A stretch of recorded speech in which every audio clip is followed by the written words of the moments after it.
Welcome to a new kind of tension all across the alien nation, where everything isn't meant to be okay.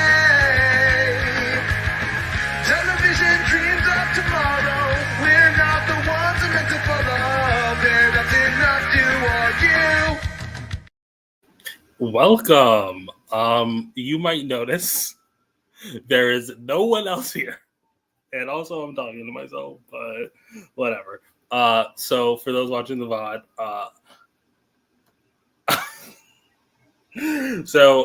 Stack and Ash are at a concert. Daystar's watching a movie with family. Ayaan retired and Squid is at work, so it's just little old me.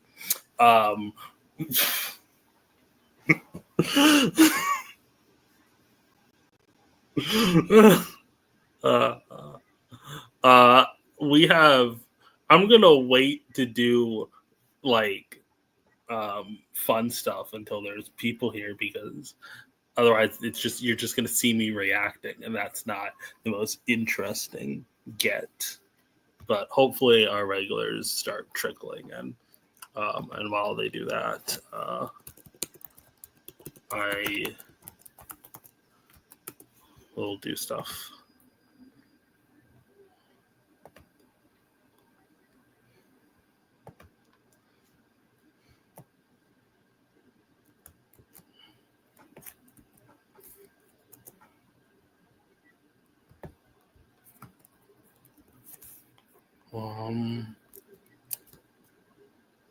I'm a bad host on my own.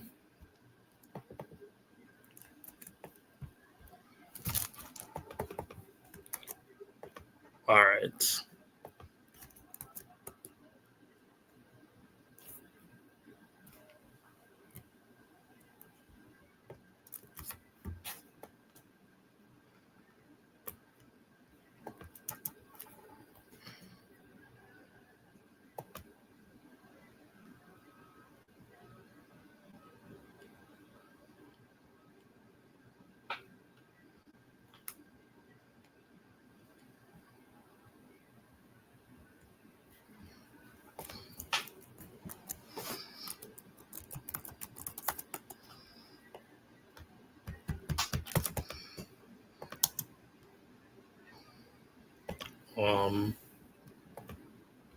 Still no one.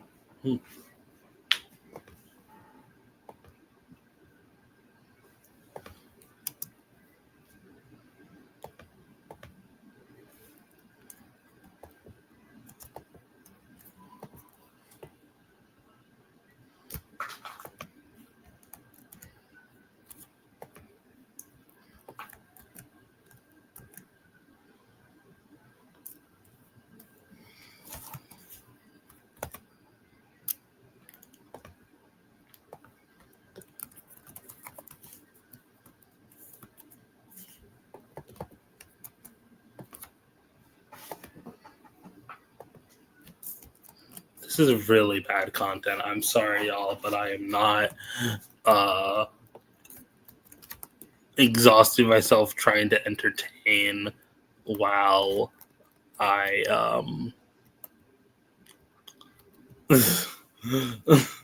while simultaneously fucking being all on my lonesome. So yeah.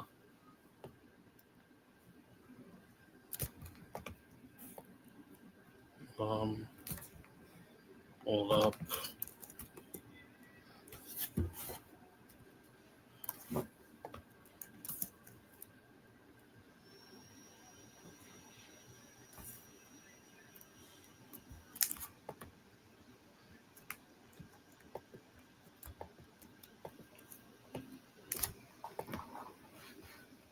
Why is there literally no one here? It's in 4.5 minutes. We're streaming, right? I'd expect like the usuals to have trickled in by now. Do I just hello? So for those who are here, what's the word? I'm the only one here right now. The others will be coming in shortly. Oh my god. I'm a really bad host on my own.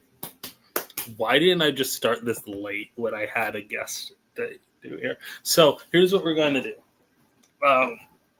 I will pretend to be interviewing people. I guess.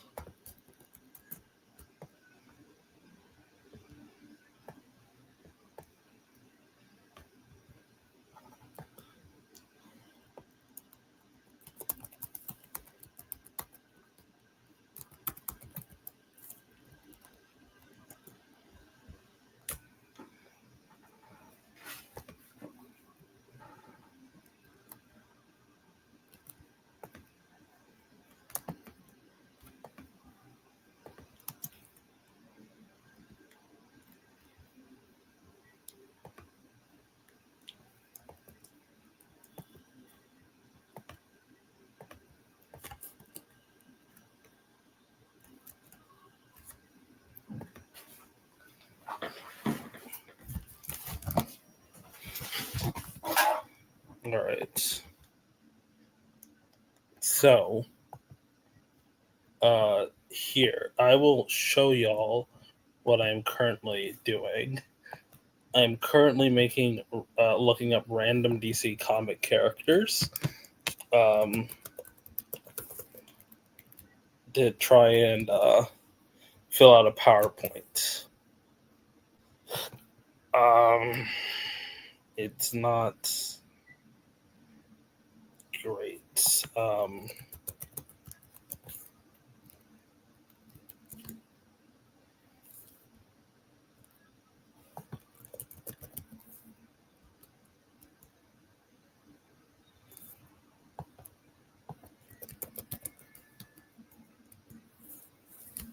So let's talk about comics. I'm glad no one watches the VOD so that they don't see my truly terrible, terrible coverage of this. They will never trust me with the shit again if I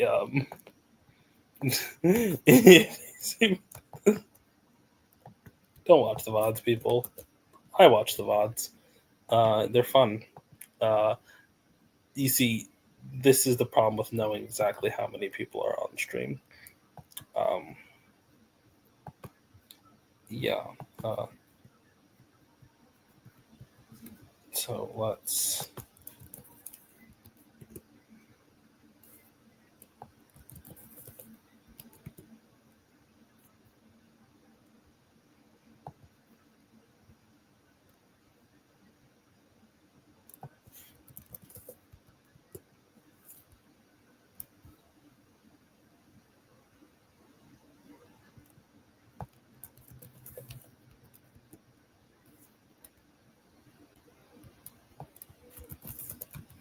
All right, let's keep on. I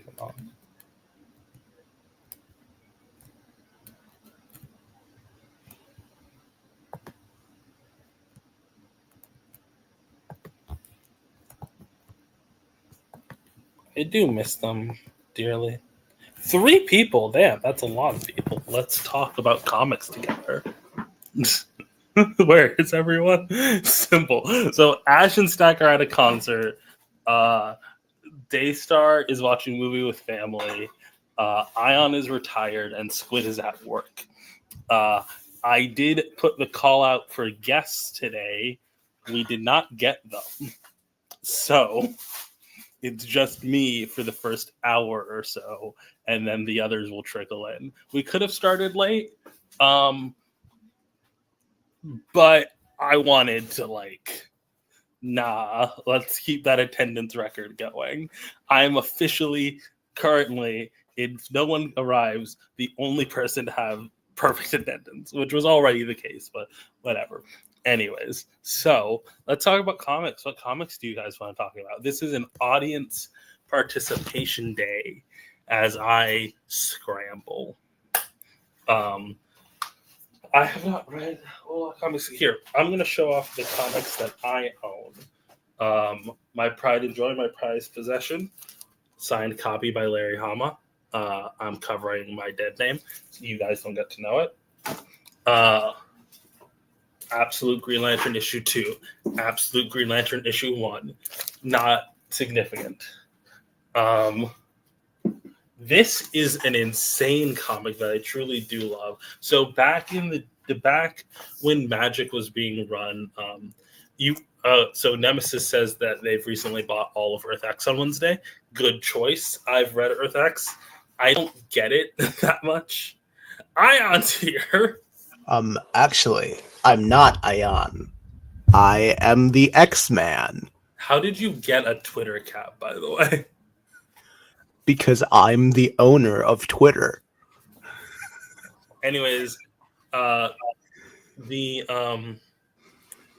Boom Comics, Magic the Gathering comics, would do this thing where they would have a blind bag, and like you would buy the comic, there would be a cover over it, so you wouldn't know what the cover was, and the cover would be a full art of a random planeswalker, which is like a major character in Magic the Gathering. So I got this one with Nahiri.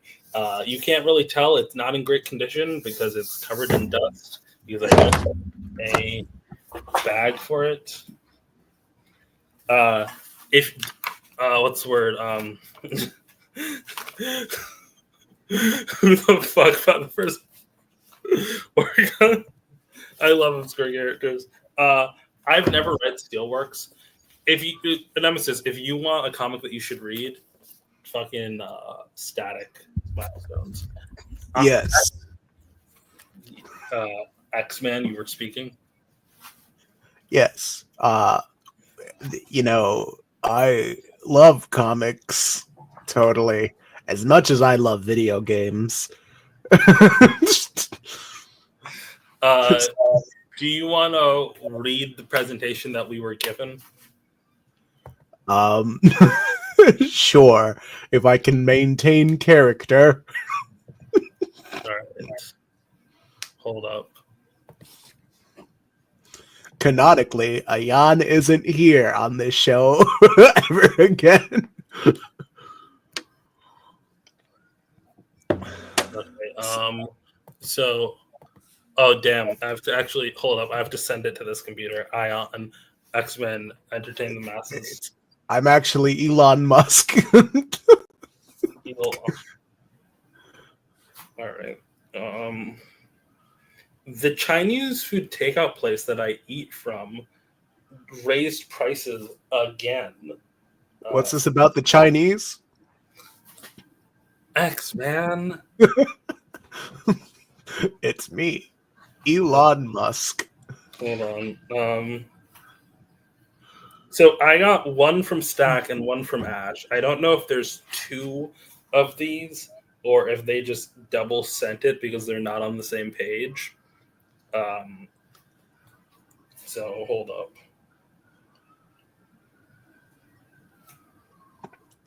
Simultaneously, I'm also watching SummerSlam right now.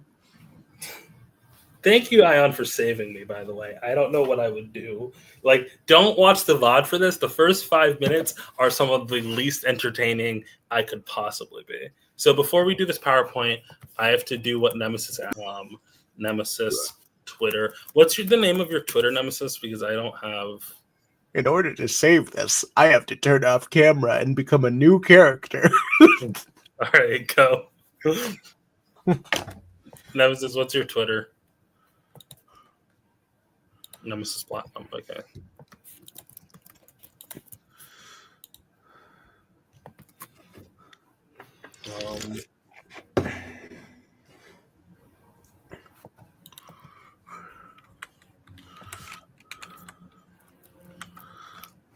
Hold up.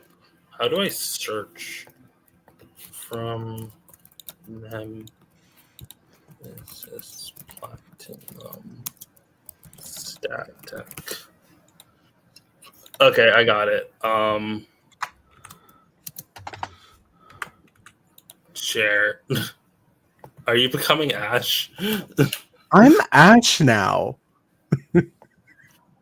Okay. Now, don't look at my. Never mind. So recent posts, latest. So you got static. This one, Hell yeah, that's awesome, Nemesis. and I think they have all four here. Hot take, maybe just because I grew up with the TV show, but I'm not a huge fan of the original static design. Like, I get it, and I think it's a good, well-designed design, but yeah. But Nemesis, you fucking rock. This is great. I've actually really come around to that original design. It looks like I was more attached to the animated series design, but like I don't know, there's just something to that original design that kind of feels cool. Yeah, in a 90s sort of way. Very nice. I like it's the only superhero design I've seen with like a hat like that with a cap. So that's nice. I think the new 52 design's not great. Like it's not bad, but it is like that. I love how you've changed the disc to depend on like which one. I think that's really cool. I think you're a great artist, Nemesis. All right, now you haven't been watching this, but I'll just keep this tab down while you're going through your emails. But SummerSlam's going insane right now. Gunther and CM Punk are killing each other, I think. Gunther is gashed open. I was okay with going through my emails because what's the word? There's nothing here. Hold up. Punk hit him with a second GTS, and Punk wins. CM Punk beat Gunther. Okay, super secret PowerPoint number 1. Cult of personality. Share screen. Super secret PowerPoint tab. All right, start sharing slideshow. Okay, can you guys all see the slideshow mode? Yes. I don't know what this is. Neither of us know what this is. Yeah. Things I think the Fantastic Friends look like by Ash. All right.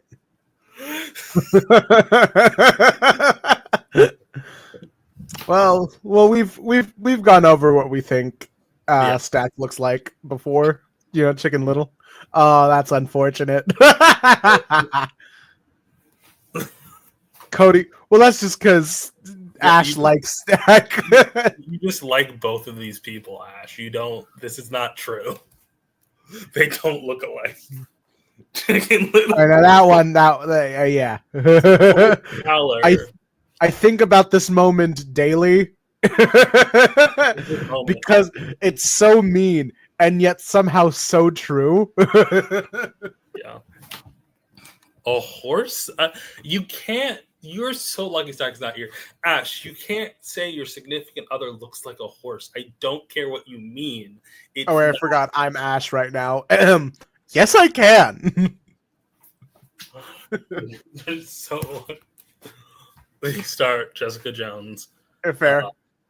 Yeah, they do have black hair. CM Punk. Yep, fair. No. Yeah, fair. Okay, yeah, this is fair. Yeah. All right, now hold on. Bean? Bean. Who is this? Is this one of Spock's secret sisters? No, this is Talin. She is a Vulcan in Lower Decks. She's just another Vulcan. Okay. The Bean. Aw, thank you. Here's the thing. I know for a fact that Stack doesn't know that this is the second rocket. This is not the first rocket.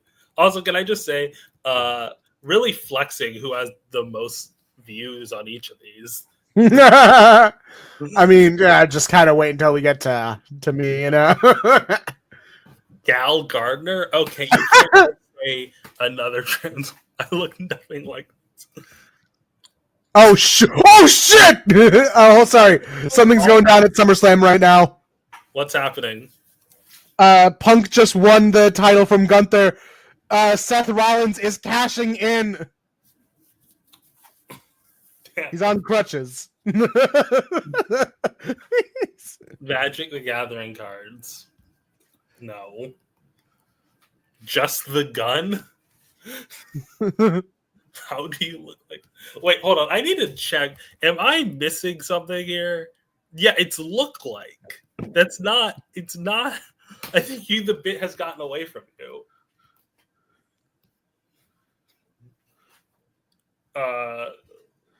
What's the word? Ayaan, I know you're paying attention to SummerSlam, but I think you want to pay attention to this. Okay. Also, less views than Daystar. Tisk tisk tisk. Well, that's a recent video. Yeah. What's the word? You got Shawn Michaels. That's cool. I don't know who this is. That's Laura Palmer. Uh, Ha! that might be racist.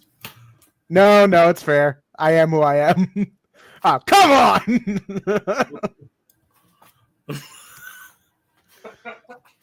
Fucking. Did he cut the L into his shirt with that razor? Maybe. Squid. Why does Squid get to use his pin video? My video has 11K views. Okay, it's because it's the only one that shows his face. Okay, that's why. Kane, Shadow the Hedgehog. I forget what these are called. But one of those toys. Venom. The Mothman. Bonus Ash. You don't look like these people. Seth Rollins is cashing in on the Money in the Bank. Oh, I think this is an insult. You look like MCU Kamala Khan. Ash looks like comics Kamala Khan. This is false. All right. You're just self-shipping Ash. All right. Now, I also have a presentation by none other. He stole the title from him. I agree. Ash does not look like Johnny. They don't even have the bald mustache. All right. Second PowerPoint for Rena. I have to share the screen. Hold on.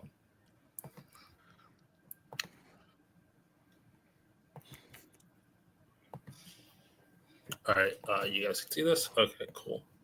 All right. This one's from Stack. Paul is hugging Seth Rollins from the back, Titanic style.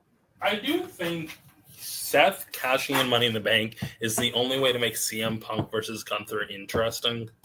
Oh, the match was actually really good. They know, were pulling off all the stops. I know they're good wrestlers. It doesn't make their match interesting storyline-wise. Let's play a game. It's frightening. Okay. Let's play a game. I'll show you the winner of a Tumblr poll. You have to guess from 4 options what poll the winner came from. Answers will be on the next slide. Okay. Oh, fuck. Okay. All right. Before I get started, here's one from recent poll. Sexy rock contest. I do think Pineapple Oboe's a pretty sexy rock. Again. Ultimate Tumblr Arena. Which one do you think, Ayaan? I'm thinking best mommy dom. What am I trying to guess for again? You're trying to guess what poll did this character win? I think Tumblr. Well, Tumblr sexy person. Maybe Tumblr MILF. All right, so Ayaan says Tumblr MILF. I say best mommy dom. Tumblr sexy person. Damn. We were both wrong. All right. There's 2 zeros on the board. I don't like this. I'm gonna go with most normal CW character. What do you? I'm gonna go with Sexy Man 2024. Okay. Lowest rice purity test score. Okay, all right. Okay. We're not good at this. I'm gonna go with Tumblr Gilf Awards here. I'm gonna go with Sexy Man 2025. There was a resurgence this year. All right. A Sexy Man 2025. Yeah. Ayon's on the board. We're 0-1. All right, I know this one. This one was Tumblr Sexy Man 2023. Yeah. All right. Dill. Nope, it was Ultimate Dilf. We both got this wrong. I didn't even read all the options. All right. Um, is this it? This is a Twitter poll. Oh, Hold is up. that, I suppose I win with 1 point. We were not good at this game. You know what? Fair enough. Well, technically, Squid, he's a DILF spiritually. He did somewhat be a father figure to that little boy. I'm gonna continue showing off my comics now. Squid, did you see SummerSlam? By God, Seth Rollins cashed in on that Money in the Bank. We got New Mutants. We got the arc of New Mutants where they let a trans character exist. I mean, I was booing the mutants, not the trans stuff. I like the X-Men, okay? We got the issue of X-Force where Yep. where he gets Deadpool joins.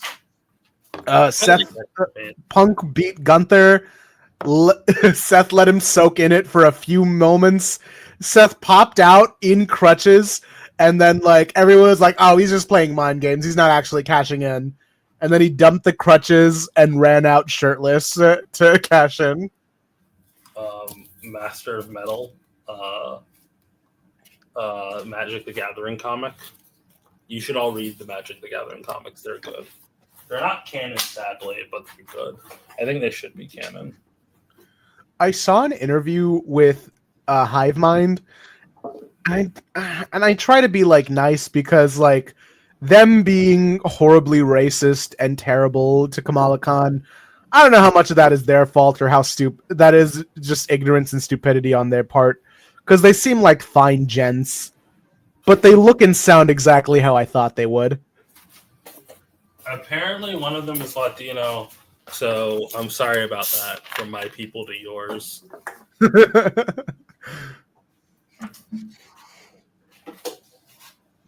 Look, they wrote a decent Star Trek run.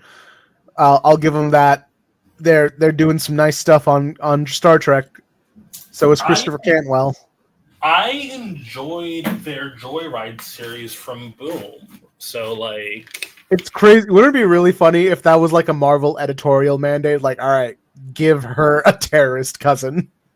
It's like, why? What the fuck? Yeah, I don't know how you fix that. Okay, reading New Mutants, I would suggest parroting it because fuck Marvel, but I own the entire Vita Ayala run, which admittedly doesn't focus on Doug and Ramsey, but it's a really, really good run written by a trans creative, so... I will say, I cannot be here the whole episode just for, I guess, until some of the others get in. Thank you. I can't be on my own. Gotcha. There is that thing that I used to do back with JT when I would go on lives, which was just go on Screen Rant or CBM or CBR and just see what article pops up so we can commentate over. Let's do it. Why have you never mentioned this before? Hold up. I always think that this was just a bit that it's like a hit or miss bit. I'm pretty sure we have done it before. CBR. Yeah, I got it pulled up. Well, I got let's it. do comics. I already did it. You want to do comics list? Yeah, sure. I think it's more interesting than like comic news or whatever. Hang on. Let it load real quick. 10. The Far Side comics from 1994 that prove Gary Larson is a genius. Nope. The 10 greatest comics of the last 10 years ranked. We gotta read this. First of all, off to a great start with a Nothing but non-comic Batman. Batman. Like, that's not even... He doesn't even go here. He's not a comic. Yeah. Yeah, when I think of the greatest comics I've ever read in the past 10 years, it's got to be Robert Pattinson's The Batman. So number 10 is Chip Zdarsky's Daredevil run. I like this. I know there's been a lot of movement with this. I have not read it personally myself, but this is one of those. Hear a lot of good things about it, so it might be a pretty decent run. Let me see if I've ever read this, any of these. Writer Chip Zdarsky has had a number of excellent comic books in the last few years. Creator-owned series like Sex Criminals and major books like Batman have had Zdarsky a major name in modern comic book world. In the modern comic book world, but perhaps his best work is on his run on Daredevil, one of Marvel's most consistently excellent series. Brilliantly mixing the street level character and crime drama with the more fantastical supernatural elements of Daredevil's comic book lore. Zdarsky's run on the series is the best since Brian Michael Bendis' seminal take on The Man Without Fear. Bold, exciting, and wonderfully fresh. Zdarsky's Daredevil run is one of Marvel's best works yet. All right. So, yeah, I think this is one of those. I might give it a shot one of these days to see what all the hubbub is about. Next is in Elseworlds for some reason. Batman Creature of the Night. And it says, like, right up from the top, a spiritual follow-up to Kurt Busiek's iconic Superman Secret Identity. It's an Elseworld where it sets Batman exists as a fictional character in comic books and movies. A young boy named Bruce Wainwright finds his world flipped upside down after his parents are murdered in an eerily similar manner to the comic book character. Oh my god! That's so messed up. Why would you... It's like, wow, I'm just like Batman. My parents were also... Sorry about that. I did not. But I've never heard of this before. Yeah, well, it must exist somewhere. In the wake of this tragedy, Wainwright manifests this terrifying creature that takes the shape of similar to Batman himself. Using this creature of the night, Bruce seeks vengeance on those who commit crimes similarly to the ones that took his parents from him, focusing on mental health, legacy, and the importance of identity and the cultural impact of superheroes. Creature of the Night is a fantastic Batman story and one of the best. You know what? They actually got me because this is not something I hear about regularly. So this is actually a nice pull from the writer or author of the article.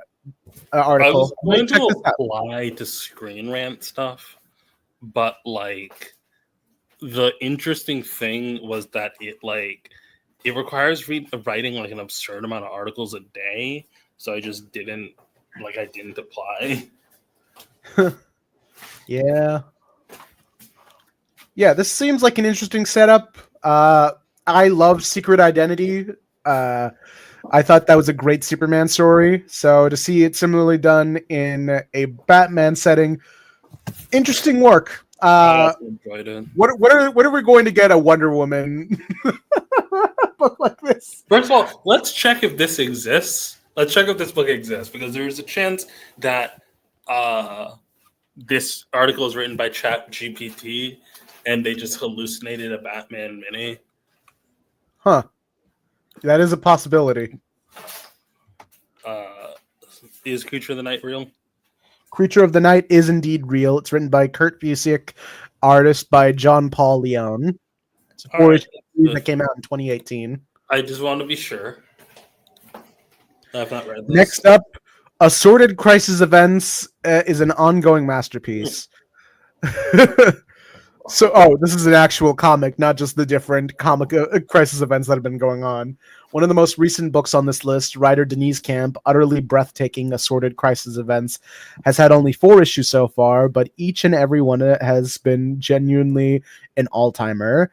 An anthology utilizing science fiction concepts like multiversal travel, shifting dimensions and time dilation to speak on contemporary social and political issues. Oh shit, this might actually be something I'm interested in. I will say if they're referencing a book that isn't even finished yet, then it's probably written from the heart because like ChatGPT caps out at I think like 2019 data. So, yeah, hold on. Let me just do a quick search on this. Yeah, this is pretty recent. 5 issues in so far. We've got Jordi Belair on art along with Eric Zawadsky. Sorry if I'm mispronouncing that, but fuck, I'm a big like if that plot description is as it says, I might check this one out. It looks pretty good. All right. Superman Smashes the Klan is an inspiring superhero tale. Let's go. I still haven't read any of these. I read this one. It's fun. Yeah, I love that. I remember seeing a lot of behind the scenes with Jean Luen Yang and Gurihiru. They were talking about how they love doing this because when they were writing this was still mid, like New 52, like late stage New 52. So they weren't allowed to like when they were writing actual Superman stuff, they weren't allowed to do like classic Superman storytelling. And with Smashes the Klan, this was a chance to tell like a classic Superman story with him and Lois, while also adapting one of the most iconic like Superman stories of the 1940s of the real life tale of Superman taking out the Ku Klux Klan. Thanks to the efforts of, I forgot the name of the journalist, but he was that's such a fucking amazing story of a journalist who got dirt on the Ku Klux Klan, but knew that the cops were like infiltrated with them. So they just went to the Superman radio people and said, "Here, I got a story for you." And like, listen to that audio drama. If you're gonna also read this book, listen to that audio drama. It's really good. I've listened to it myself. Really and it just sucker punches me with the next. You can't say House Powers of X. First of all, those are 2 comics. Second of all, I did not get these books. They had me so hard. Number 7, and immediately gut punches me in the next. All right, let's just skip to the next. Well, like I do have to say, okay, let's talk a little bit about House and Powers of X because Let's talk about Hoxpox. Pox is right; it's infectious. I don't know what to say. Like I read these books. Did I enjoy them? No, they're just kind of boring. I have to say. Powers of X fucking sucked. I'm sorry. I hated Powers of X. Nothing goes anywhere. There is one good moment in Powers of X, right? Where like this entire book, you are looking at these like list of timelines, and there's this line at the bottom, right? And you think it's just like a borderline, but then they reveal in like a hat drop moment that actually that line itself is a timeline. It just goes on for so long that like it stretches to past the edge of the like page, and I thought that was cool. But other than that, it's I'm not a fan of Jonathan Hickman's writing style, which is just like people talking for like they're waxing poetical, they're waxing lyrical for like a little bit, and then it's Jonathan Hickman writes nearly every character the same way. And like it's an enjoyable way sometimes. Like I think there's always like a scene, but usually the good scenes in Jonathan Hickman's writing is just aura farming. I'm sorry. Yeah, unfortunately, we really got to give it to Rob Liefeld where he talks about Hoxpox. Hold on, let me pull up that clip. Jeez. Also, Hoxpox created the most annoying X-Men fans ever. Yeah. And like, look, the Krakoa era is tainted for me. I will only ever see it as this piece of shit that that ruined my favorite character. Squid has a point. Under no circumstances do you have to give it to Rob Liefeld. If you have been enjoying the X-Men this year, this summer, my wife is now yes, I scaled Mount Hood in 45 minutes. That's wrong. Not an hour. Much faster.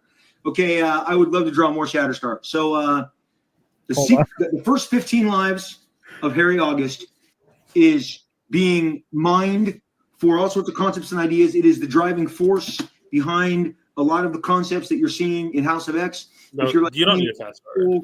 Hey Martin, what's up, dude? Good to see you, Martin. This is not the clip Thank you for remember. loving Major X. Tell Marvel.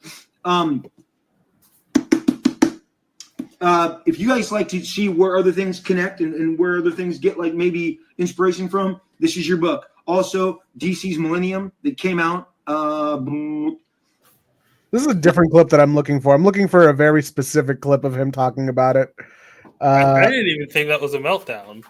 Oh, Okay. and by the way, This is the one. man, if you're reading today's X-Men comics and you're like even a little excited by them, like these are way better. The stuff like Byrne, Claremont, Austin, top of all time. Okay. Way better. Austin? There's action. Things happen. He's referring to the inker, whose name was Austin. not Chuck Austin. Okay. he would. Yeah, Chuck, different guy. There's consequences. People aren't talking about other people. Blah, blah, blah, blah. It's dude. Oh, and by the way, Indeed, Rob Liefeld. People aren't just talking to other people and blah blah blah blah blah. And that's my similar criticism to Hoxpox. I think Hoxpox has like ideas that like Hoxpox lets you imagine a good book. Is what I'm gonna say.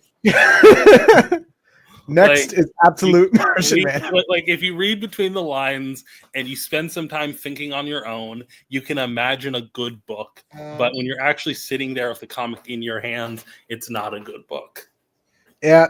Jonathan Hickman kind of has that same writing tick that Grant Morrison has, which is like Never shutting the fuck up or resolving things. no, it's kind of assuming that you're a bigger comic book fan than you actually are. It's like you're actually like gotta hand it to them. They're definitely writing something that they want to write. They just aren't writing something that I want to read. Also, my thing with Hickman, sorry, last bit. I know we keep on trying to do this. My thing with Hickman is that Hickman doesn't want to write comics. Like Hickman, and the way I say that, and what I mean by that is like it's very clear that like the way the big two functions doesn't work for him because he likes to do this slow burn that takes forever to resolve. And like the comics like universe doesn't wait for anyone, and therefore he gets upset when things change while he's writing. And it's like I don't know what you expected, dude. Yeah. Anyways, Absolute Martian Manhunter. Haven't read it. Apparently, it looks really good. Me neither, but it looks like Denise Camp might be one of the better comic book writers of this generation. I didn't know Denise Camp is writing for Image, Marvel, and DC at the same time. Shout out to him. Another Jonathan Hickman. Man, this article was having me, and now it's losing me.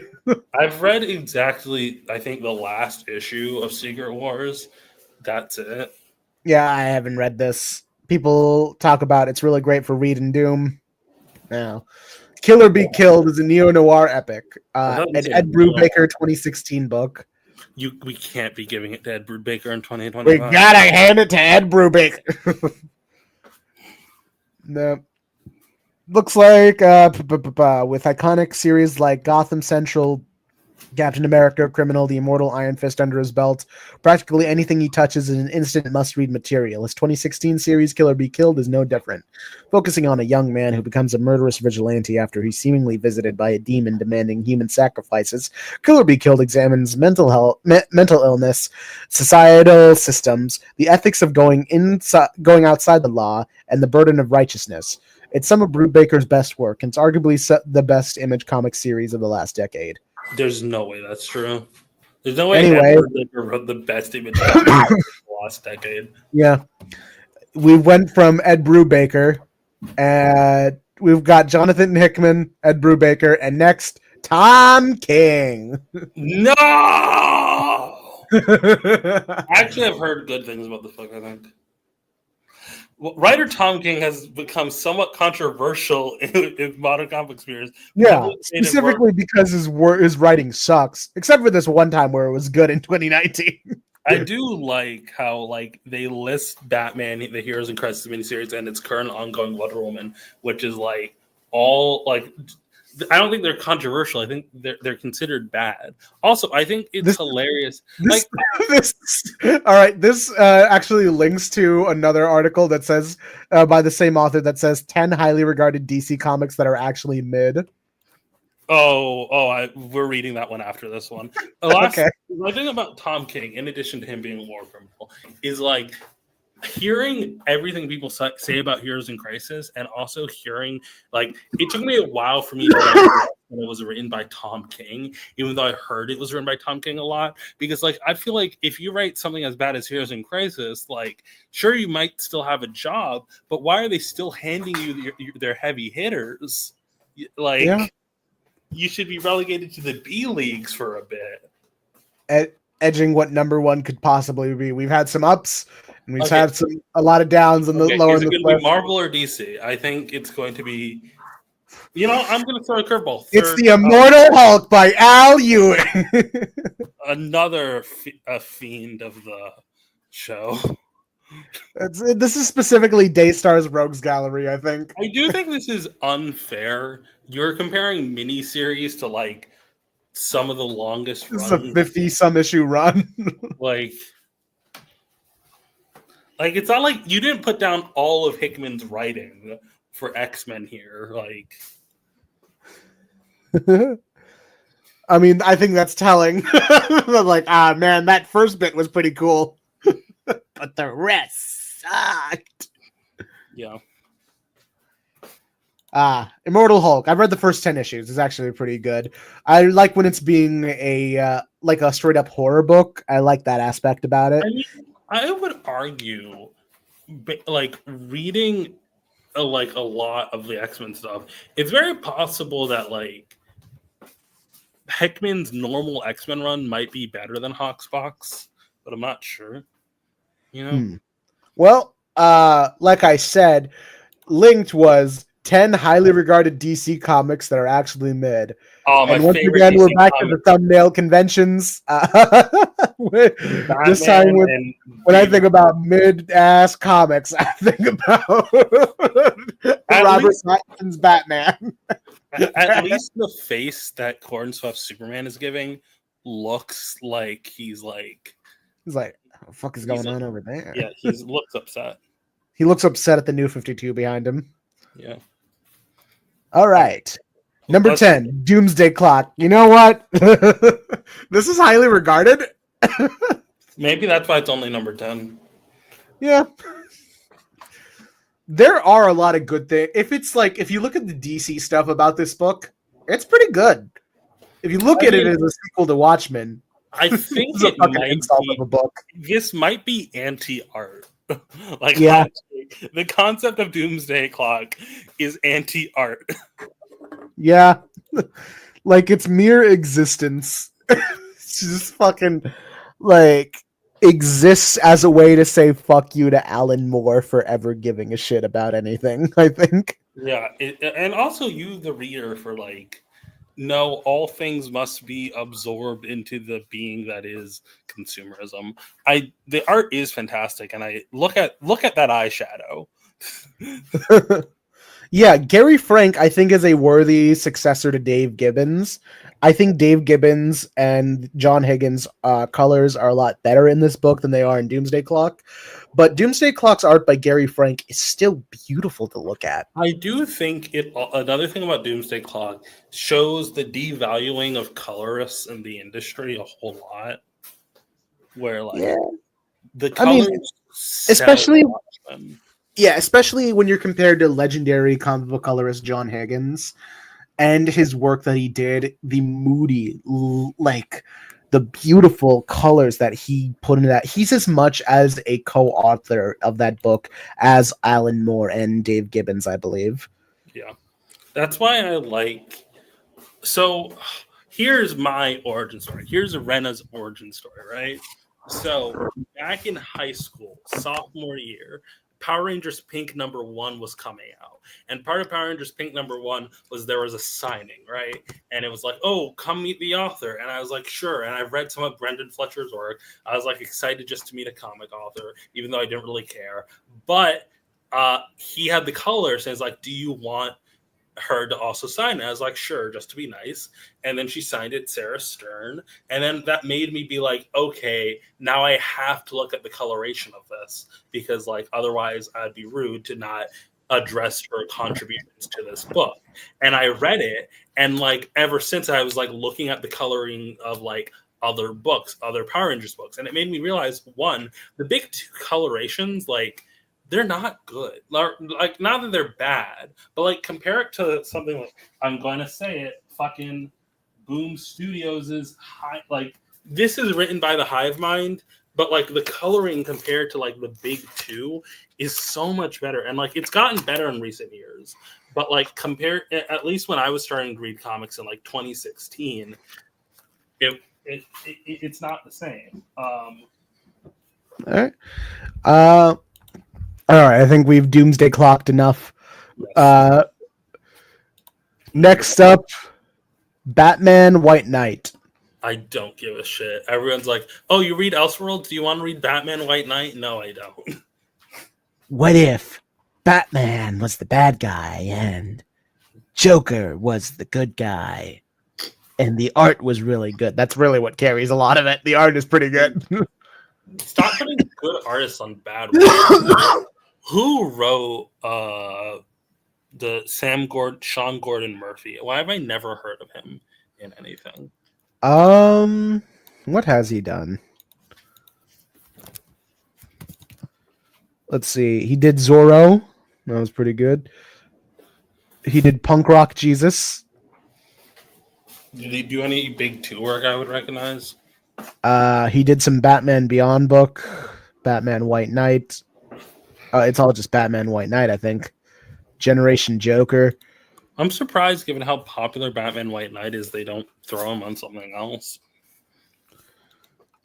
It's just like the Murphy verse. Looks like he did. This is a Dark Horse book called Crush. I thought it was the usual Crush that we think of with Crush and Lobo. Did some work on Catwoman. Some Zorro books. Like, it's funny how the first books that we talked about are just the inspiration to Batman. All right. Next up, Tom King's Wonder Woman. This is highly regarded. It is, or it was. Writer Tom King is one of the most debated and controversial figures of DC Comics in the modern era. And despite having written some of the best comic books of the 21st century, what is this linked to? 10 DC characters Tom King should write next. Oh, no. Not going to touch that one. There are also quite a few storylines from Tom King that left fans cold. Books like Heroes in Crisis, much of his run on Batman, were met with mediocre reception, and his Wonder Woman book appears to continue that trend. Despite receiving generally positive feedback, King's run is, similarly to other titles on this list, heavily carried by the artwork of Daniel Sampere. The book has an unusual pace, a peculiar political and social context, and the characterization of Wonder Woman that feels slightly off, to say the least. It's not the worst run of the character, nor is it King's worst work, but it certainly doesn't deserve the high praise it's been getting. This is reasonable, and also I will say it's not peculiar if you remember that Tom King is like a classical liberal in that he supports the Iraq War. Yeah. Like, if you remember that he's a conservative, it all makes sense. Oh, shit. Oh, we getting into some heavy territory here. This is some controversial pick, I'd say. Crisis on Infinite Earths. I mean, it is like 12 issues with a million tie-ins. Yeah, but like it's a classic to me. I love reading that book. Also, if you want to hear more about topics of Crisis on Infinite Earths, watch the first episode of Off the Shelf Comics, Crisis of Infinite Opinions, where me, Honey, Knight the Werewolf Teacher from TikTok, and Dino Mighty Miranda get into our opinions on Crisis of Infinite Earths. Like, yeah. And we all come from it from a different angle, so it's a good time. It's definitely like a very bloated book. There is a lot that might be harder for newer readers to read, but like it's not really a book for new readers. It's a book that came out in 1985 for a 1985 audience. It wasn't really meant to. I don't think it was meant to stand the test of time, but for what it did in that moment, I think it was pretty interesting and pretty phenomenal stuff. A lot of it is just getting people to go places, though. Yeah.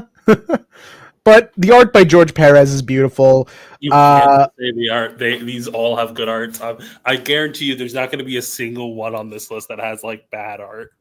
I mean, there's also well-written moments like Supergirl's death and Barry Allen's. One of the few times where death in comic books meant something, and it felt like the superhero was getting a very good send-off. It didn't feel like they were just killing them off for shock value. They were giving them a proper farewell. That's good. Next one. Fuck you. You're wrong.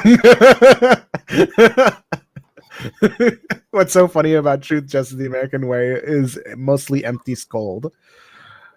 Wait. Oh, 1985. Oh, Debbie just hit the wall. All right. So anyway, Action Comics 775. This is all right. All right. What do you got to say?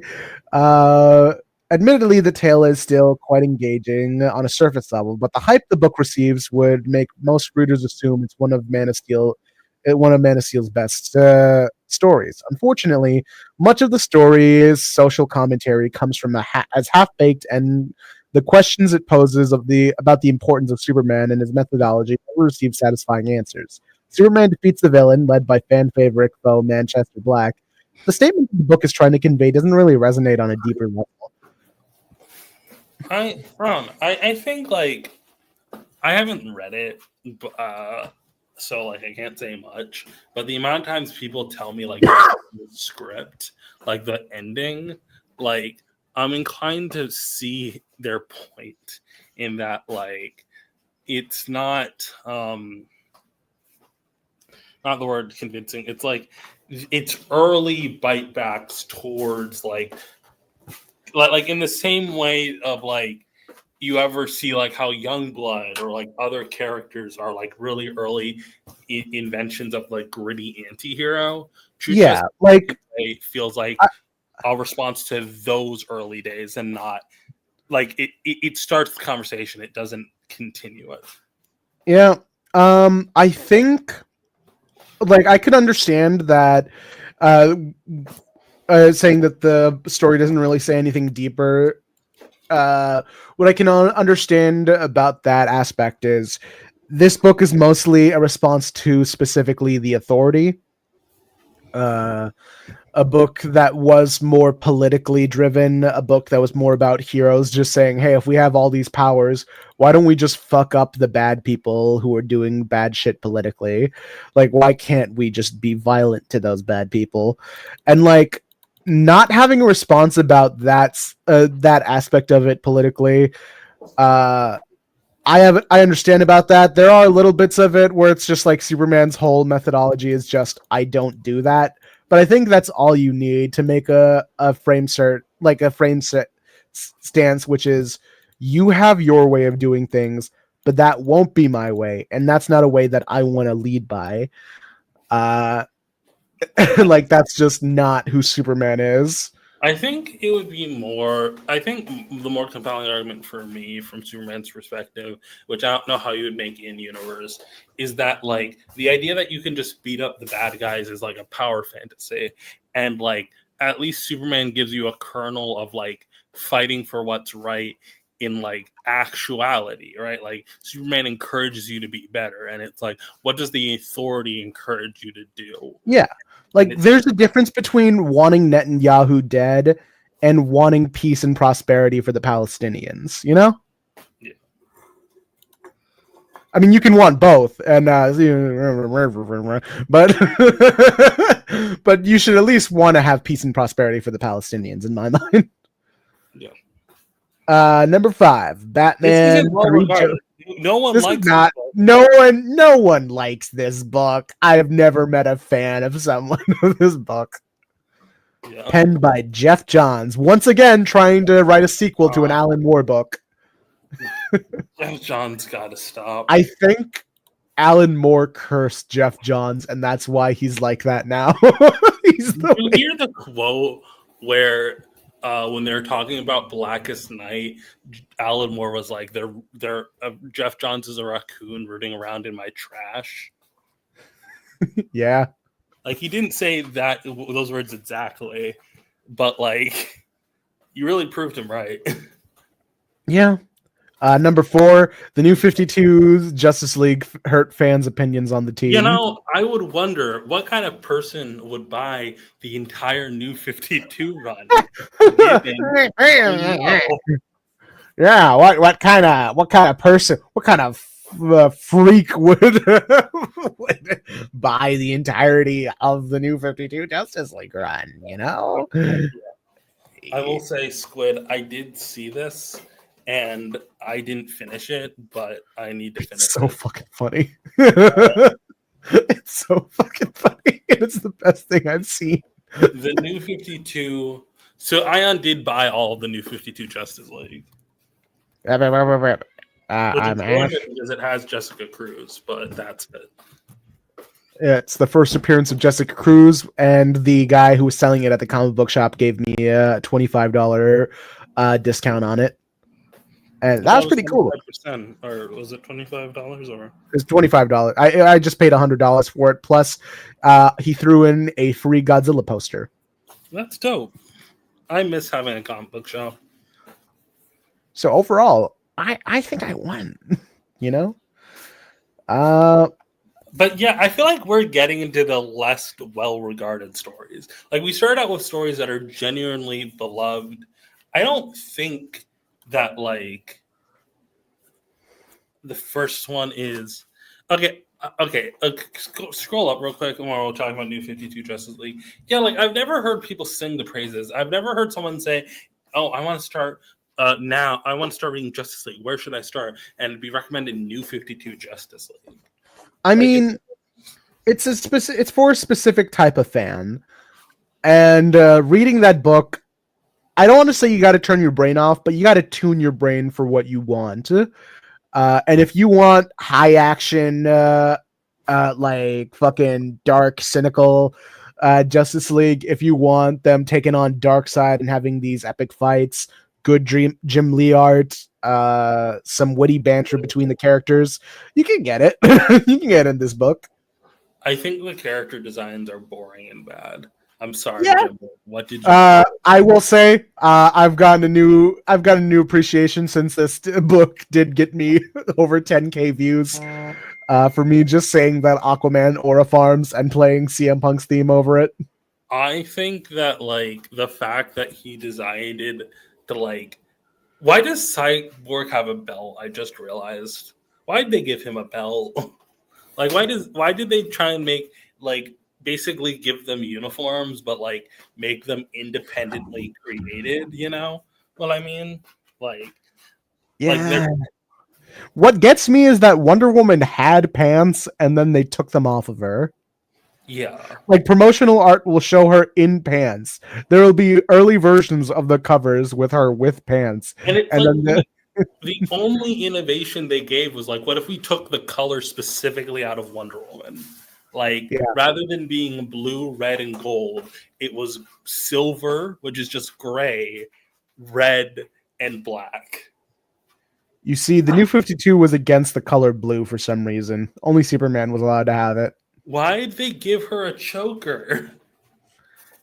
It looked hot. I don't know. They literally were like, everyone needs that stupid V collar thing, so we're gonna give it to Wonder Woman as well. The thing about that is, it shows up in promotional art, but in story, her collar is just like a regular collar with a star on it. Yeah. So anyways, so next up is Flashpoint. I do agree with this. Like, Flashpoint isn't like well regarded, but it is like the Flash story to people. Like the point where it is.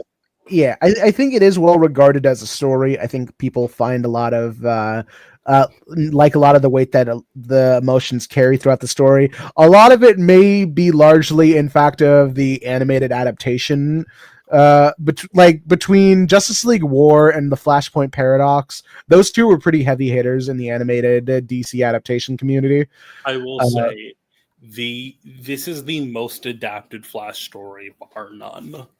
We gotta adapt another Flash movie. Like, The I think ever live action Flash movie of all time should not have been an adaptation of the reboot.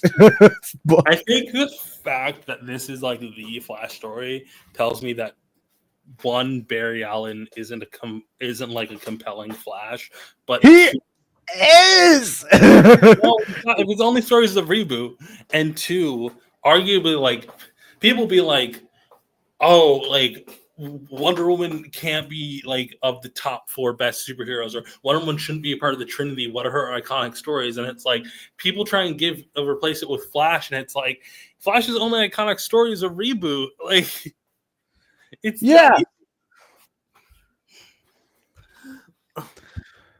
like like at least Wonder Woman worked at Taco Bell. Yeah, that was way more iconic than Flashpoint. Yeah. Also, Eobard Thawne's a lame villain. I'm sorry. I liked him better when he just cared about like getting rich and like his powers came from. I think him being the all-time hater is my favorite thing about it. He stole that from Black Manta. He just stole it from Black Manta. I think writers creating new creative ways for Eobard Thawne to be petty is my favorite thing. And especially the internet jokes. I love the memes. Yeah, but that all spawns from like one issue of The Flash, created like decades after Eobard's introduction. Like it was me, Barry. I jerked you off, so now you came at a woman's touch. All right. Next up is Batman Hush. Batman Hush, I think, is a book that it's a great journey with a kind of mid-ending. Like, I will say that Batman Hush tells me like I read Justice League War and then I look at panels of Batman Hush and I'm like, you're telling me that Jim Lee downgraded that much in a couple years? Look, unlike Jeff Johns, he can work under a deadline, I think. Jim Lee, it's wild that Jim Lee's still drawing to this day. Like, I think that, like, I'm impressed. But, like, yeah, like, I think that Batman, what's the word? Justice League New 52 looks fine, but it's nothing to write home about. Meanwhile, Batman Hush actually looks good. Oh, yeah. Hush is beautiful with the artwork. I think Jeff Loeb really got, like, working with him on there. It's sort of this personal thing that I think about where sometimes a writer can help bring out a sort of artistic vision with an artist when you're not really Marvel methoding it, when you're trying to be more in collaboration with your artist. You can bring out some really great stuff. Like, as much as we give flack to Mark Miller, I will say the art in his books look really great. And if you look at the art of those guys on other books, there's a certain level that's like, I really liked how it was in that Mark Miller book. Like Brian Hitch on the Ultimates. There is a certain cinematic scope that Brian Hitch does in the Ultimates that he doesn't do in a Justice League book.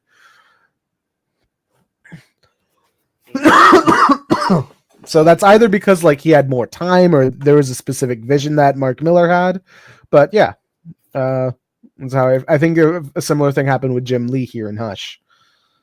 Yeah. And the number one most overrated DC comics that's actually mid, Injustice, Gods Among Us. I don't really think Injustice is like amped up by people who haven't read it, and I say that as someone who hasn't read it.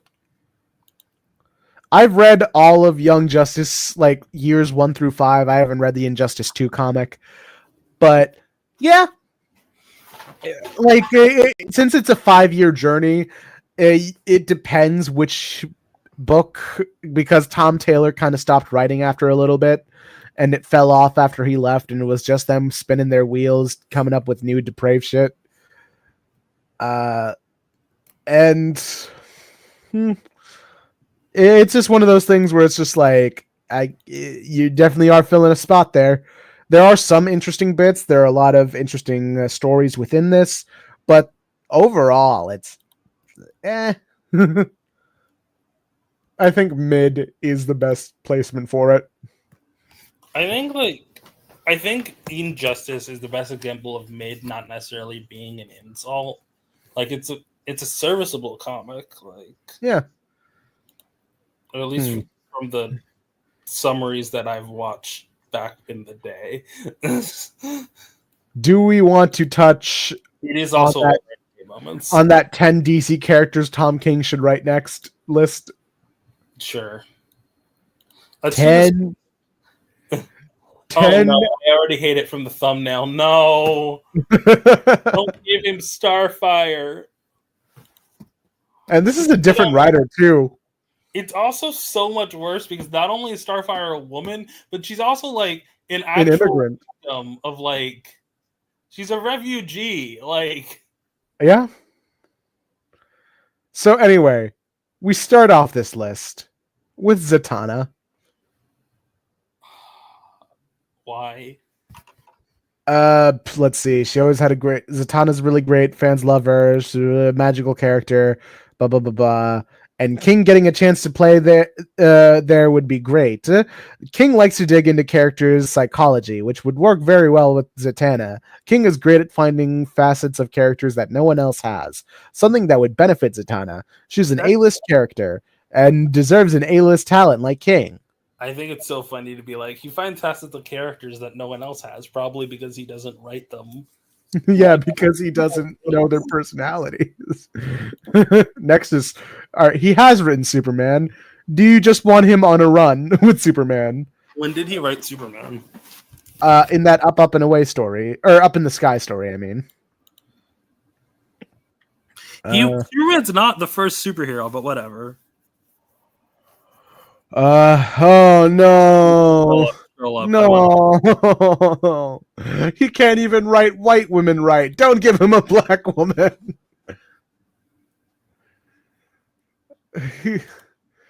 All right, what weird animal thing do you think he'll have Vixen saying for some Well, don't reason? you think about how King has firsthand experience with the African continent? What did you just say to me? What the fuck did you just say to me? It says using her fame as a superhero and model to help the people of the African continent. King could do a great job with Vixen using what's been established. She's a treasure trove of untapped potential. King has shown he's perfect for characters like that. Vixen deserves so much better than she's gotten, and King could give it to her.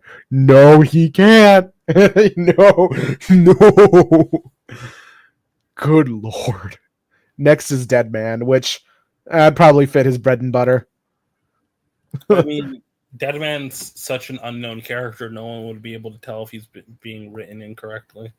Yeah, if King wrote him like a fucking Iraq soldier, then no one would know except for me.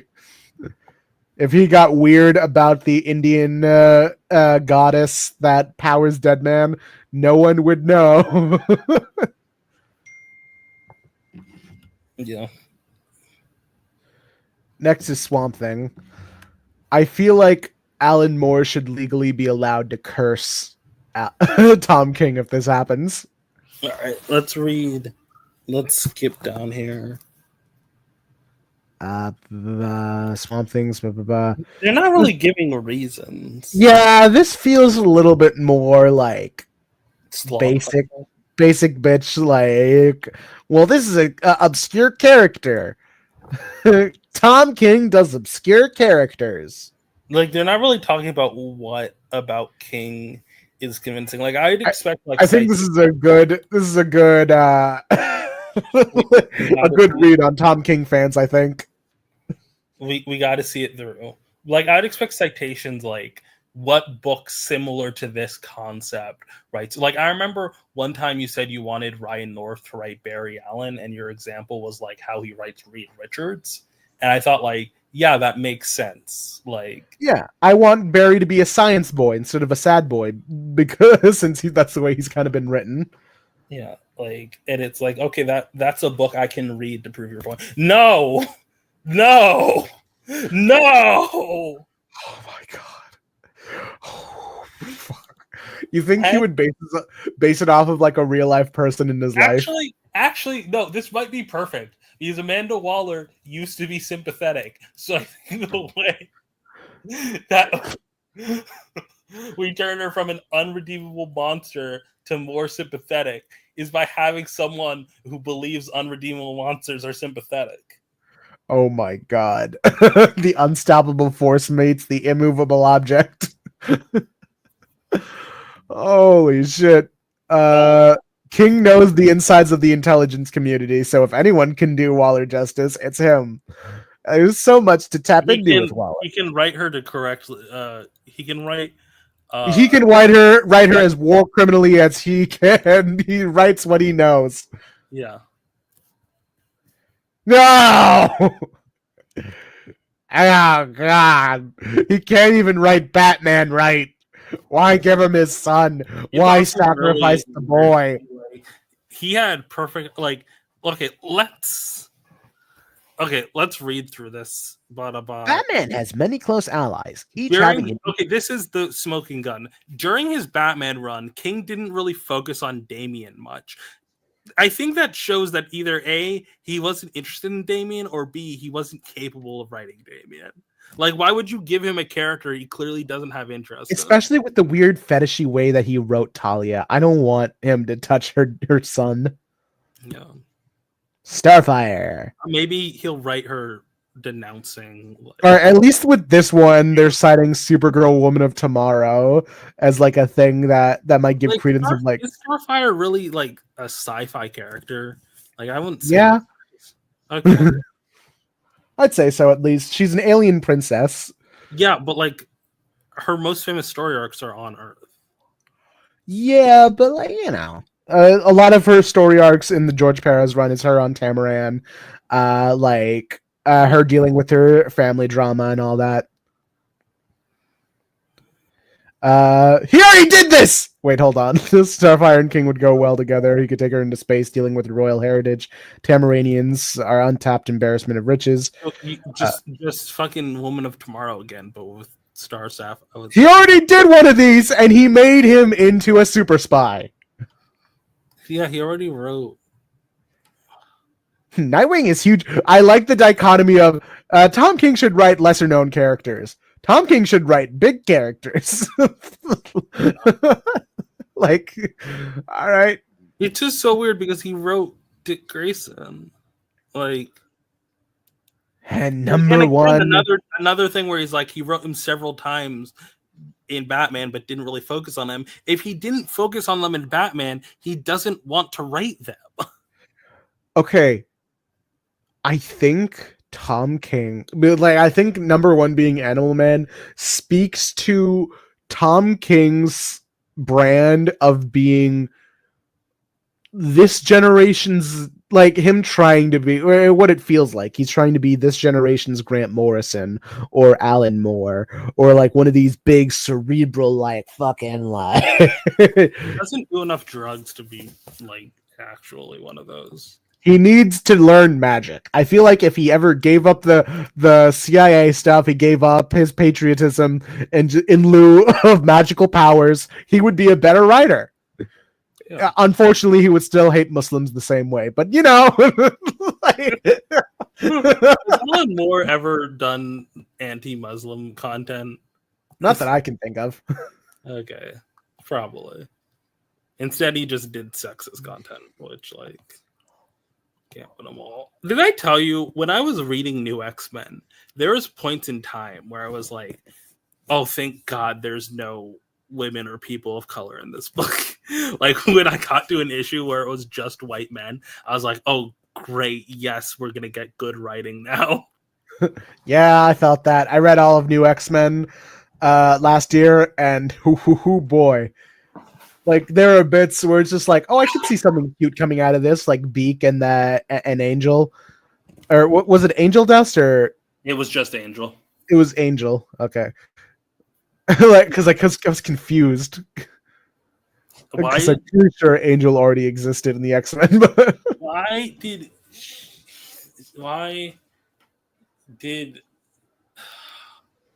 I don't like how Grant Morrison wrote Angel.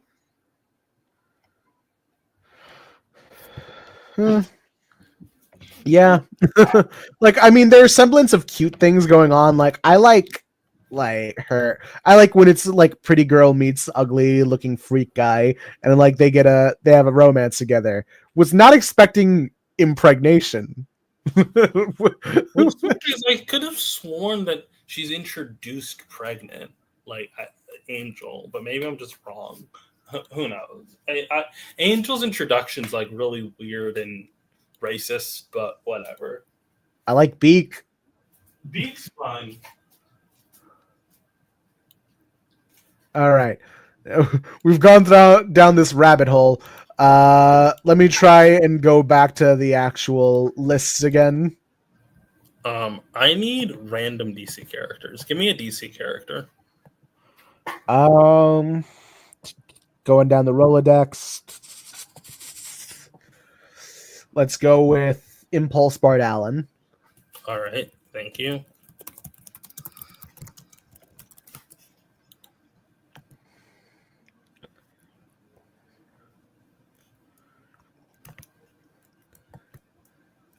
There's this one. These 10 underrated DC characters prove you don't have to be human to be a hero. I think we should try. What's the word? What's the top 10 Superman animated series? Let's try and find one that looks really terrible. All right. You're not a true Superman fan until you've read these 10 out of 10. Let me guess. Birthright. Fucking All-Star Superman. The other ones. Let's look at it.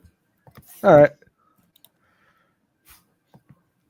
You're not a true Superman fan? All right, let's see if I'm a true Superman. I've read almost a good chunk of the Triangle era and like iconic parts of his history. But let's see if I'm a true fan or not. If I miss any of these boxes, I'm not a true fan, Rena. I'm a fake Superman fan. I've never heard of this one. I've heard about it, especially when people pull together their like best Superman stories of all time lists. I've never read it myself.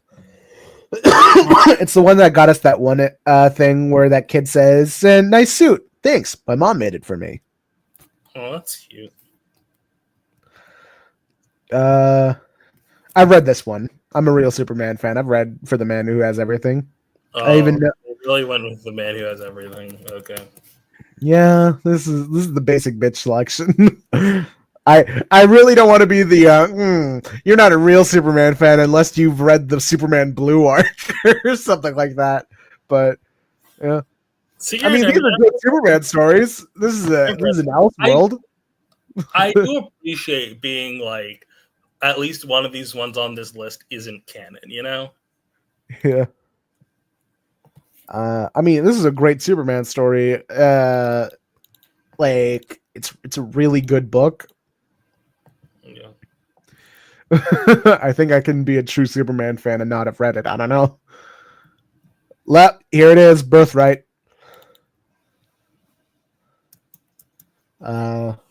Just waiting for that All-Star Superman drop at some point. Superman slashes the Klan. We talked about this. It's good. Up in the Sky. Once again, Tom King, his clutches has gotten to us. And All-Star Superman. I've read that one. I didn't like it.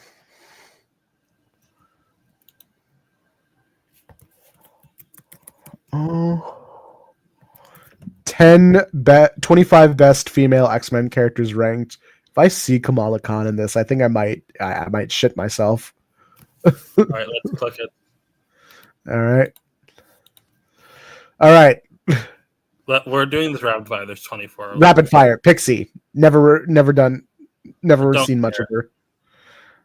Domino. I think she's hot looking. That's fine. Surge. Racist. Moira McTaggart. Also racist? I think she's kind of racist. I think I just kind of assume she's racist. She's mutant racist, I think. It is annoying that they're immediately like, oh, let's talk about the Hickman version of her. It's like, shut up. Go. Tempest. Never read her. I feel like she's racist. I don't like her. I don't like Tempest. Armor. Meh. Heard good things. Please keep going. Siren. Never heard of her. I've read X Factor, but it was written by Leah Williams, and so it was bad. Keep going. Blink. It's very funny because Blink is a character that's only famous in Age of Apocalypse. I only know her from Exiles. All right, hold up. Hey, Knight, how you doing? Hey, how's it going? Good. Oh wait, hold on. Since you're a new person, I have to do the introductions. Welcome back, everyone, to another episode of Ash and their fantastic friends. We have a brand new fantastic friend to introduce. Please, could you introduce yourself to the crowd here? Hi, I'm Knight the Werewolf Teacher, fake werewolf, real teacher. And I'm also on the Comics Off the Shelf YouTube page as well. Yeah, we're just making fun of CB. Pronouns he, they. Yeah, thank Great. you. We forgot about pronouns. Ever since I left, I stopped doing pronouns, I think. Speaking of Nemesis which, Daystar's here. Neopet. I'm going. Is All is right. that a Neopet on your shoulder? No, it is a little cartoon bird from a company I'm not going to mention because they're not paying me to advertise. Gotcha. All right. We're rapid firing all these female X-Men and what we think of them. Oh God, is that what we're doing? Well, Yeah. it's the top 25 ranked X-Men, guys. Boom Boom. Never heard of her.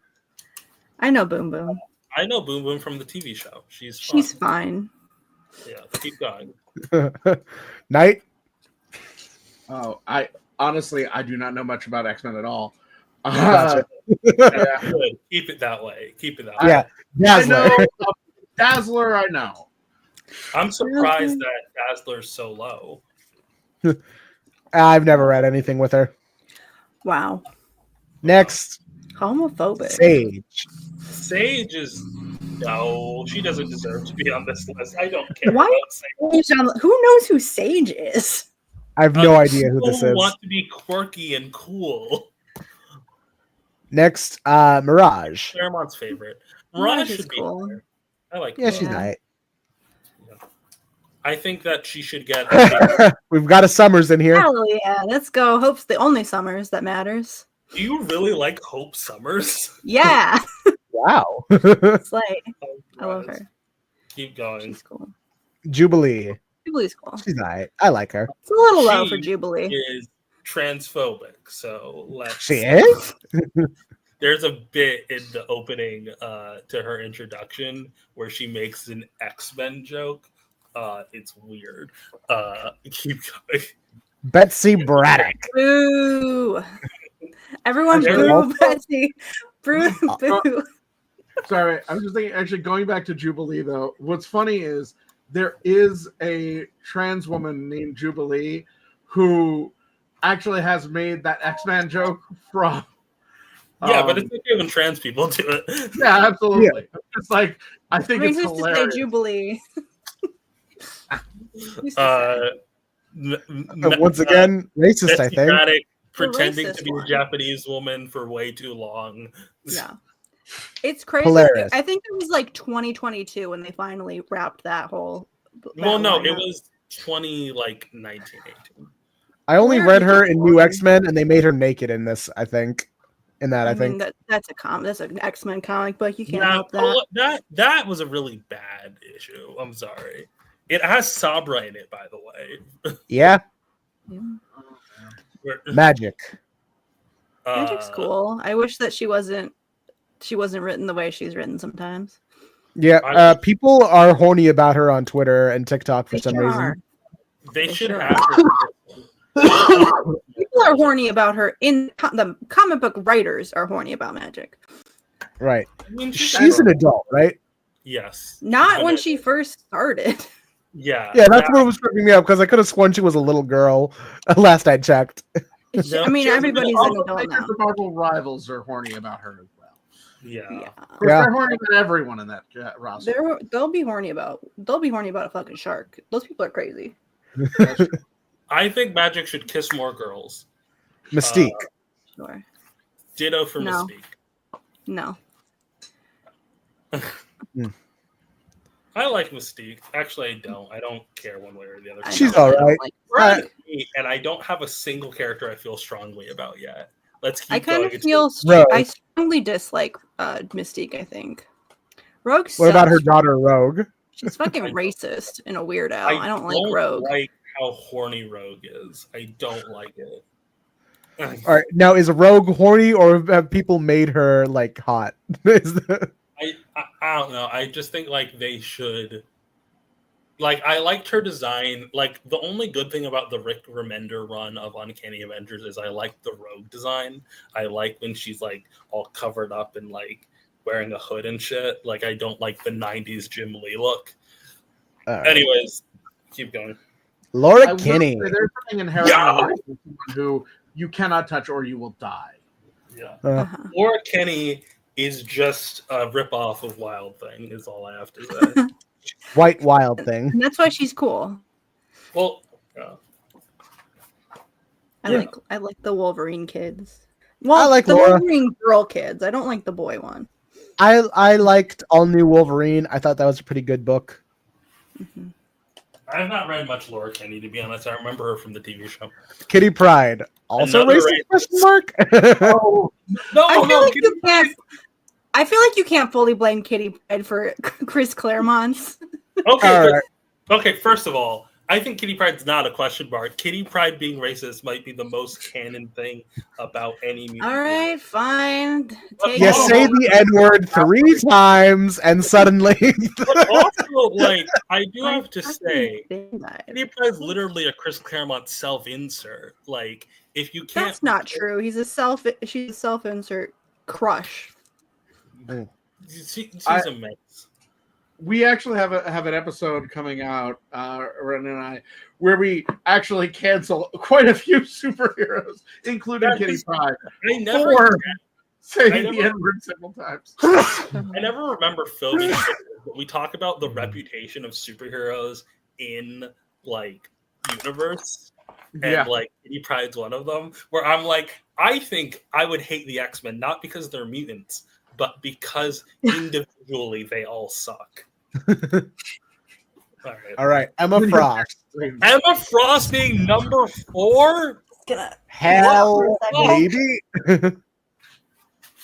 What is this list? Above Kitty I forgot the Pryde? title. This is the 25 best female X-Men characters. All right. Scroll Emma off the Hey, screen. Daystar left as soon as we got an image of Emma Frost holding the Iron Man helmet. Yeah, exactly. I think that's why Daystar left, in fact. Yes. Daystar didn't walk off screen. Daystar's currently hiding underneath their camera. Oh. Oh, okay. I'll move on to the next one. Jean Grey. Sorry, guys, I tripped. What happened? What I missed? Jean Grey. I Jean don't, Grey's fine. I don't care about Jean Grey. I She's remember homophobic. homophobic. Yep, out But of everybody- out- Look, Everybody you out likes your her. one gay friend, and suddenly. to himself. Everybody seems to like that about her, so who am I to judge? You Yeah. should out more people. Yeah. She knows all Next, the closet cases. Storm. Okay, if Storm's number 2. Okay. Wait, Yeah, because right. who could be number one? Who could Okay, be let's number put our one? guesses in right now. Let's put our guesses in. Who's number 1? Who have we Wait, not who haven't hit we yet? covered? I'm like, yeah, really, like It's gonna be I'm like trying to some. think of- It's gonna be like a. Destiny. We haven't hit Destiny. We haven't hit like. We haven't had Dust, but I don't think Yeah, we're gonna. I don't think this writer's gonna be What based year on is this? Haggard. number 1. What year is this article from? It's like recent. Is it Kamala? We haven't. That's what I've been dreading. Oh, right. I'm putting my bet in for Psylocke. She, All right, It might let's be see. Kamala, the Psylocke. best written mutant who was best written before she was a mutant. Okay, Hold on. okay, number 1. Let's do this. Where the What? fuck? Where the fuck is number? Hello? Does that not exist? Are Wait. we the best female X-Men? Is it us? What the fuck? No one's talking about how there isn't a number 1. Wait. scroll all the way up. Maybe they miscounted somehow. Wait, what did it say in the title thing? Go back down to 25. No, there's 25. What number did they start with? 25. Go down to number 1. Go down to 2, I guess. What Right. did it say 1, about 2, 3, 4, I'm gonna have 5, to go quick. 6, I'm gonna have to- 7, 8, 9, 10, 11, 12, 13, double- 14, You double count. 15, 16, 17, 18, 19, 20, 21, 22, 23, 24, 25. You double counted Dazzler. Oh. There's 2 You images. know what would be funny if I double counted Psylocke and I counted Wait, both wait, versions of her. Scroll up, actually. Scroll up. Maybe the Dazzler thing. Scroll up back to Dazzler. Yeah, them not putting Psylocke and putting Betsy Okay, Braddock scroll down. instead. Scroll down. A 60s choice, for Dazzler. sure. Okay, they Rachel Summers is supposed to be after Dazzler, but they But the didn't title put her on the list. So that isn't 2 images of Dazzler. That's Dazzler and then Rachel Summers. Oh, Oh, so so- Storm's number 1. Storm's She And number this better one. writer be, fucked up her baby. list. What does it say? First appear. Okay. She can control. What's the word? Each of you give me a random DC character. Huntress. It can't be Huntress. Oh god damn! Could it be the other Huntress? Paladin. The other Huntress. Can it be the third Huntress? Can it be the original Huntress? Paula? Impala. Grifter. Who is Impala? Paula. Paula? I forget what her last name was. It's some lady named Paula was the first Huntress from the Golden Age. Okay, fine. She's I'm a gonna cat go with- girl. Yeah, I'm going with Grifter, who I think would be hilarious to have just constantly confused for Red Hood. I can't find an image of her. Paula. Of Paula. Okay. I guess we're. Just put a picture of Cheetah. It's the same. She's just Cheetah. I guess we're going with this. It's weird. I don't like it, but this is the only Uh, image. Presentation. You guys want to look at Superman's 15 best modern costumes ranked? Well, I see they put the horny one, so Yeah, speaking my language. definitely up there. Mm-hmm. Yeah. And the number 20. So Let's starting off strong with the fucking lie. If Superman's 15 best modern. I'm starting to think the people at CBR can't count. To be fair, they How started did at this end up 20. on that list Interesting. anyway?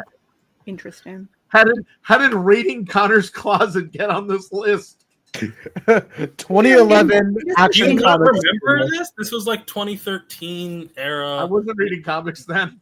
This was I haven't- 2011 Action Comics Superman Year 1, I think. Everybody it has wasn't- their jeans It era. was, no, it wasn't. You're thinking of a different costume. This was when Superman lost his powers, like 2015, up until he died in 2016. He lost his powers, so he lost his suit because of this Fortress of Solitude took back his suit.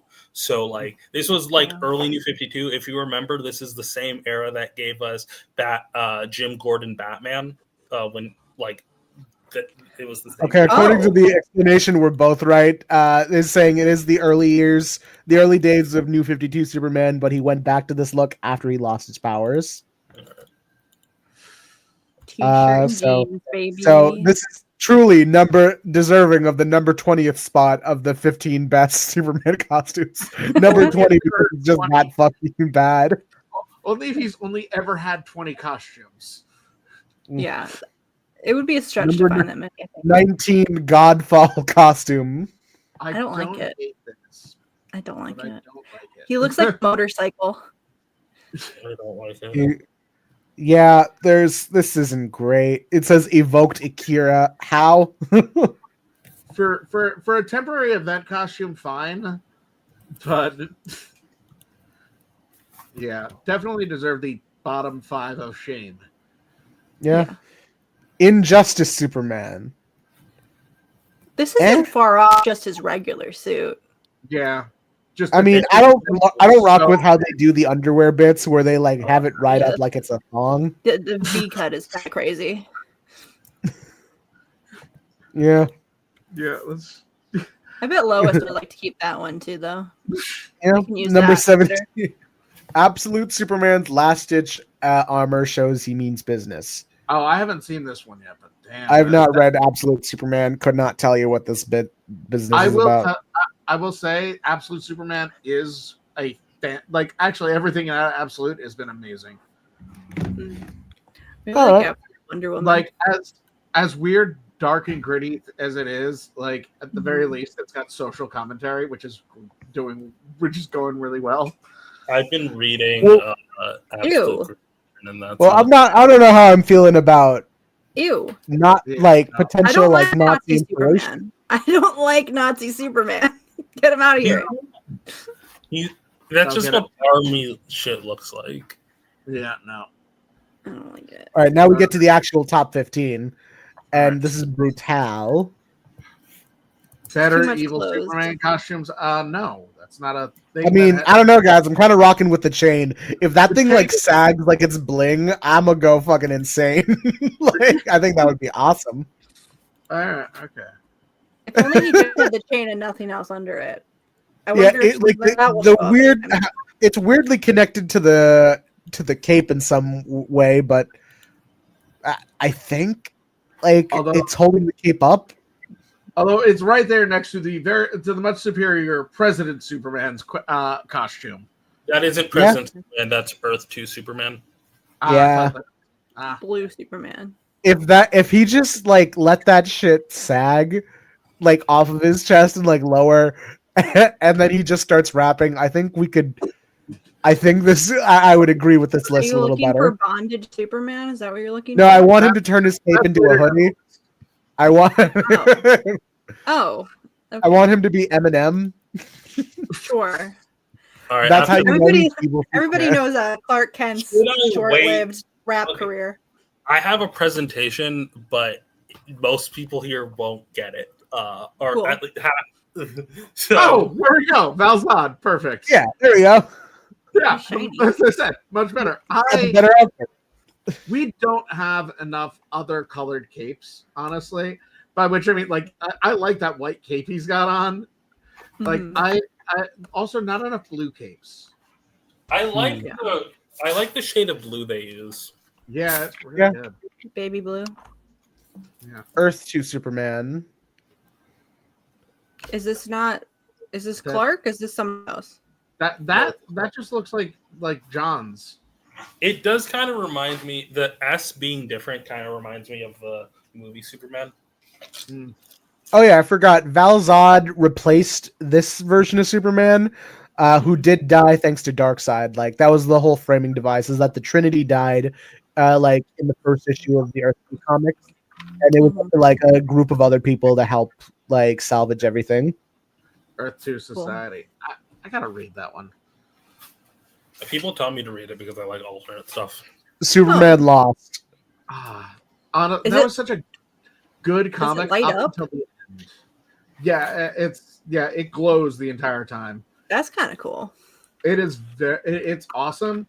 My only gripe with that comic is the very end where they're like, and then he goes and replaces himself with with the version of him who hadn't been traumatized by all these events, thus Don't do restoring it. the status quo. And I'm like, Let's put him back.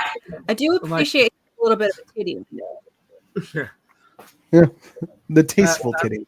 Speaking of comics that I like up until the very end, Hi, Joe. Hi, Jomo. New 52 Superman. How are we It's- feeling about the mock turtleneck? we were talking about this earlier. I think the new 52 designs are just boring. They give everyone the same belt. They give everyone the same collar.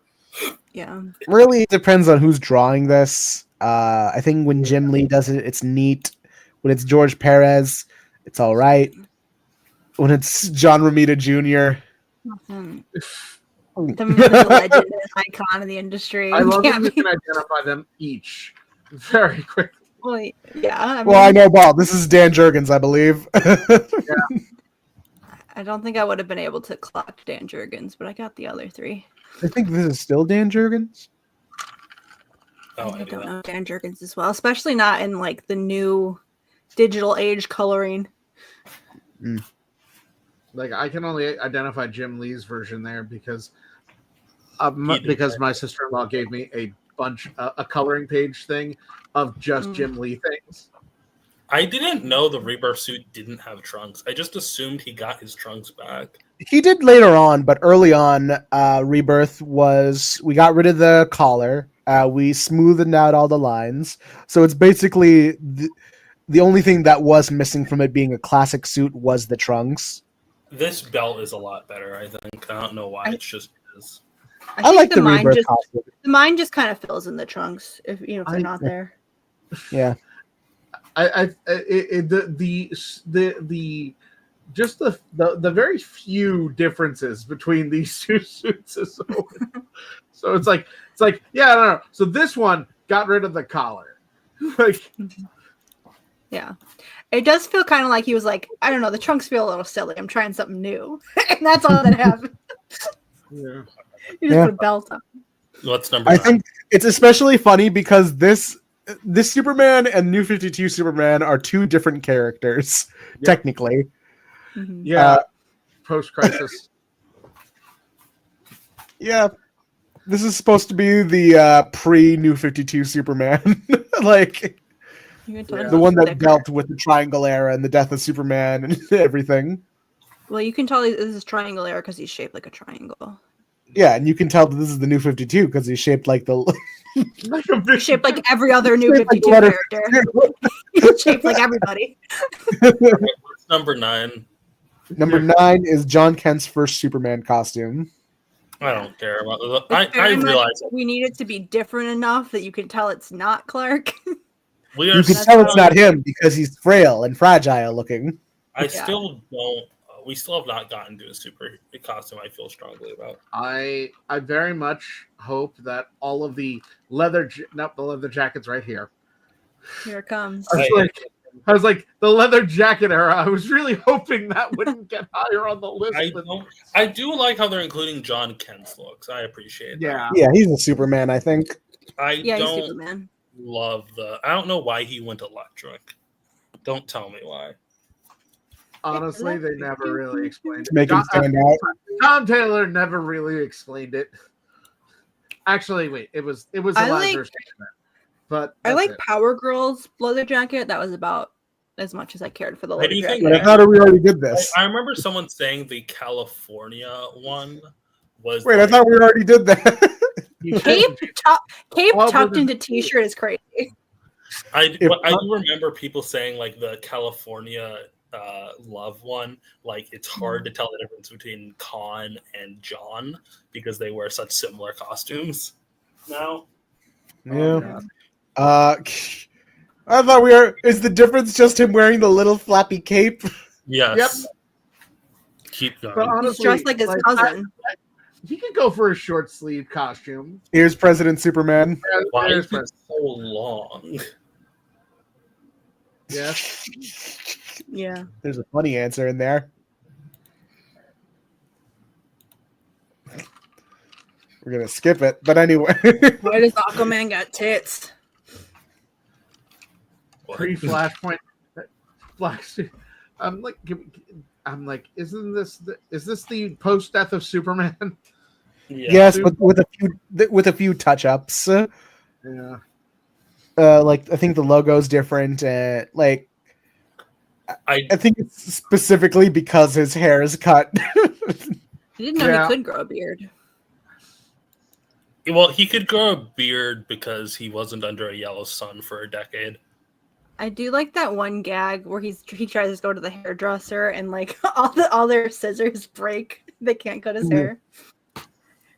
He How needs do I that ban this person? kryptonite shears. Superman and the Authority. Uh, Get him out of there. yeah, really. It's supposed to be like older man, old dad Superman. Yeah. Then we get to Kingdom Come. Well, that in that one they gave him a touch of gray, and now Mark Waid says, "Yeah, that man is 36."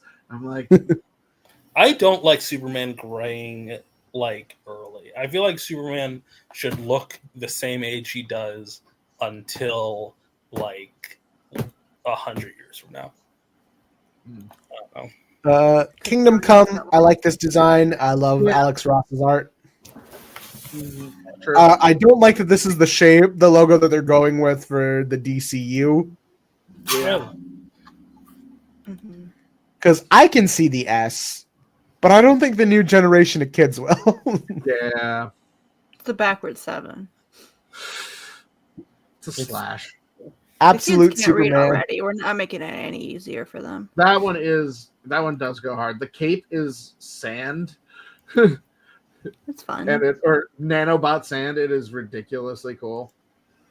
That's Yeah, fun. that's neat. I think this does what the new 52 wants to do, but like more effectively. That Yeah. does sum up the absolute line. That's basically I do think this is kind of did they do it again? Yeah, once again, the number They 2 got us slot. again. Which one did they double count? Let's scroll up. Well, they counted Well, we 20 out of started with 15. 20. So we were already. So we have Yeah. several more.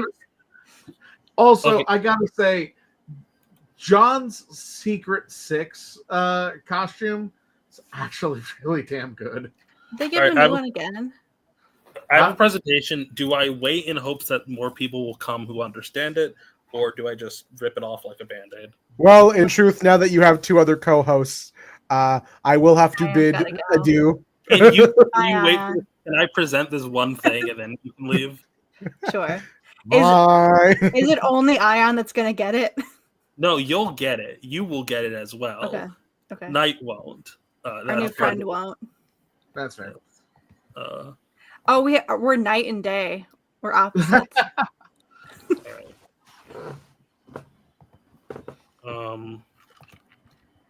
Slideshow. Okay. You guys can all see. yeah. Mhm. I Welcome think to I'm Pride- not gonna understand this as much as you think I will. Welcome to Project Echidna. Mhm. It's Echidna as not the animal, as in the Greek mother of monsters. If you- So not Never- as in another Sonic crossover. Yeah, I It's was not- thinking Sonic.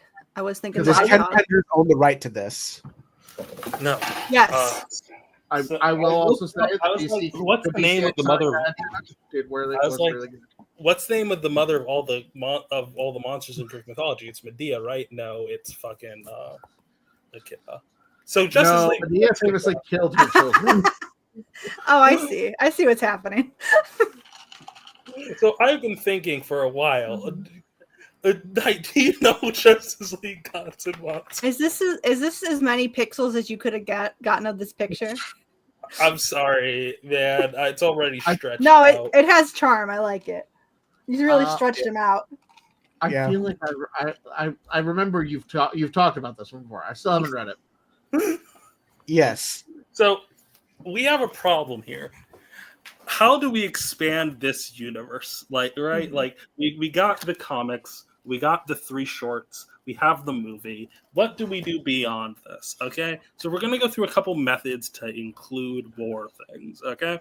First of method 1, we just ignore the ending. Yeah. Fair. So the ending of the movie is one of the 3 members of the Justice League leaving to go deal with her trauma, even though she didn't really do anything in the plot of the movie. So like she's gone and she breaks up the core 3. So we can't really do that. So method 1, we ignore the ending. She comes back instantly, or we just open with her back from whatever she's doing. We don't discuss what happened. Since time has passed, we change the designs up a little, so on and so forth. 2, post-apocalypse. Becca comes back and everything sucks now. She has to make a new team. Maybe the other 2 are dead or something, but like we follow Becca in this story, okay? Mm-hmm. Method 3, we double team it, okay? One half of this story is Becca and Lex Luthor doing shit on New Genesis, and the other half of the story is the 2 other bozos trying to get new members to replace Becca. Yeah. Okay. Plans to get them to the DCU. There's also another one here where like we skip forward and Becca's the queen of New Genesis already, and like we do stuff. It's like it's hard to square the circles. Plans to get them to the DCU. So we need to expand their importance, okay? Mm-hmm. Plan 1. Becca warps in. She just pops into the normal DCU. She kisses normal Wonder Woman, just as it is. Yeah. I'm an absolute Wonder Woman Becca shipper now. Somebody has That to be. one fan artist convinced me. We have to get rid of a fucking absolute Steve. He's pissing me off every time he shows up. He just ruins the good vibe. 2, Hernan, the Superman drops in. How? I don't know. Let him talk to normal Superman. Then he changes his costume to not look terrible. You could find a picture of him, huh?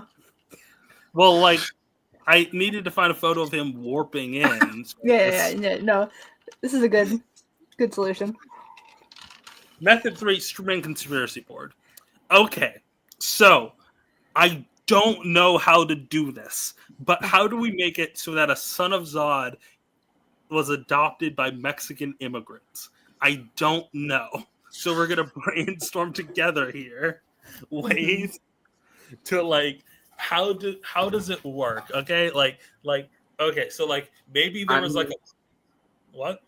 I just immediately thought like that he literally crashes on the border while they're crossing. They adopt him in crossing. And Well, no, yes. But I'm talking in the normal DC universe here. I think that just happens. Yeah. Like, But like, Zod's a character now. though. Okay. So like the actual main universe Zod, him having a kid. Well, he has a kid already, but yeah. He does have a kid. Extra kid. Yep. He's in. Do we want the kid to be a baby? now. Is that necessary? Because I think there are other workarounds. I don't think he should be a baby. I think if we made another Superboy, that would be annoying and not fitting. Okay, so hear me out. We have that boy from what was that Last Son of Krypton story that Richard Donner did with Jeff Johns? What? The one with the There's the story. everybody brings up for why they hate John. That one. Where he So we adopts the use kid. that boy. Yeah, I think his name was Gregory. I think so. It was something like that. I have no idea what you're talking Either way, that little boy whose twist was that he was a Phantom Zone baby. about. That Here, Ken. Yeah. He's now this. The new 52 rebooted him, and he's this kid over here in the corner. okay. So the Phantom Zone baby, like as part of Zod's plan, is like, all right, you're gonna go to America and you're going to usurp Superman. Unfortunately, this kid is stupid and went south. I think what we got to do is we have to you have to remove the Zod part. Okay, I think we have to do that. We make the Zod baby the Iron Giant. He gets banked on the head. He gets bonked on the head and forgets that he's a weapon. See, I was thinking. I was thinking similar. I was thinking. I'm like, why would Zod ever send his child to another planet? And I thought, oh, it's too weak. And then I'm just imagining him.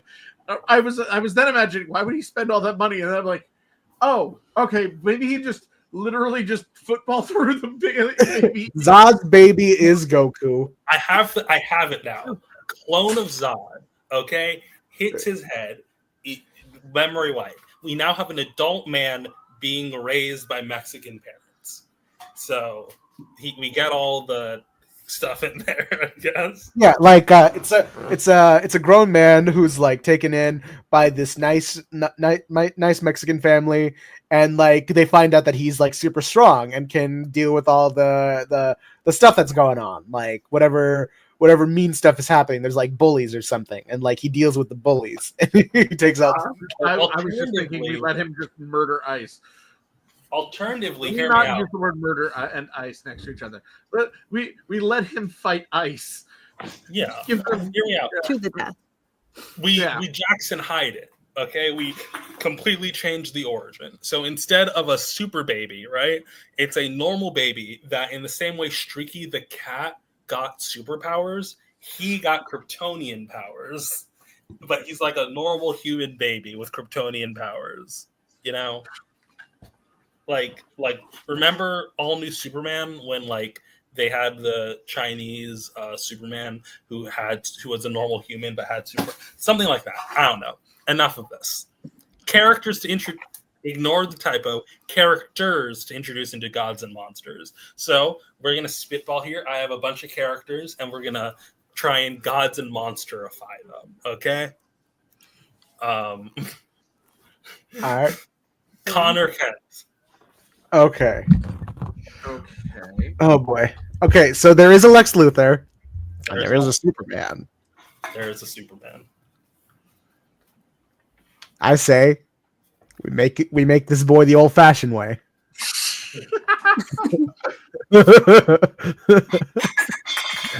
No. Veto. All right. Well, I got nothing. When a superhero and an arch nemesis hate each other very much. And one of them has pink kryptonite. Mhm. Just Oh, we can Uh, actually do that with the. Okay. So, any other ideas? Let's see, Connor. okay. We've said you've said he can't be the love child of, or that the love hate Well, child. considering that this is from a universe where the government is still wary about this Superman, we could say that this is a lab experiment made by the government in a sort of Bizarro-esque thing, but instead it's just a teenage boy. See, I was thinking instead. I'm like, okay, what if we just what if he is instead the brainchild of Brainiac and Lex's love affair? Brainiac is just a sad baby in this, though. He's not a. Yeah. He's Okay. He So- also got shot in the head by Superman. All right, next one. You Hank guys remember the time Superman killed a baby? Yeah. He- All right. he did Cyborg one- Superman. Cyborg Superman. How do we make a cyborg Superman? I Well, wouldn't the say thing he is, did Cyborg Superman is connected to New Gods and Darkseid. In a- Oh my god. Becca comes in, Superman. fights New Genesis, right? And New Genesis is like, how do we stop her? She's too powerful. And they're like, what if we clone Superman? So they make a cyborg clone of Superman to stop her because she's connected. Or if we want to get a little bit more body horror with it, they create a fleshy clone that dissolves very quickly, and they're like, "All right, we got to scrap this thing for parts. We'll put the Kryptonian DNA into it, but like we gotta like keep held it. We gotta Oh, use like the Danny flesh Phantom. bit as like a glue for our robot parts." Like the Danny Phantom clones. I Yeah. like to think that he tried to put the fifth ring on his thumb, and then it wouldn't fit. So he's like, "Damn, okay, well, I gotta put it on. I guess double on the ring finger." All right, next one. Two-Face. Fucking Two-Face, All right, if Batman's a vampire, Two-Face should be a half vampire. a mummy. Sure, I was going with a ghoul. I was thinking like a ghoul. I'm thinking like I'm Uh, thinking if you got like double, you could do half- werewolf. Like you get like a okay, yeah, that works. Yeah, half werewolf, half man. That's But it's split in the half. It doesn't. He's not. He switches back and Yeah, forth. he's It's not just one like half he's of not like him. one of those Teen Wolf werewolves. He's just like half really fucked up werewolf, the other half man. but like Batman isn't like a magical vampire. He's like a science vampire. There's no magic in this world. Hmm. Oh wait, Squid, you got any input? Squid, you're the horror. I think he should be sewn to a wolf. Half of, they had to put the wolf grafts on him after the accident. Yeah. They had to graft him to a wolf. We could say that Hugo Strange put that one together. Or you know what? He Actually, has Morbius disease, and the only cure was wolf blood. That's why it looks like this now. you know what? I was thinking, wait, what if we just accidentally remade Man Bat? And I'm like, actually, wait, what if you had to literally, what if he and Man Bat got into some sort of like explosion, and there just wasn't enough of either of them to? So, fun fact about Batman's identity in Gods and Monsters. So he's just half Man Bat, half He's half man, half man. half Man Bat. The identity of Batman in Gods and Monsters is Kirk Langstrom. Oh, Okay, Part man, part skeleton. someone tries to. Okay, hear me out. He tries to recreate the experiment by testing that made vampire Batman by testing it on like random people, right? And then one of the people breaks out. There's an explosion, and to save his life, the half of their body's sewed onto his body. So now he's two guys. I'm two guys now. It's me. Next. It's me, two guys. Yeah. And then All right. he's got two people's actual brains inside of him. Oh, Next. wait, no, I just Rip Hunter. Hunter. Oh. I got no. this one completely randomly. Oh, I wonder from who. No, legitimately, I was clicking the random button on the DC Wiki and I got Rip Hunter. Okay, if we make fucked up time traveler, I feel like there is an easy body horror solution to this. You gonna fly him?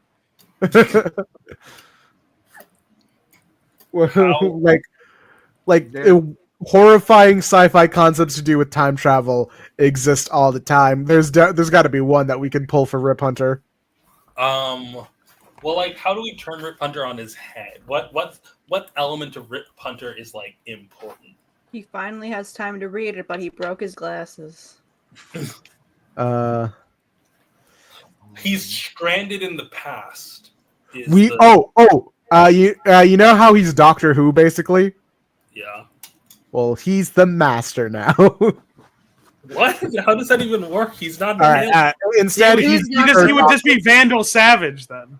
Okay, then he's the third That's Doctor. the whole where thing. he was once a time traveler, but the time people exiled him onto Earth to work with the military now. Mr. Gold?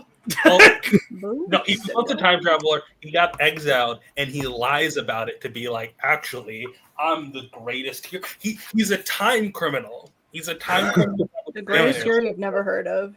Or he or he's just an insane wait, man. Yeah. Oh no, I could go for Time Bandit. Yeah, Yeah, like he's lying about Just an insane guy who says he's from the future and just babbles about inane shit. but And he's people supposed believe him for some reason. people. That's the difference between him and Booster. Booster is from the future, but nobody believes him. Rip Hunter just tells people he's from the future, and everyone believes it. That would be really good. I like that a lot, actually. Hear me out. Hear me out. This is the twist on the head. It's not one Rip Hunter. It's an entire council of Rip Hunters from different points in his timeline. The Council of Rip. Yeah, all. They're not from different universes. They're from the same timeline. It's just him in different points of time. It's him as a kid, him as an adult, him as an old man, him as another adult, and they're all just trying to like put their heads together. So Trinity. Don't remind me of Trinity here. This is my safe space. Anyway, next next one. yeah. Ra's al Ra's Ghul. al Ghul, Ross? Vampire Hunter. Oh, That's that- an Hell easy yeah. one. Get Yeah. him. and Basically, he's going to be Van Helsing.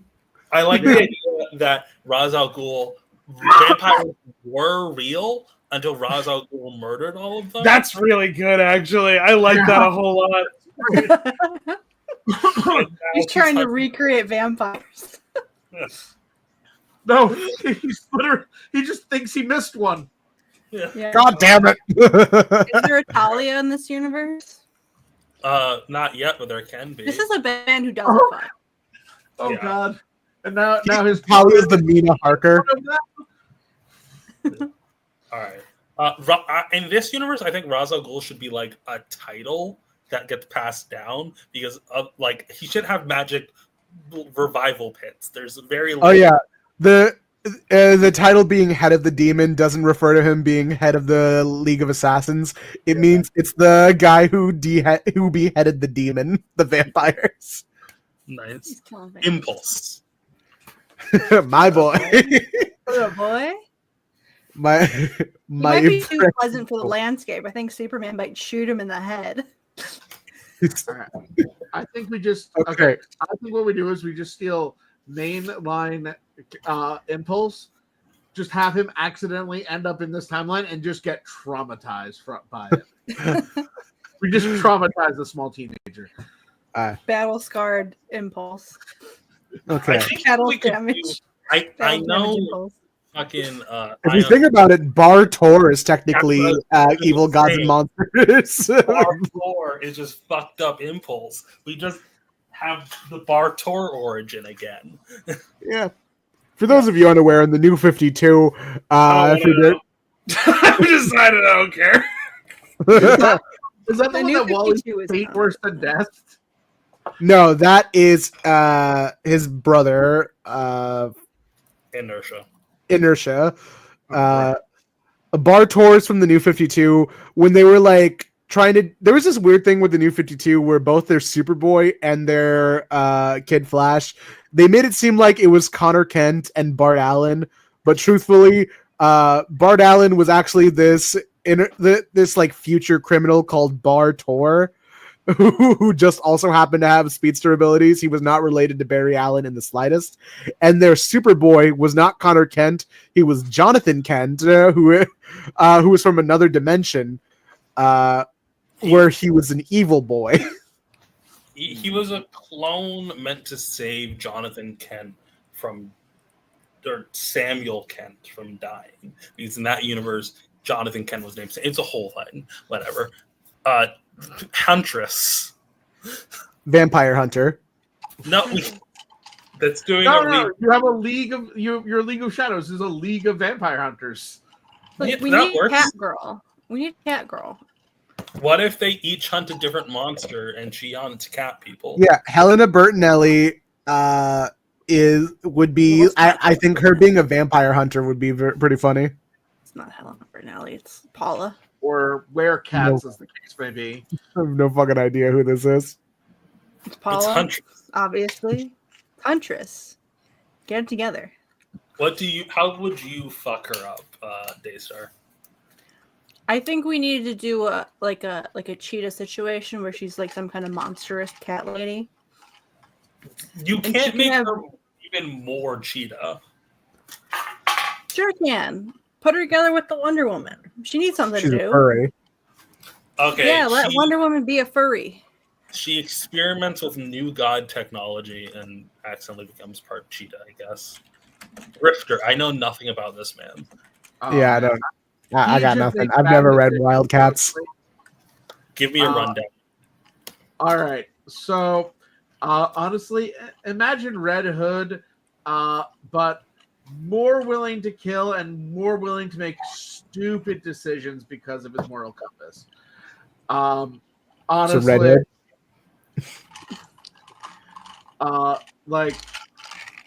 So one of my literally, I reading the most recent Wildcats run. At one point, the organization that he's working with is recruiting evil scientists, and the evil scientists they go to recruit. They've killed all of the goons up until this guy, and the evil scientist is like, oh, you want to see a demonstration? Let me just electrocute this monkey for you. And he's like, Jesus Christ, I didn't want to do that. Shoots the guy in the head. He's like, yeah, we'll find another evil scientist. That's fine. I was half listening. I was really hoping you were going to reveal that the monkey turned into Grifter. Oh, no. I was really hoping the story was going to get really fun. Oh god, no. It's very much just like he's very much just one of those edgy like 90s superheroes that I personally would love to see him just in a little bit more of the Bat Family stuff because he does fit in Gotham.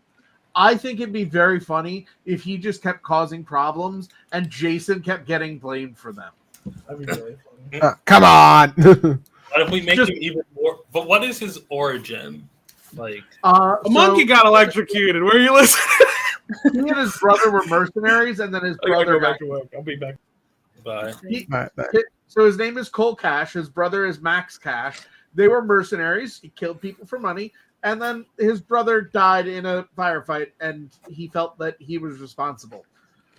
So now he does all sorts of ridiculously irresponsible things, honestly. I feel like you just import him into. Also, one of the best things that they did with him in the new Wildcats thing is every time he was asked about his origin story, he gave another random Elseworlds story. He would just constantly say, "Oh yeah, so I'm from a universe where the vampires took over the world and and they all followed evil Nightwing." And it's like, wait, what? That's I don't know, like Yeah, it was. I think Yeah, we just he imported his. Then we just it's only in this universe. His brother was murdered by a member of the Justice League, so now he wants to kill him. All right. Who else do we have? Static. Static. How do we make evil fucked up Static? We make him pure electricity. And just like it's really painful. Sure. I think that'll work. Yeah. Driven mad by pain. Oh god, I'm actually reminded of this great character from a book series. X Heroes is about superheroes in a zombie apocalypse, and this one character, Zap, with 3 Z's, literally, so he could turn into pure electricity, but the electricity that he generated came out of his biomass. So he would shrink.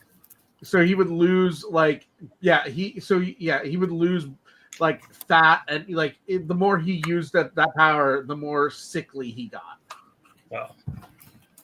Yeah, Dan Garrett, Blue Beetle, baby. I feel like making the scarab like how it was with Jaime Reyes could already like lead into some messed up like body horror. You I know feel like how, we could just have regular Dan Garrett. you know how like Dynamite. in Peacemaker he has like the fucking brain of the scarab in his mind. Ooh, Yeah. gross. Here's my idea. He thinks that like his brain got fucked up by the scarab, and he thinks he has superpowers, but he doesn't really. He just has a bunch of dynamite. Why he was such a freak. Yeah. Proton Blast pulls out a gun. Help! The gorillas are going to. Oh, the gorillas are gonna blow me up. Yeah, that's my idea for Dan. Or it could be like weird body horror possessed by the beetle. Half of his body is like Blue Beetle armored. I hear voices in my head. They talk to me. They understand. They talk to me. I don't think I've ever seen Kaji Dad written out before. Wally West. Wally West. Let's see. The existence of a Wally West implies the existence of a Barry Allen. Does it? Does it? Maybe Barry Allen died in the fucking explosion. Okay, so Barry Allen became this sort of like vibrating like anomaly. Like the Flash is this sort of like ghost story wherever Wally West is, and Wally's been chasing this ghost. And Dr. unfortunately, he's chasing this ghost, and somewhere down the line, either he fuses with it or it imbues him with similar Ooh, powers, creepy. where he has to live in abject like constantly like Dr. Manhattan powers. He's existing in every single timeline ever. We've got gamers. Hello, we're back. Gamer. Hold on. Is night? Hey, Hey, how's it going? there's more people on here. Who else is here? There's more. I'm Can I tap out now? Yeah, you tap can out go, now. Ayaan. Okay, bye, Ayaan. The real bitches are here. All right. Good night, Ayaan. All right. My ears are Wally still ringing from seeing. I like Queen. the idea of Wally West chasing a ghost story. Right now, we are adapting characters to Gods and Monsters canon, guys. Oh, okay. We We got already did Rip Punter. We did Rip Punter already. Don't worry. We don't need any of your input, Stack. All right, Wally West. I'm thinking like Barry Allen exploded into like chunks, and Wally West is just like a traumatized. Because here's the thing you have to remember about Gods and Monsters: most of them aren't heroes. Like most of the characters are fully wasted potential. Their bodies, their They're corpses, potential man. yeah, they're corpses that are getting rid of, right? But yeah, like Wally West just is like a traumatized kid because Barry Allen died. Red X. Does anyone remember Red X? Yeah. How do you make this one more fucked up? I'm thinking, hear me out. Red X is not a person, he's an organization all committed to murdering Kirk Langstrom for like murdering like they're all the orphans of the parents that the Batman has killed. Mm. Cool. And I think even funnier, we make them like it's Dick Grayson. Yeah, I was thinking that. Yeah, It's Dick Grayson. It's Jason Todd. It's Stephanie Brown. It's Cassandra Cain for some reason. I mean, most of those are children of villains, you know?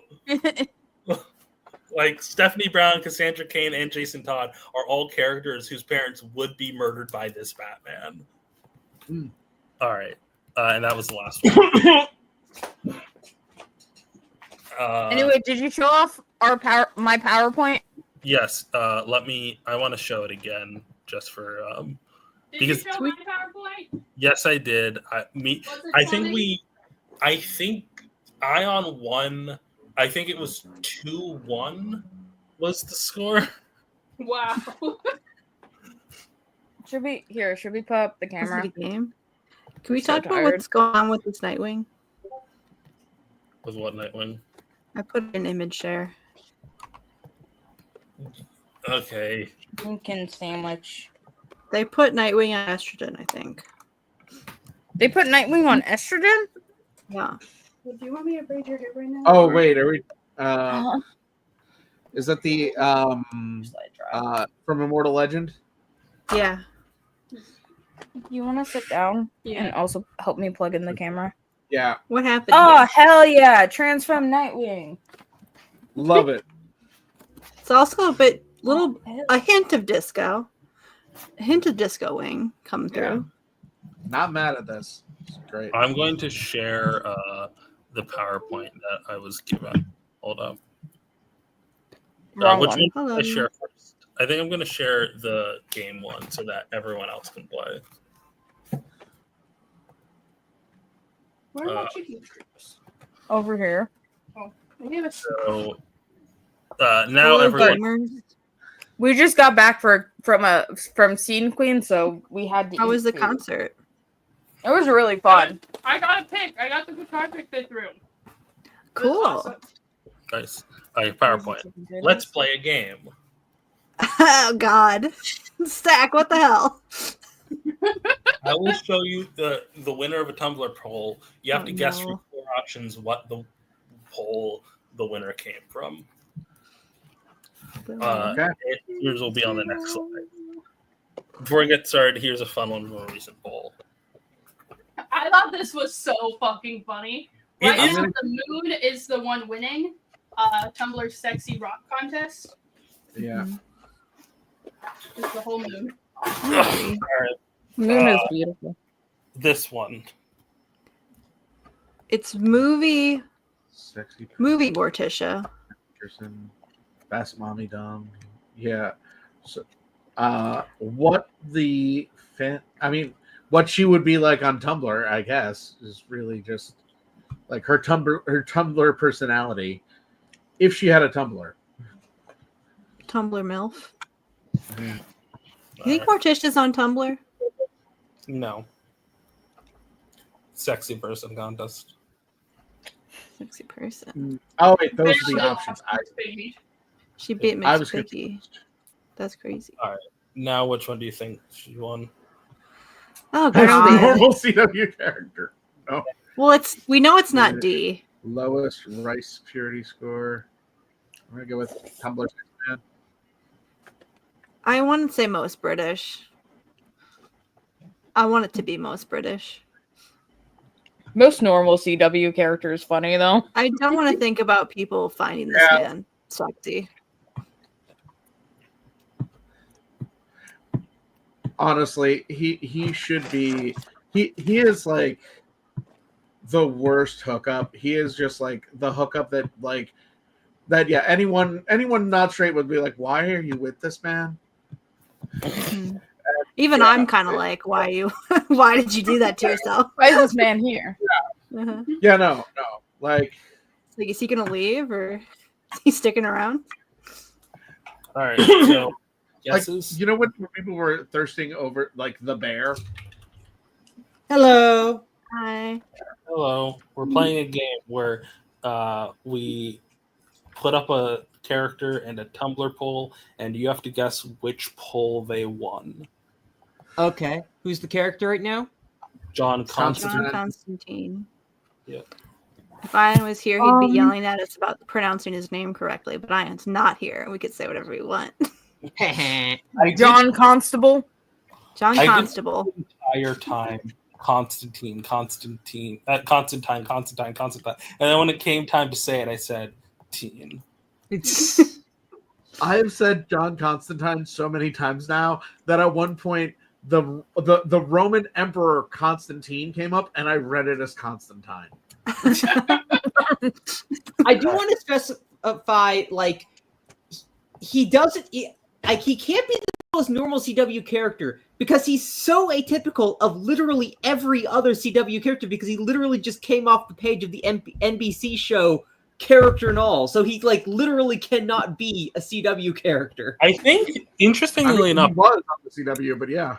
The guy who plays him in the CW, I think has played him in everything but the Keanu Reeves movie. Yeah, he's done the plays voice acts him in the animated movies. I think he did an audiobook once. And yeah, he played him both on the NBC TV show and the CW. Yeah. I think most British. I'm voting in lock it in C. Any other lock-ins before I reveal? I'm gonna say I know the answer. I made this PowerPoint, so I also know the answer. All right. So the answer: lowest price purity test score. That's so not true about that What does man. that even mean? What does that He's mean? fucked a shark. Is that not on the list? No, lower is more things you've done. Oh, I'm I see. I had it backwards. Rice purity, Like the rice purity thing is a list of devious sexual activities and other. Oh, if I knew what that meant, I would have voted for that. I didn't know what rice purity he was. doesn't wash his rice. I thought this one was funny because he lost to Hal Jordan, and Hal Jordan won against Lobo. This poll was crazy. Hal Jordan's not that interesting. No, Hal Jordan is a pretty vanilla guy. He just likes harassing the same woman. He does have sex a lot. Like there is literally a complaint where his landlord complained about. He's got a couple different women that he harasses. All right. Um, Oh God. Okay, this one feels like it's all of them could be applied to him. Yeah, really. Because it's like he's not even a. Is he a father even? Which one is this? Isn't it He's a like two grumple. dudes? He's a great uncle. That still starts with He's a G. great uncle. He's a great uncle. The This G is could stand for anything. this We're is stretching the definition of guilt this a little bit. This is the Oh, con oh, artist like- that wears the fez. Let's see. Honestly, I think B is out because he is generally pretty successful with those cons. Yeah. Longest criminal record, I could totally see. The thing is, no, he can't have the except longest for- criminal record because all of it's done in his brother's name. All the other thing I would point out is that if this is of all characters, Frank Gallagher wins that one hands down. So probably not. I feel like people I'm gonna definitely give- fuck I'm gonna this go guy a Tumblr lot. Kill. I see a lot of fucking thirst traps of this man. I'm on going my yeah, TikTok. I Tumblr think Kill. people want to. I would even I'm go gonna- sexy man. I'm gonna Alright. also go Tumblr sexy man. I'm going Alright. I'm Tumblr going sexy man. Gilf to balance it out. Yep. Oh, sexy man. Yep. Okay. See? Yeah. People, Alright. it's like leaked onto my TikTok, and it's like, I think it was really important that Dr. Doofenshmirtz was the semi-finalist. Yeah. it's very Tumblr. I'm not spending much time on these result screens. I'm Who sorry. is Most this? main character, side character. Isn't This is the guy from Mob Psycho, right? Yes. I don't even know what that Lightfoot, is. I mean, he's. It's an anime. I've only seen one episode of the entire show. I watched it with my girlfriend. She loves him. He's her favorite character. I watched like the first season. A sweaty man. I'm gonna say most main character, side character. Even though I feel I'm like gonna- he's a character. The thing is, I can absolutely buy this guy getting a Tumblr sexy man win, but the thing With that is, it's picture. throwing me off for a loop is the manga art, not the anime art. It's like it's a One Punch Man comic, so it's like the manga art is dramatically different from the anime art. I think that's just like a good photo. Like they just wanted a good photo. He's from a manga. Is this a white man? It's Japanese. So why would he win the white boy off? To be fair, non-white people have won white boy offs before. White boy is a state of mind. I wish to one day win the white boy of the month off.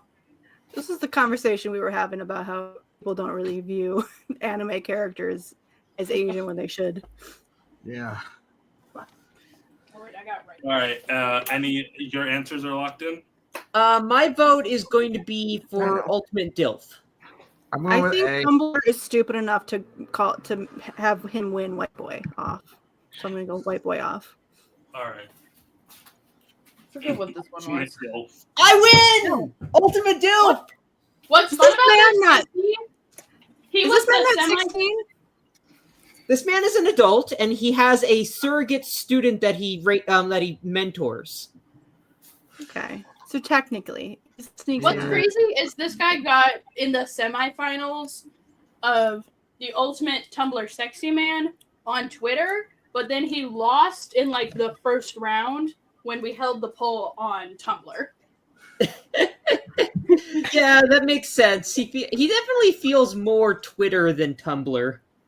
Yeah, the first winner of the Tumblr Sexy Man polls was Cecil from Welcome to Night Vale. Oh yeah. Yeah, that's very Tumblr. The character with no canonical appearance is the sexiest man on Tumblr. Okay, but like this canonical, He does have a very attractive voice. Canonical appearance. He just has clothes. Yeah. To be fair, he does have an attractive voice. Yeah. The most attractive voice. Mm-hmm. That's really doing it. We saw the most beautiful Butch today. Really? The concert we went to. In the concert or just in the crowd? In the concert. They were on Was it? drums, white tank top, no bra. Can we get a Wolf pic? Can we get a cut, pic? bright red. Do we have pics of the concert? I think that's Take the any one. clips? I didn't get pictures of that set. Oh my god, how could you do this? I was so stupid. I kept on staring at the Butch. I just Damn it. was, You didn't even bring any to share with the class? What the hell? we will find the Butch because we know this artist. Can we talk about... Okay, we'll do another PowerPoint, but there is something I want to talk about. as We well. can talk about this This is before. my super secret PowerPoint. All right. We're, Things I think the Fantastic Friends look like by All me. Yeah. Nailed it. Got it in one. My this ears is are me. pressed right now. Zach, have you seen this? Zach, have you seen this PowerPoint? No. It's very mean to you. Okay, this has been said on the podcast for sure. Uh-huh. All right. Kind of look like the yellow M&M. No. This is pre-bleach blonde hair Cody Rhodes. Okay, you could have chosen the bleach blonde. No, I did not want to. Okay. Well, you're natural blonde, so it's different. Is that? This Oh, yes, I Yeah. see. Yes, yes. For sure. This is one of the... Oh, fuck. This picture of this horse. Yeah. Yeah, I'm also told this regularly by Ash. Nothing here is surprising. You can't call your girlfriend a horse. I say it affectionately versus when I call her mother a horse and I say it mean. You couldn't get a worse picture of me? You don't have that many pictures. I am drawn by Phil Note. This is true. I did go through this. Daystar gets the most views of the video used. Because I'm the most famous. God damn it. God damn it. Chicago. My beard is better than his. Yeah, no. Yeah. You got me. The Chicago Pope. You got me. To Lynn from Strange from Lower Decks. Trans femme Bach? Yes. They femmed Spock. Hell yeah. The bean. Yeah, The bean. for sure, for sure. Yeah. I Anish Kapoor's in there. I think we're just picking things that you associate with our friends. You No. just No, took this is my right. profile picture. This is correct.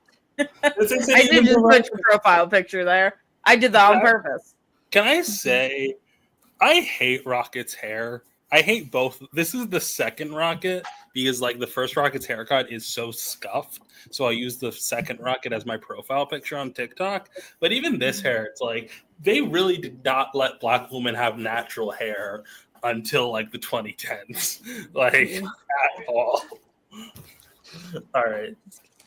You can't say This feels rude. This feels rude. Yeah. That is mean. That's I'll mean. take the bean. This is awful. You just took a random trans woman from comics, and that was I was it. like, did they? That's Gal Gardner. I was gonna say, is this estrogen could save her, Guy Gardner? Yes. Estrogen made her worse, actually.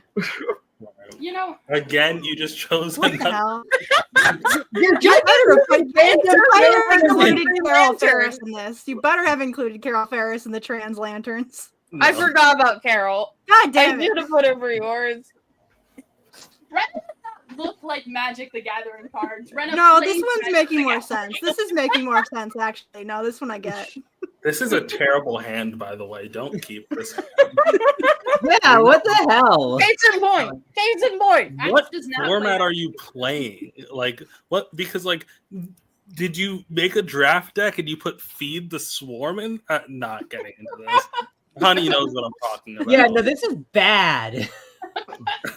Just the gun. Does not look like it. What does that mean? My last Simon Bass's gun. My last video was literally about how this scene sucks. Mhm. Shawn Michaels, Okay, well, unfair. a little Obvious. bit of flattery. I hope he was. Laura Yeah, Palmer no, from that makes more Twin Peaks. sense. That tracks more, actually. It's I literally have no behind idea who Ayaan that is. too. This is I have Laura Palmer, the missing woman in Shape in the Twin chin. Peaks. And the She's a mouth. dead girl from Twin Peaks. That's all Yeah. you need to know. I said hell yeah.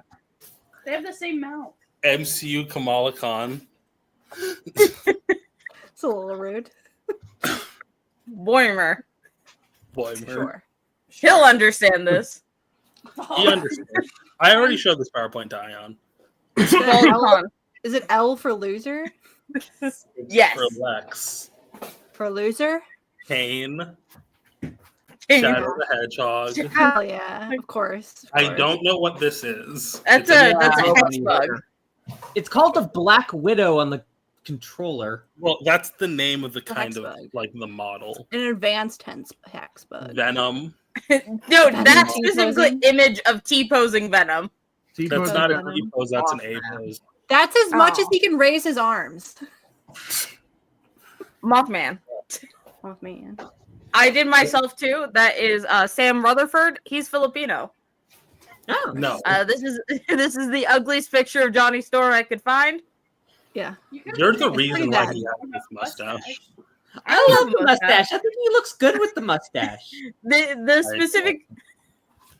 Do you not have the one that I edited of you? I didn't want to get it for my phone, but like this is It's this on your is- blanket, isn't it? It is on my blanket. Both of them are. Show off the Yeah, blanket? I have a White Wingfoot themed blanket, but this is specifically from the 2 issues where Jen is tiny. So in this, Why is Jen tiny in these issues? because she swapped bodies with Wheezy. But she's still Is tiny and fat. So But anyway, here's my White Wingfoot blanket. So one of the edited panels is right here. The other one is down here somewhere. Mhm. There we go. Yeah. edited Jen to look like you. I did. And then I am Ash the didn't even do it. I did superior it. comics Miss Marvel. I see Normal how it is. Ayaan, who's the inferior MCU I Miss see. Marvel. I see what you've done. And then you just Oh. self-shipped yourself with No, Ash freaking does Laurel. look like I do kind of look Ash like does Alvin look Mallard. like that. No. Yeah. All right, Can I those be are the big our old points for pig? today. Can I I be the did big feel a little boy? mean to myself. It's We have the big guy. presented all our PowerPoints for today. or can you take Also, over? honey, you never introduced yourself. Introduce yourself to the. Hi to the 5 people watching who are probably just us. Hi, I'm Honey. I'm Rena's co-host on the Christ of Infinite Opinions podcast. I have a Blue Sky of Honey F, or what is my Blue Sky account? Exalted Comics at Blue Sky is my Blue Sky account. Check the YouTube channel at Comics Off the Shelf. That's me. Hi, I'm Honey. Hello, honey. Hi, honey. Hi, honey. We're saying this like it's an Yeah. EAA group. I will say, they do actually have quite a few people in the comments, as opposed to our comments, which are very few and far between, and mostly just people saying that I look like Jack Black. That's unfortunate. rude. It's a little rude. unfortunately accurate. The good news is Jack Black is generally a good guy, so like, and less up until annoying than recently. Galifianakis. Oh yeah, but like, He's done a few things. yeah. But People yeah, like no. him though. So the YouTube on the page management thing, there's an inspirations thing where if you accidentally click there, the AI tries to give you ideas for videos, and it said, and it, like, despite never having mentioned Jack Black in any of our videos, it said Jack Black cosplay video. I'm like, what the hell? I'm like, it's been reading the comments. It knows the 5 people who comment on my videos often. Got to And do a every chicken one of my jockey students. video. We got to do I a will chicken jockey video. I have not watched that movie. I have not seen a single clip. I have no idea what chicken jockey sounds like, if it actually sounds funny. All I know is that people post it in comments, and it's very annoying. Chicken jogger. Ayaan will cut whenever we're hanging out as like friends. Ash's nieces will run on, and then Ayaan will like do brain rot at them, and they love it. They love it. They'll go chicken jockey and like the fucking what's the other one? The lava chicken. Lava chicken. He sings lava chicken at them. The kids eat it up. All right. Now that we Also, have I have another PowerPoint. If you Oh. guys would let me do this. with today's PowerPoint night, we've done 3 I'm PowerPoints. gonna do my PowerPoint. PowerPointing. Just to give myself some praise, I fixed a toilet today. Oh, Hell yeah. Oh, Love to hear it. Listen, the Dark Tomorrow special has been Okay. driving me insane. Yeah. I was really looking forward to it because Booster Gold is on like 3 covers, Mhm. and he's not in the book, allegedly. He's not even mentioned. I got gaslit. But there's this new character who calls themselves the Legend, and he's like this time travel expert, and He's like people 100% want to know Booster. who this person is. And there are people. I'm gonna get into it. This is Here are my Booster. possible I theories. I feel like Booster is too obvious. That's what Yeah. I'll say. All right, let me just get out my copy. We know that this character is an experienced time traveler. They're revealing their identity would create a paradox, and they've worked on teams before. It's adult Booster from the future. This people are saying this. So Many people are saying this. many people are saying this. So pros of Booster being from the future: he does time travel, is on the cover of the book, has laser weapons. Cons: I think it's the boring answer, and it doesn't really make sense when you think about it, because right now Booster's kind of like erased from the timeline, so his like personal timeline is in flux. So like with the established rules of how time travel works in Booster Gold books, it's weird. Also, kind of a weird reveal for like, oh, it's secretly the character that we put on the cover. Yeah, I feel like this that is would make DC. sense. That could work. To be fair, this Also, is DC. too- They would do that. Yeah. They did put out a mystery series where the secret at the end of the mystery book was that it was Cyborg Superman using powers that he's never had before. This is true. No, but that happened like halfway through that book. That was not at the end. To address Yeah. JT's comment, the last time we got a mention of Booster's age, he was chronologically 35. If that book is still canon, Booster Gold also is aging much slower because he got time chicken pox. Don't worry about it. So Booster is like one of those characters where he's probably going to live for a very long time and we don't have to worry about replacing him. He's going to stay young for probably like 500 years in canon. He's going to perpetually remain a golden retriever. Yes, exactly. The other option is Rip Hunter. Pros, he's the time travel guy. He's related to Booster, so that like makes sense with like revealing my identity would cause a paradox because like Booster's existence is in flux right now, and he was the leader of the Legends in the CW show, and we got the CW ship. We got the time travel machine from the CW show that doesn't exist anywhere else in this book. The Wave Rider? Yep.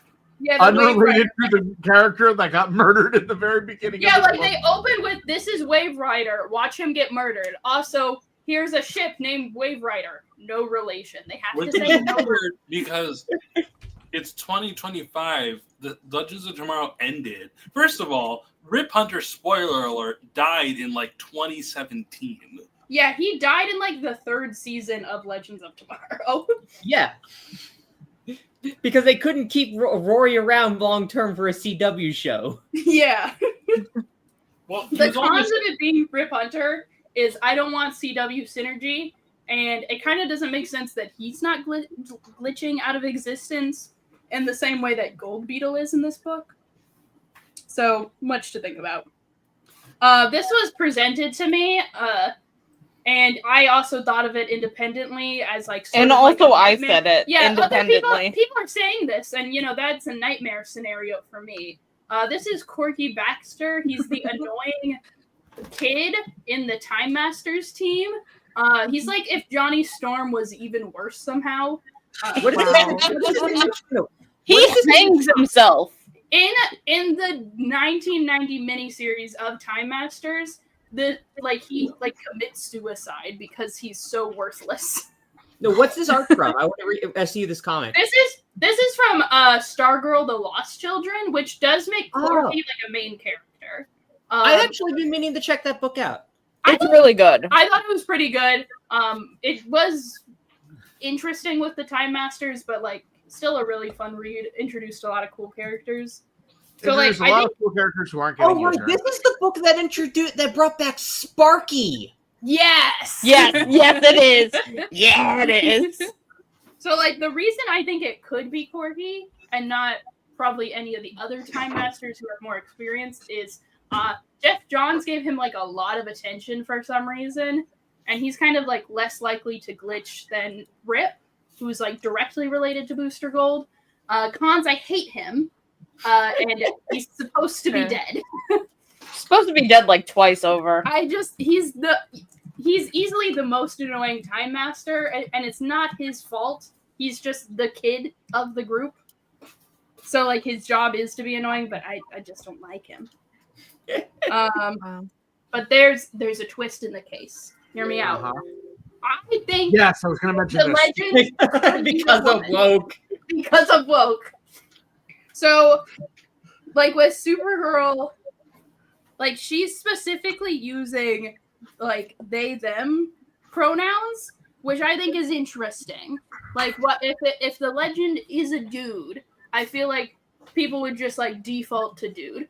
But we're using they them pronouns, and then we also have the Legend in narration saying, "Don't blame a girl for wishing," which makes me think there's something going on here. I feel like they're obfuscating. They've drawn a character that looks kind of masculine, but has like a pretty big chest plate.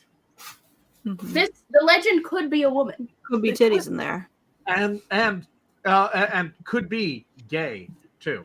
Yeah. Could be gay. Yeah. Well, if it's Rip Hunter, it's also gay in a polycule way. maybe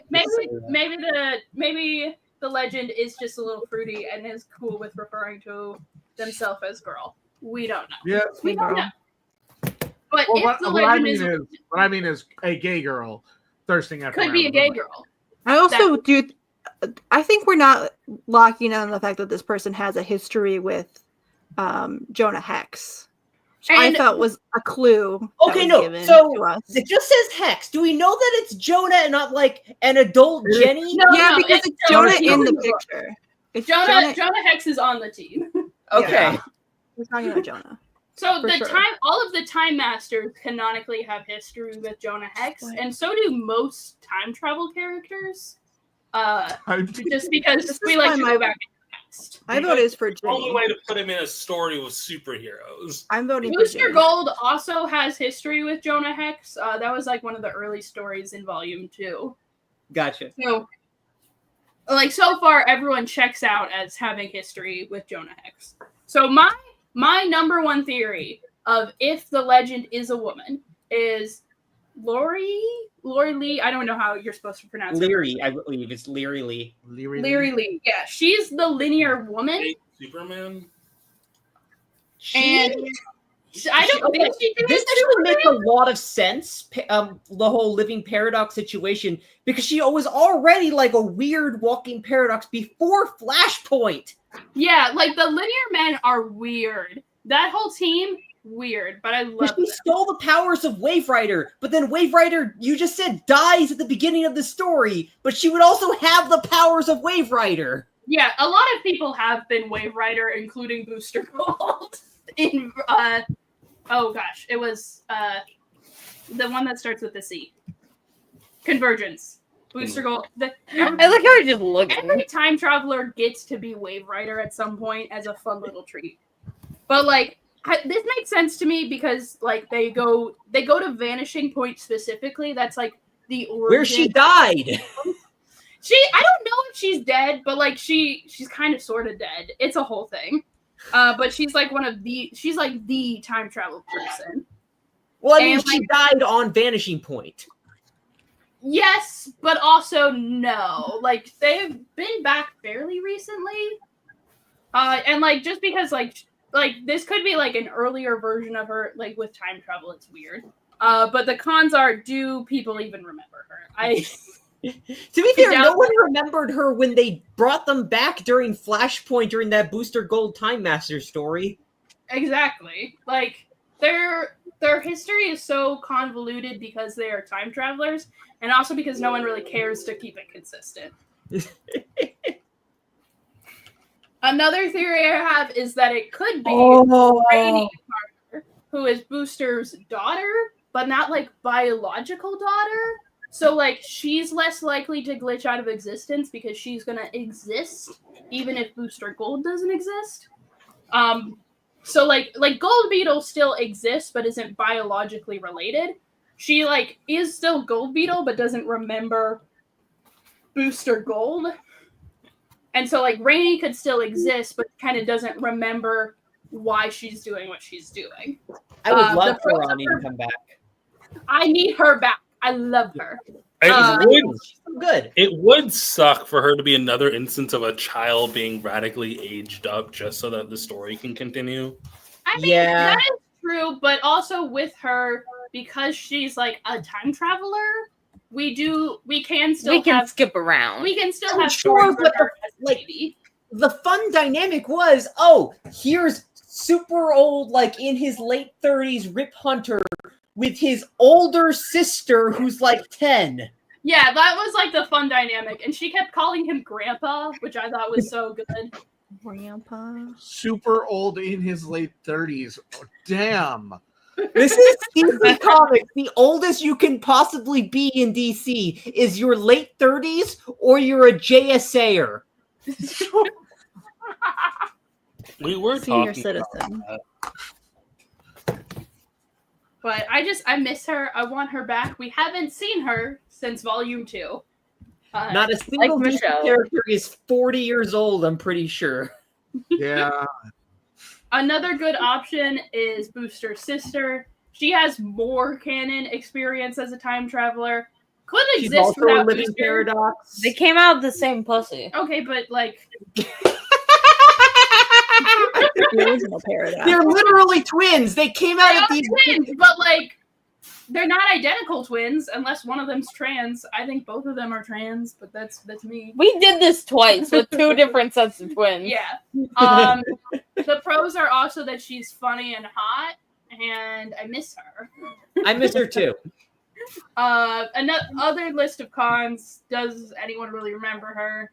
Might do. not have a place in the timeline without Booster, because without Booster, she's not traveling to the past. But she's also not dying. No, she would she would absolutely become a time traveler, whether or not Booster runs. She hijacked a school bus to bust Booster out of prison just the second she knew he was back in her timeline. Yeah, she is the baddest bitch, and I love her. Time titties? What is time titties in relation Time to? titties. I don't know. Time We're talking titties. about we're talking about the Legends time What titties. was a Lori Lemaris joke? I'm sorry. That's a much older comment talking about Leary Lee. They because called she has they called her double Leary Ls. Lee for a second. How am I so far down? Oh, anyway, yeah. and then this one is wishful thinking on my part. I would really like for the Legend to be Bonnie Baxter, who's another one of the Time Masters. She's also prone to going rogue. At the end of Time Masters 1990, she stole a time machine to go into the future and be like, I'm going to live in this apocalyptic wasteland and I'm going to make it better. You guys can like fucking go crazy and kill yourselves in the past. Have funny caveman times, Rip. I'm going to go rule this apocalypse. Okay. And she does. And she does. And it's great. Based. She has does all anyone take the pros of Rip without the mess of like Booster family ties. I don't think anyone really takes her seriously. The last time we saw her was like when Jeff Johns did the new Golden Age, and there just wasn't a lot of respect put on her or Jeff Smith, who's the like co-inventor of time travel with Rip. Both of them just kind of get ignored for like to put more attention on Rip And fucking Corky. Show the picture of Corky hanging himself. I will not. Computer, show me Corky hanging himself. We're not doing that. I don't want to see Computer full Corky of Corky hanging himself. Maybe later. And then He this is adult the nightmare scenarios. Like I said, we're It's getting just all the CW legends as synergy. one amalgamation. I think they could pick any one of the legends from the TV show, And it would be bad. and it would be bad. No. What if in this context, Legends is literally like a human-shaped condensed universal construct of every Legends of Tomorrow character into one human-shaped reality. That would be funny. That would be so bad that it circles back to good. I mean, I wouldn't call Legends of Tomorrow a failed adaptation. It had 5 Oh, seasons. I love Legends of Tomorrow. It was amazing. It's a bad adaptation. It was It's honestly a one good of the better TV ones in show. CW. It's a great TV show. It's a bad adaptation. I of got up comics. to season like 4. It's last just season so had- wild and so dumb, and I love it to death.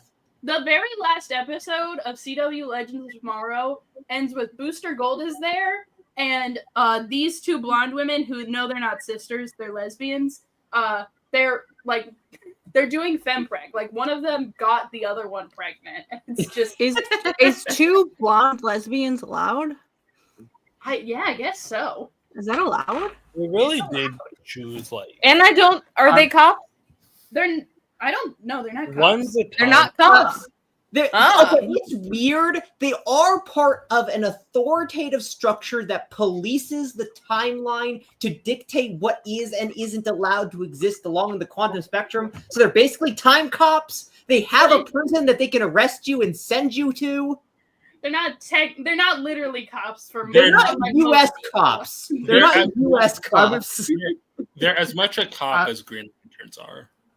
So I was absolutely, gonna say- completely. The thing is, the thing is that the Is time a police, former the time masters in Legends actually have a prison. The Guardians technically have a prison. The only people they throw in that prison is Sinestro. They have a prison just for fucking Hal Jordan's Also, gay lover. It drives me crazy that CW Legends of Tomorrow made the Time Masters like an authority over time. Like they made them time fascist, which is not what they are in the comics. They're like 4 people in like a It should have been the Linear Men. They should have been the Linear Men would have made more sense as the Time The Police. Linear Men would have made more sense. This is literally everything I hear from Stack on like a daily basis. Did you put in the character that's my theory in this list, Stack? Which one's yours? Ginny This has. is another nightmare scenario for me. Yeah. She's got the time sphere right now for some reason. Why? Who let this happen? Who gave her that? Tom The time King, you sphere are is my. 4 Time Masters and Booster only. No one else gets it. Ted might be able to. No. He didn't even get to drive it in the Blue Beetle series. That is true. The reason I think it could be Trinity is because Tom King is DC's specialist baby, and he gets what he wants forever. And DC Didn't he get hates taken me off specifically. of? Didn't he finally get taken off of the WB's movie writing staff? No, he's still on it. the showrunner of Lanterns. He's right the now. showrunner of Or no, Lanterns. he's the executive producer on Lanterns. He's not the And show. he also wrote the pilot for it. And he's also writing the pilot. He's also still attached to Mr. Miracle. He's doing consultant work on every single project. Like, people will just say that he's just doing consultant work on Supergirl. No, I have been 5 feet away from him, and he said, I'm doing consulting work on Superman. He's attached to every fucking facet of the He's new also DC. specifically, he's not attached to Mr. Miracle. He's the showrunner for Mr. Miracle. Yeah. He also, so fun fact, he also actually got an his adaptation name from his removed book. from the credits of Superman. I think because they got so much shit for it. They were okay. Because remember, there was the special thanks section. He was in it when we went to go see it. But then someone posted it like a couple days later, and he wasn't in it. Interesting. Anyway, Daystar, your theory for the legend is Jonah Hex. Explain that. No, it's not Jonah Hex. It's Ginny Hex, his grandma, I believe. My camera died again. What? But His he Granddaughter. granddaughter. One of the ways. Time travel shit, you know how it is. Things get confusing.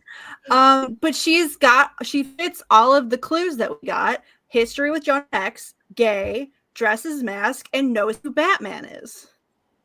That's all the clues that we got, and she has all of those qualities. And she does have like a ton of tech. She's got a box full of random weird shit. I've only read like 2 issues of the Young Justice comic that she was in, so I know nothing about Jenny. It would be funny. It would be really fucking funny if it was Ginny, because like at least with the other ones, you like kind of know who they are, you kind of understand why.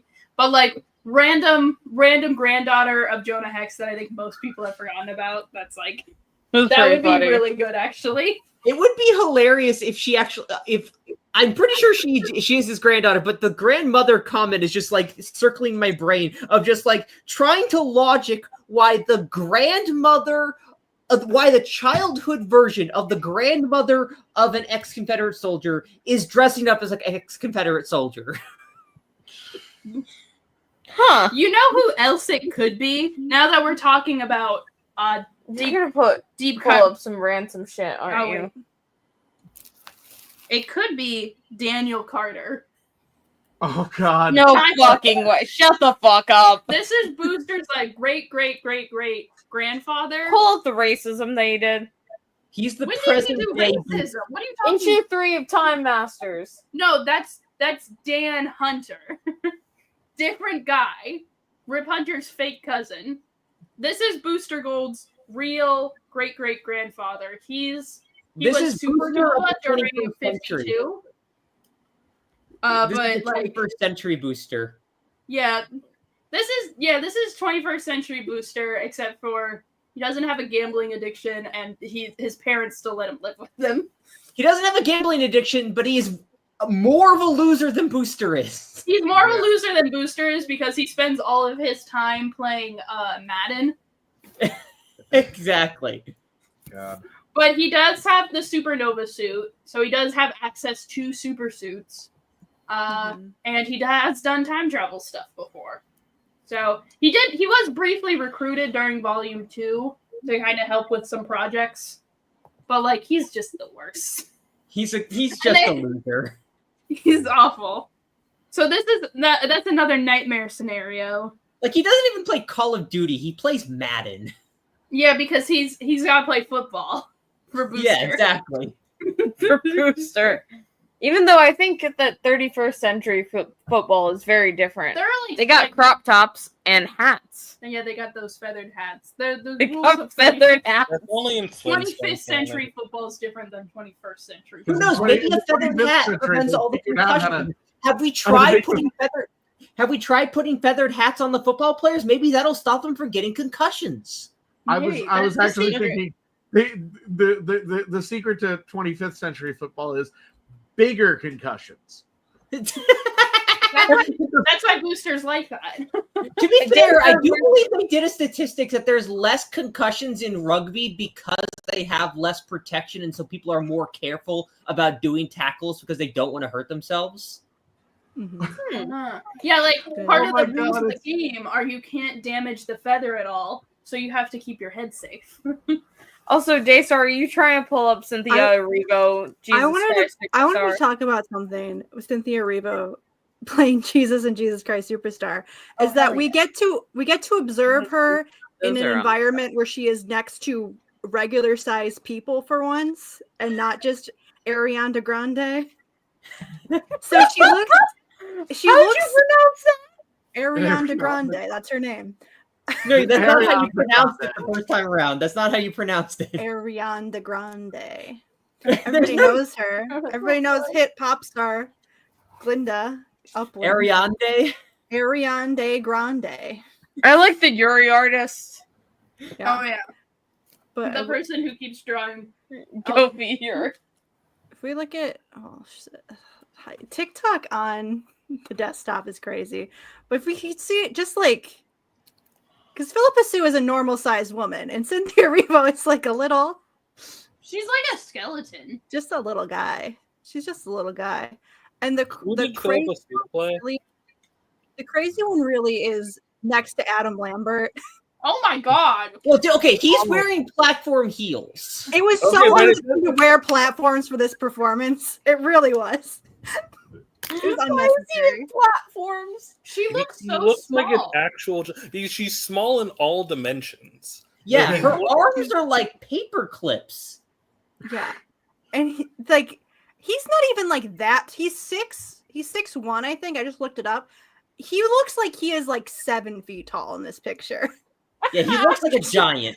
She like Ariana Grande is about. She goes up to probably here on Adam Lambert, and he's just like all of. To be fair, though, like bizarre. She is like proportionately every part of her is the same. They're just all of it is really tiny. He, on the other hand, has like these really thin feet. They get even thinner on those tight boots that he's wearing, and then he's just got this overblown, baggy coat that makes the top half of him look superimposed on top of himself. Yeah, it's really interesting, really compelling stuff. Where's the technicolor dream coat? That's not in this. That's a different one. Different guy. It's literally that one meme of the bodybuilder dude who's just like a short guy next to this. Because what we're used to is if I just let me pull up some Cynthia Erivo and Ariana Grande.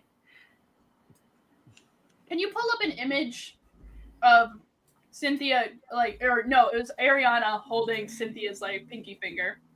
So grasping it so.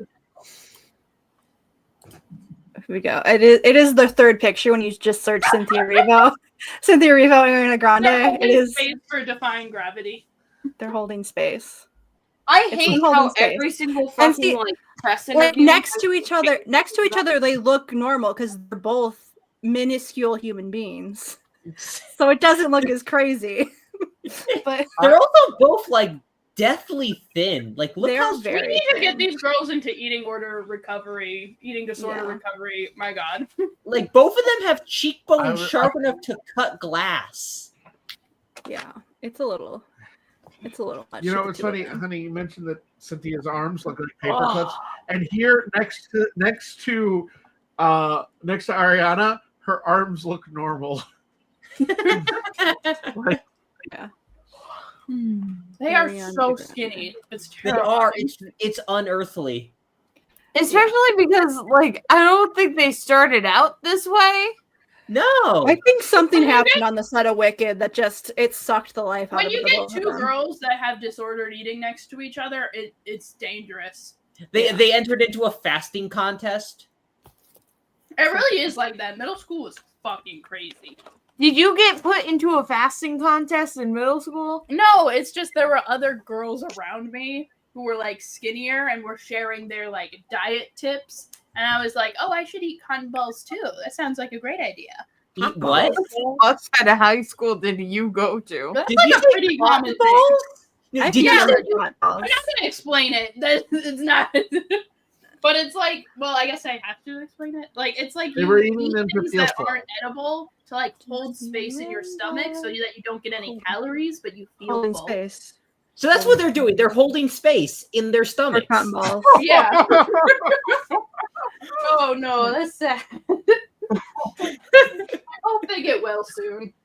Yeah. But also, it's not our place to diagnose. But they do not. As soon as they have the fallout of the breakup between these two is gonna be crazy, and I can't wait. It's gonna be wild. Anyway, So I think we ran out of scheduled content for today. we can go back to I mean, usually we run out much earlier.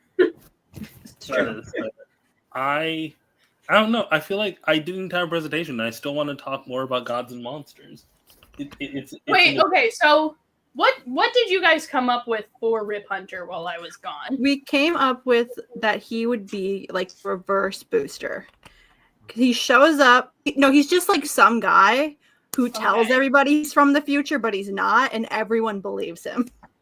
What are we talking about? Honey, how much do you know about our Lord and Savior Justice League Gods and Monsters? I've seen a few clips of the animated movie. Well, I have become obsessed with it over recent days because I was left alone with this comic book and I've read it too many times. So it's like the two universes I think too much about are MC2 and Justice League Gods and Monsters. That's a problem. I told you earlier I have become obsessed with Sins of Youth. I recently just bought every single one of the 6 issues or so that are in it because like I'm obsessed with that event. She But knows what Batman. was I going to say? So the this is so stupid. The Rip Hunter, we came up with a couple ideas. It was everyone believes him. He's not actually from the future. He's a time criminal that was exiled, and he just like lies about his origin. I thought of what if there's just a council of Rip Hunters? The Council of Rips. Well, like no. Council of Rips. They're not from different timelines. They're from the same timeline. So just him as like a young adult, him as an adult, him as an older adult, just all like a living a paradox. So they're all just So like it's that Meeseek meme. Kind of. I'm just imagining one of them at the meeting, like, okay, Rip, you have to jump off that bridge over there because because if you don't, I will be replaced by a different version of me, and I don't want that to happen. I'm the version of you that jumped off a bridge and lived. We kind of got a version of that in a Vertigo comic with Rip. I've shown it. But it's basically like he gets stranded somewhere in time, and then there's like a sequence of events where like different future Rips have to come and pick him up until we get to the final old Rip who's like, it's my time to die here. Yeah. Nemesis, you can DM me Gods and Monsters ideas whenever, but I'm going to sleep after this stream. Yeah. So But yes, pitch ideas with me. I would love to talk. It would give me an excuse to use my Twitter for more than just doom scrolling. So we, what's the word? I love Gods and Monsters. Here's the thing. Here's the weird part. I have 2 trades in my house with me. I have more trades. I just don't. They're not where I live. Well, actually, I have way more trades, but there's 2 trades I think about the most: Far Sector and Gods and Monsters. This is objectively a way, way, way better book. Like, I don't know what to tell you, but I only have negative things to say about it, and I have only positive. Those are your favorite kinds of books, Rena. Like, I talk shit about good books, and I really pitch bad books. That's how it goes. Like, I like Far Sector. Just don't read the last issue. That's my answer. Like, once the guy That's gets how I arrested, feel about the recent Hawk Girl comic. Just like, oh, the first 5 issues, phenomenal. Some of the best comics of the modern era. That last issue, why did we have that? okay, but at least that was like a canceled book. No, it was no. She said that was Axelrod said that was the complete pitch that she had for the story, and for some reason she decided that the 6th issue in this complete finished story should just undo everything that we set up. Oh hell yeah! The badass lesbian flag is here. When the guy gets arrested, and you'll know who I'm talking about when I say it. When the guy gets arrested, stop reading the book. That's all I have to say. Like, When the guy gets arrested. yes. Guy should be arrested. Guy Gardner. He's gotten better. He's no longer a cop. History of the DC Universe made him no longer a cop. Oh, He's back to being a teacher. He's still a Green Lantern, which is arguably worse. Unfortunately, John Stewart, still an army guy. But he's still an architect, but I don't think anyone's ever debated that. So wait, do they actually say he's like a veteran in the book? Yes. Yeah, I think they say he's like ex-Marine. I don't get why they make that change, and it makes him so boring. Like, there's nothing of value that it gives. All it does is I want to draw more military weapons in the Green Lantern book, so I got to bring John in here. Okay, I'm gonna share my favorite Jeff Johns Green Lantern moment. Which, hold on, talk while I try and find it.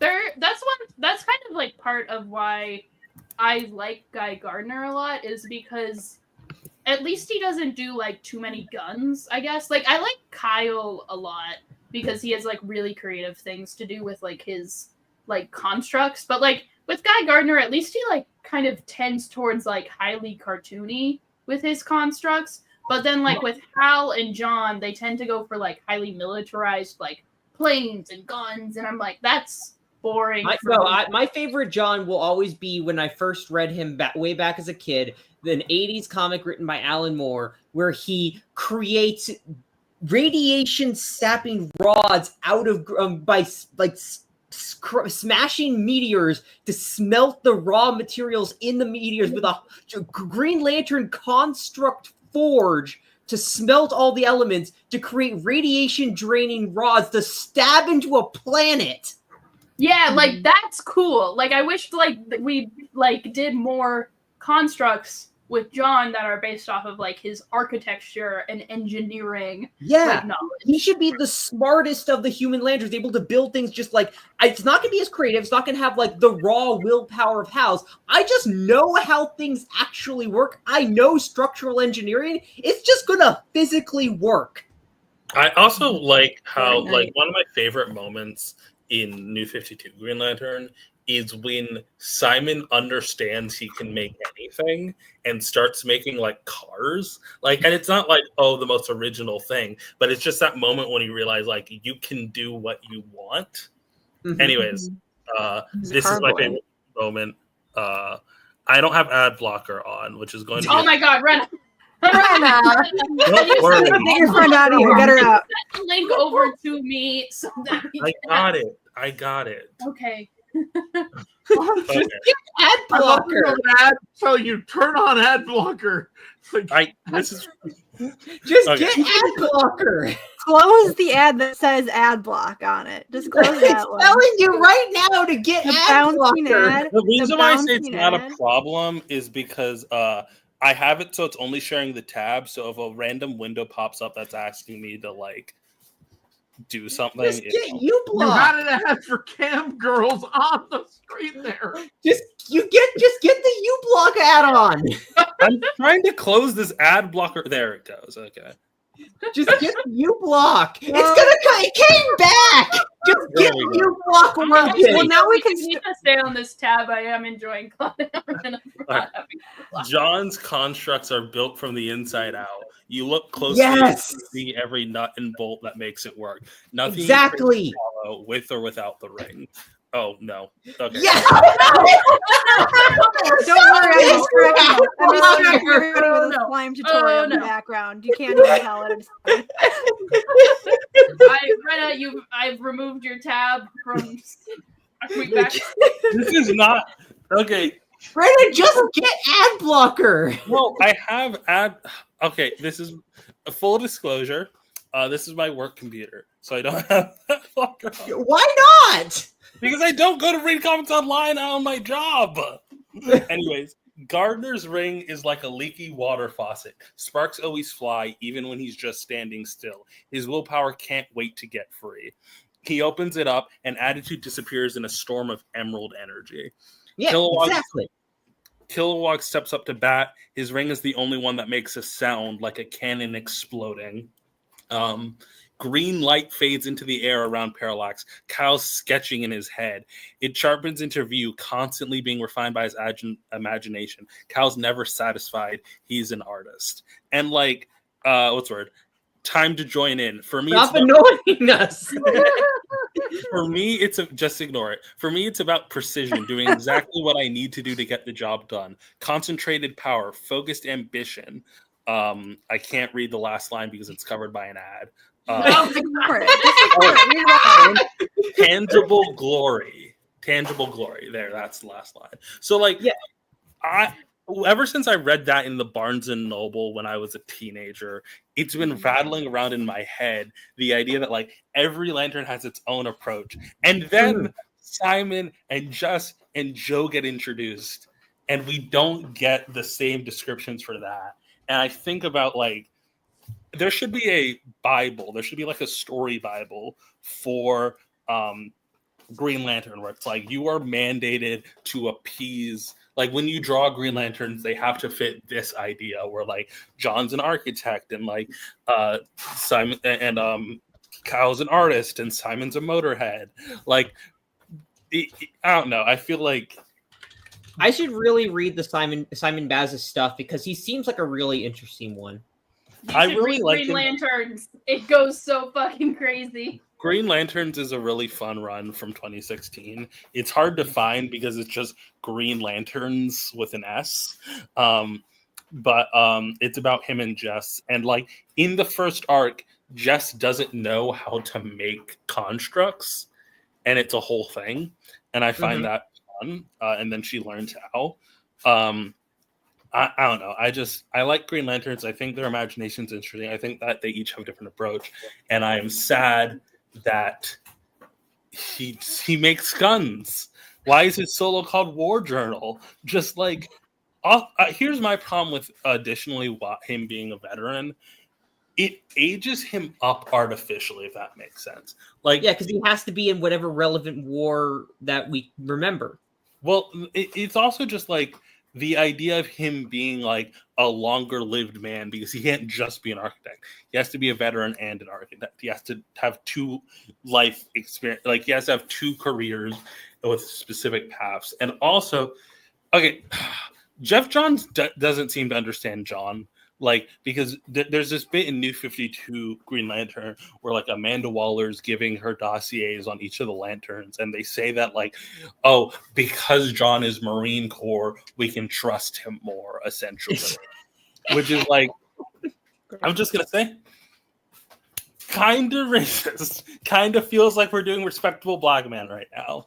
Like, I just don't. I'm not a fan of it. Meanwhile, you read the 80s, John's this huge hothead that like is like a glory hound that like doesn't wear a mask because he doesn't want to cover it up, and like is attracted to the Green Lantern ring because he's like, but where my power, that sounds badass. Like It's this is a weird thing they do. There's a lot of like great 80s black characters who are like fun-loving attitude guys who just want to be cool and be awesome and have a good time. And then when they get reintroduced into modern situations in the 2000s, they get turned into stick-in-the-mud authority figure military guys like Rhodey. Also, MCU completely changed his entire personality when he got moved into the MCU. The other thing is that there's a line in the 80s where Hal Jordan's explaining the 60s reason why Guy Gardner didn't get a ring, where he's like, we were the same in level of willpower and might and honesty, but he was just farther away. And Guy's like, what am I, chopped liver? And he's like, judging by the years, you would have been 12.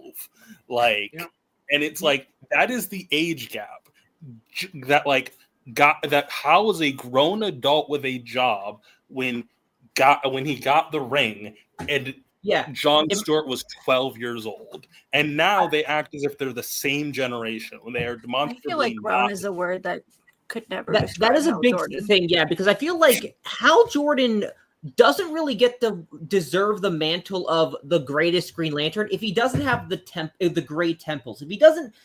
Like the idea that he is a Green Lantern who has been around so long that he's visibly aging from the experience of fighting crime this long is a major design thing that I think is lost in modern ages, where they try to keep making him look like he's like a late 30-something. It is very interesting to me how reading that 80s run, how DC was already considered as like having a history and like already kind of squishing everything together in a weird like time span in the 80s. Like in 84, 85, he was already considered like this old, wise Green Lantern. And like that was even before the Grey Temples. But yeah, like just I would just say fucking murder Hal Jordan. Like I'm I mean, to be fair, he's great as a Ghost, as Spectre. Put him back as Spectre. Make him Spectre again. Honestly, I could see de-aging him with him coming back to life effectively. Like when he came back to life, he came back younger or whatever. That's literally what happened in Green Lantern Rebirth. Give him time chicken pox. This is how we're going to do our life of every single DC character. We give them time chicken pox. Can Ted have the opposite of time chicken pox? We're going to give him... Well, he has a heart condition. Oh, okay. So actually, this kind of gets into my theory on what a metahuman actually is in DC. We've had a couple of books which have actually suggested that the DC universe runs on story, because it is, of course, a story, right? And so I think, and there's also been several books that have referred to Batman as a metahuman before they like qualified that it actually metahumans have powers or whatever. I think being a metahuman is just being the main character. Any character who is a main character, that's a metahuman, because you're subject to the meta narrative. And that's why Ted Kord developed a heart condition in between being a character in the Justice League and being Barbara Gordon's side piece. Mm-hmm. My headcanon for how metahumans work in DC is the luck glands. So, like, that's an actual canonical thing from back in the Silver Age that I refuse to let go, is that canonically, humans and only humans have a good and a bad luck gland in their brain that allows for that manipulates the probability chances that they affect on the world. And my theory is that the probability of manipulation of the luck glands in humans is the reason why we have metahuman power so prevalent among our species, because we are literally, through stress and anxiety, manipulating our luck glands to then, by proxy, affect the random chance properties of radiation mutating our DNA to give us the perfect luck chances that this gives us superpowers. I think that Honey having a Silver Age concept that she refuses to let go is just like typical. It's just my brand. It is your brand. Well, typically it's Bronze Age, to be honest. It's just But, if it's an old thing that I won't let go. yeah. I here's the thing. I don't follow metahumans because I like Green Lantern. That's like the main thing I follow in DC. So they're all Well, that's just. why I'm normal saying. people. What I'm saying is every Green Lantern is a metahuman because No. Their main character and thus subject to the meta narrative. Well, I do think that they're metahumans because they have like superhuman levels of will, which is a thing I feel like people don't understand. Like I saw on Twitter a thing of like a couple Twitter people being like Stephanie Brown would make a good Green Lantern, and it's like, yes, I know that like narratively that would make sense. Like you might think that makes sense, but like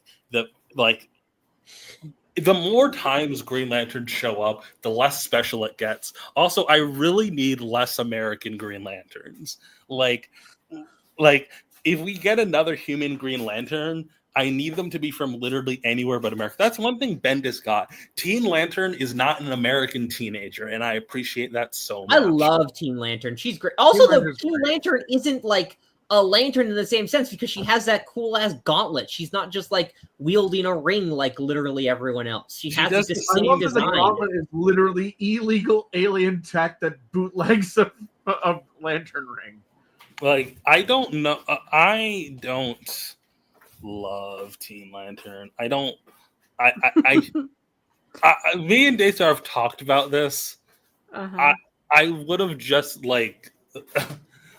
My opinion on what a child Green Lantern should look like is that they should just be a Green Lantern. Like they should just be like fun.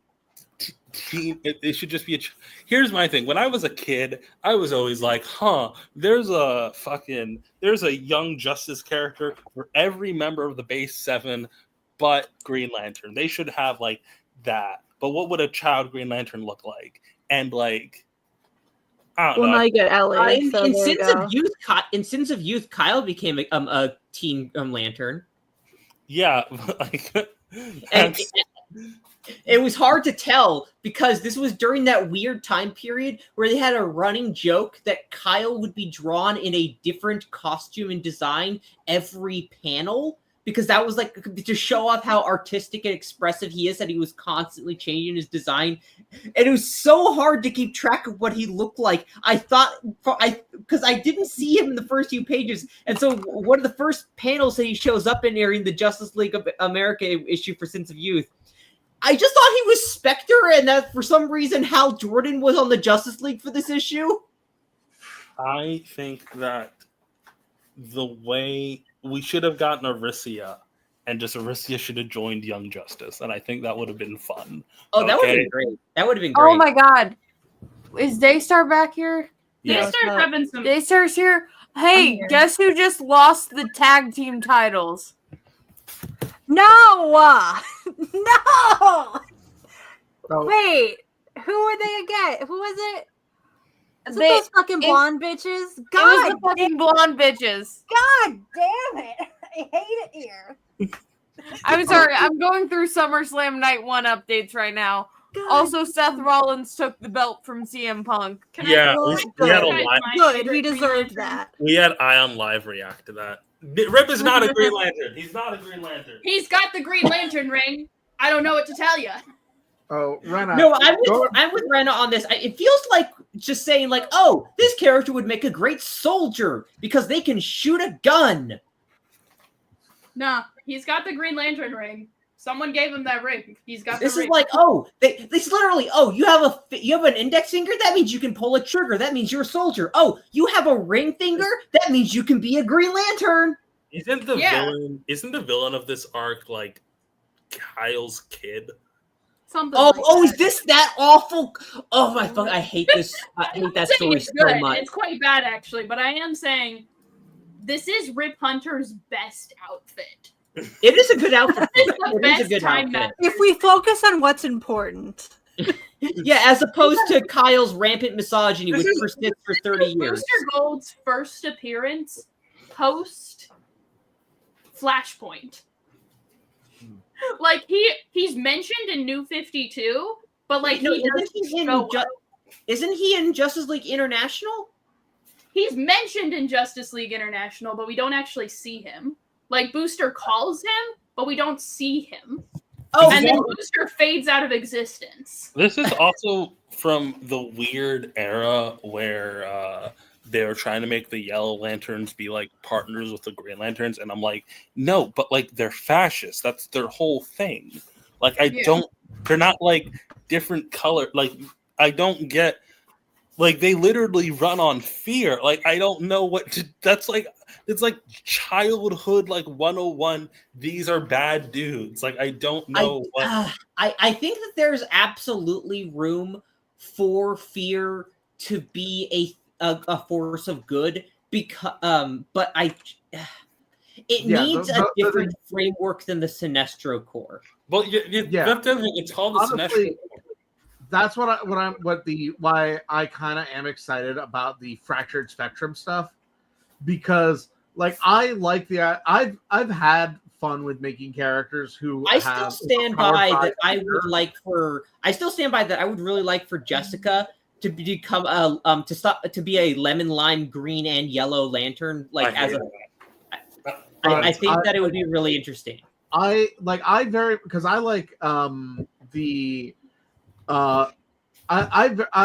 love the idea of like fear is to protect you, you know, like so I love the idea of a hero who's like a warning, effectively, just kind of an omen, you know, the idea of don't touch that, you'll die.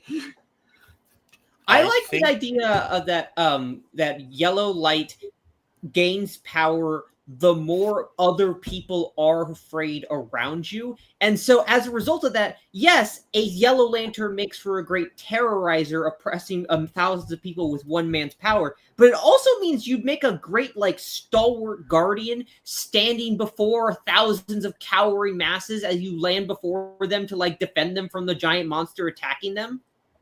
And then as the fight is ending, you are less powerful, which actually means, like, as people feel more safe, you get less powerful, which does have some pretty interesting. Yeah, exactly. You know what would make for very useful situations in that scenario? Having a gun. So I said this before in the TikTok I made about this, but it's wild how, like, in the time before Simon gave up the gun, there was like no real times in which him using the gun helped. But in the time since he gave up giving the gun, there was 3 separate instances in which like having a gun would have been a good thing to have. Well, it was the time when the to be fair, I also think and they gave him back a gun. I do actually. The thing is, like, as dumb as it is for there to be a lantern with a gun, I think it actually looks really cool seeing Simon like holding the double guns. I think it's a really cool looking image. Simon should be the only Green Lantern allowed to make gun constructs. Yeah, that should be his gimmick, that he's the firearm guy. Like, well, I like him as the motorist guy. He should be the unlimited blade He work. should have a gun, and he can make guns and he can make cars. He should be able to do the full unlimited blade works, opens a portal, and a million machine guns pop out behind him.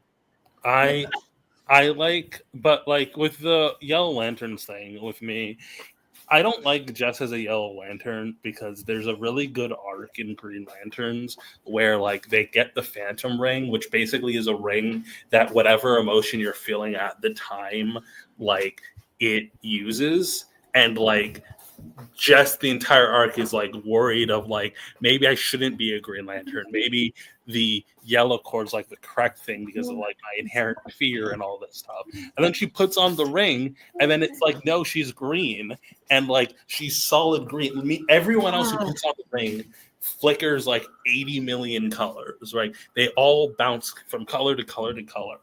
But like Jess stays solid green the entire time she uses the ring, and I think that's really like I don't know. I think it's part of my opinion in her character that she is a Green Lantern, and I think like the obsession with her being a Yellow Lantern is like an aesthetic thing that kind of misunderstands her personally. Like, I mean, that's fair. like I get the idea of like she understands fear, and I understand that. But I have a whole pitch for what I would do with every Green Lantern. I also have my own separate pitch for the entire Lantern Spectrum Corps. Well, no, just the human ones. We're No, I have a Red Lantern pitch. But I do think the Red Lanterns being good guys makes more sense, like than the Yellow Lanterns being good guys. Like the Red Lanterns representing rage and revolutionaries, I really like. But Squid's here. There should be an octopus with all the rings. Yeah. Finally, somebody who's talking sense. This has been fun. I gotta go. I need to sleep. I get that. Thank you for being on. I have my glasses back. You took them. I thought you were going to sleep. I was not going to sleep. But so, I was not. Again, I will say people can leave at any point. I don't want to hold anyone hostage.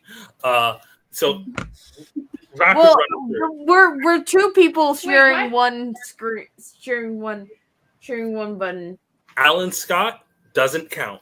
What? I love Al. Kick his ass out. Kick his ass out.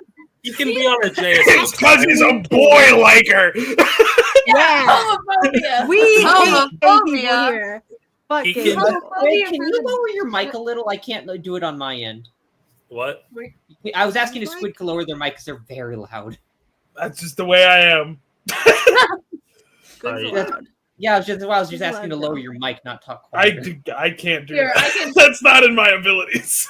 Here, Ow. I can lower the mic setting. Thank you. Squid, I talk now. am very far away from my microphone too. No, okay. I was able to change the mic setting, so I think. Thank you. Quieter. Why was Squid on 200%? I don't. Are we all? Up to I think I turned everyone on 200% Let at me, some point. let me look at all these mic settings. No, only I have- Squid. I put mine on. Rena's We was need not double on. the squid at all times.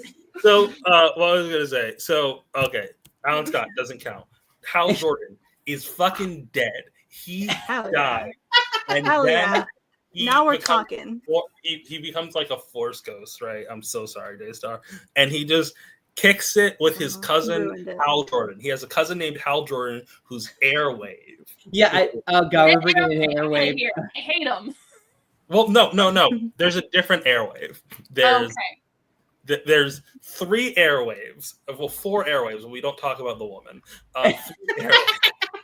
As we shouldn't. They're all named like something Jordan. They made a new airwave who's like trapped in time, but there was already an airwave that was kicking around who was a teenage hero. So we get an airwave book where Hal Jordan's just like being his Force ghost, being like, "I'm helping you, cousin, with your stuff." Whatever. He's the psychic imprint of like Hal Jordan because he can manipulate electromagnetic spectrums, he can like recreate the brainwaves of Hal Jordan essentially, and that's what he does. Whatever. Guy Gardner and John Stewart are trapped in the antimatter universe, and they have to use their wits with limited GL power to like actually like state build and like help people. Like rather than like fighting bad guys, they're using their teaching and architecture skills to like build up fortresses and shit like that. Kyle Rayner, he's doing some cosmic bullshit, y'all. I know. I hate when he does cosmic bullshit. It is one thing. Okay, I hate it. I think it's I'm going to It is detail no my fun. pitches afterwards because I gotta give my pitches afterwards. All right. Simon Baz, he's the Green Lantern of Earth. We're giving him Earth-based stories. We're giving him an Earth Rogues gallery. He's gonna like do shit. Like and then Jessica Cruz, she gets the Phantom Ring. She gets to be the Space Lantern that like does stuff in space.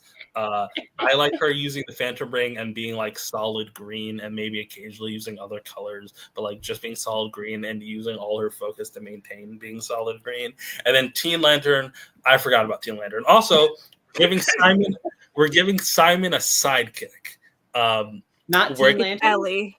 It's No. Ellie and Teen Lantern. He already No. has two. Yeah, he got. He already Jeremy has Adams two. pitched Don't be it. fucking greedy. No. So fine, we can give one of the others a sidekick. The point is the sidekick exists.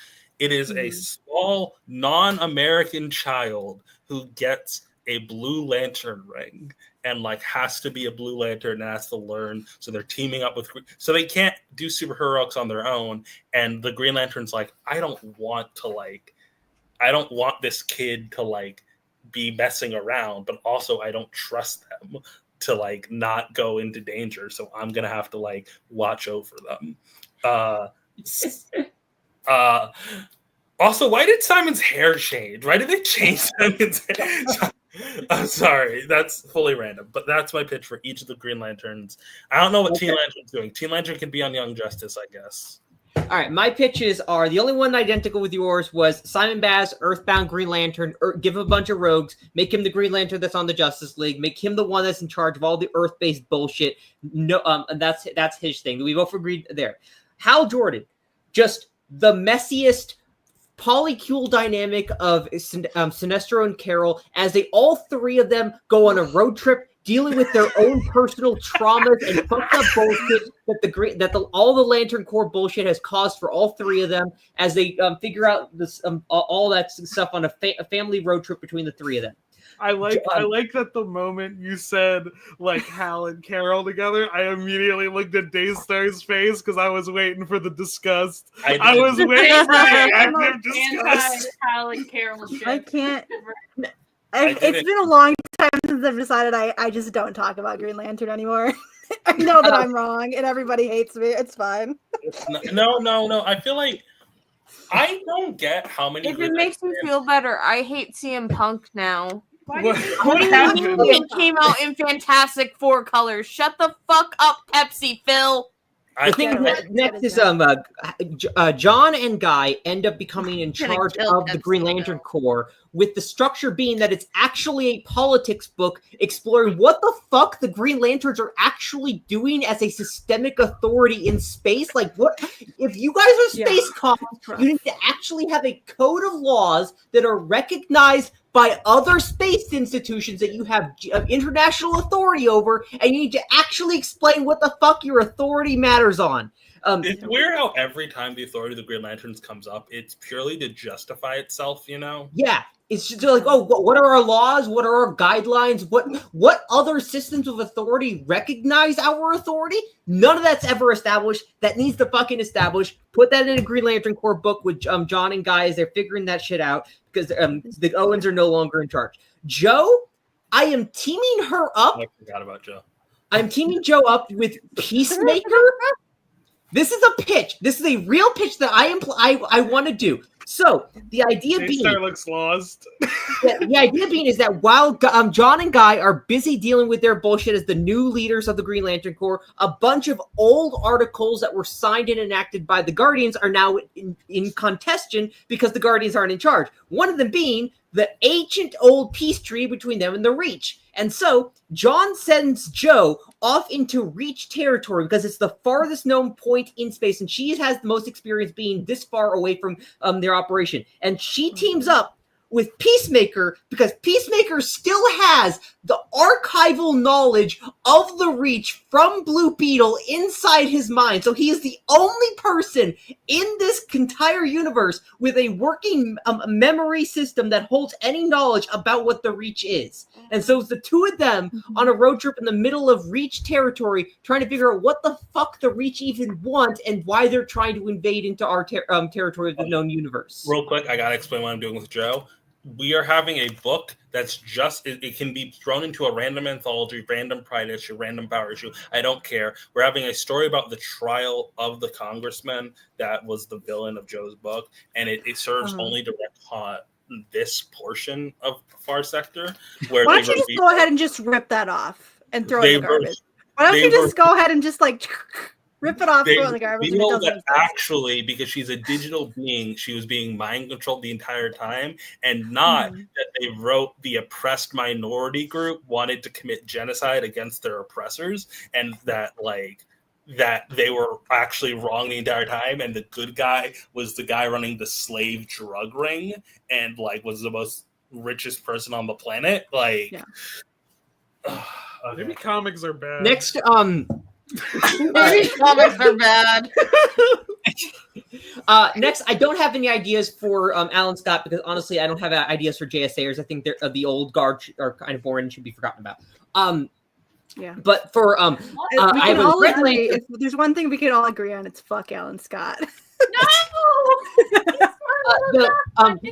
No, I have ideas. I have ideas for Alan. Mostly my ideas for Alan are just I want to tell more I want to tell more stories set in the 50s between him. I think telling an interesting story about him being a closeted gay man while dating a mentally unstable reformed supervillain while keeping it a secret from her that he's gay, which she understands that he's keeping a secret from her but doesn't know what it is, and so it spirals out her mental disorders which don't have proper medicated treatment for, and so it causes a big old messy blowout in the middle of their quaint suburban town as the climactic fight. I think that would be an interesting story to tell. I think they should have known Alan was gay in the 50s because he was turning down Clussy constantly. But alas, then I have a Bleed-centric Red Lantern storyline where she leads a covert civil war against Atrocitus because he creates the Red Lanterns that are everyone's heart. He has an unfair systemic authority over the rest of them where he can just kill you at any opportunity by just removing the lantern heart from you.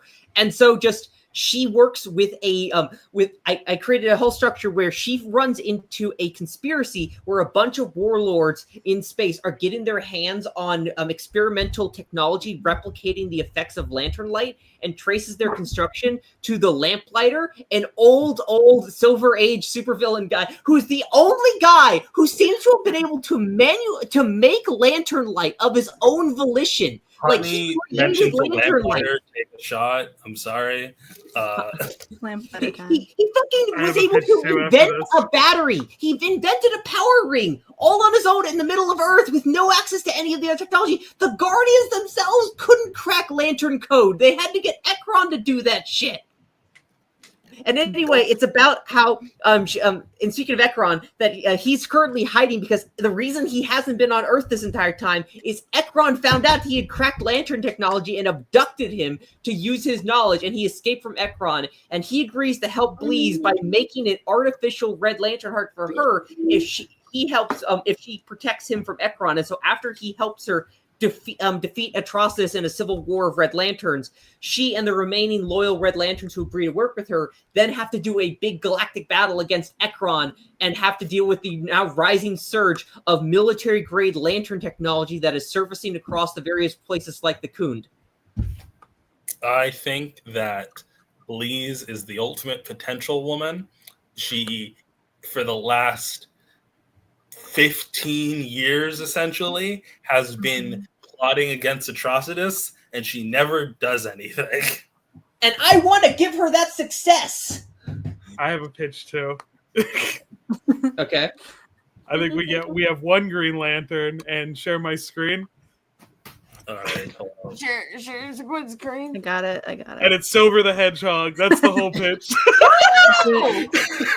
I'm pooping, but I'm cheering. Squid sack is pooping, but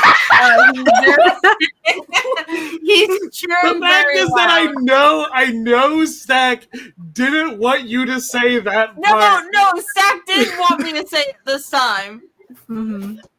But I heard Stack say it. We heard Stack say it first. I think that Green Lantern is fun. I think that we need to get rid of all the other lantern colors. We can keep yellow, and we can keep... I just really want a Green Lantern to have a sidekick that isn't Teen Lantern and isn't like John's weird sister. We can keep the pink one. They don't need to be an entire core of like weirdly rapey, like. Oh, Yeah, the I forgot crew's my bad. Kyle Rayner pitch is that Kyle, in his lovable centrist attitude, sees all the doesn't agree with the coup against the Guardians, even though they were absolutely right to kick the Guardians out of there, and so decides I'm going to form my own central HR internal revenue division of Lanterns, the white where he just brings back the new Guardians team from where he assembles a team of one spectrum from each of the Lantern Corps, and they basically just act as negotiators, providing peacekeeping opportunities between all the different Lantern Corps. Oh, I do remember now the one fem/ship that I am currently having, which is Fatality Bleeze. Fatality Bleeze is a real one. I think that they match each other so well. There's this great moment in, I think, Red Lanterns where Fatality is like, Daystar knows what I'm talking about, where I love Fatality.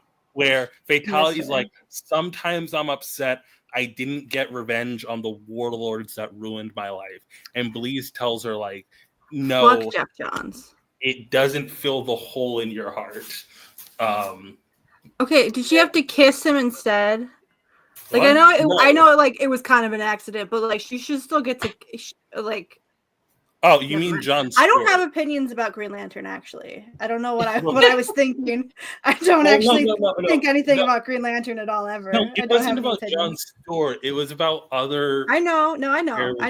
I very much like Fatality because I think she should be the actual like poster child of the Star Sapphires. That way, Carol can stop wearing the fucking uniform that gave her so much PTSD. She was willing to sell her child to the devil to get all that PTSD taken away from her.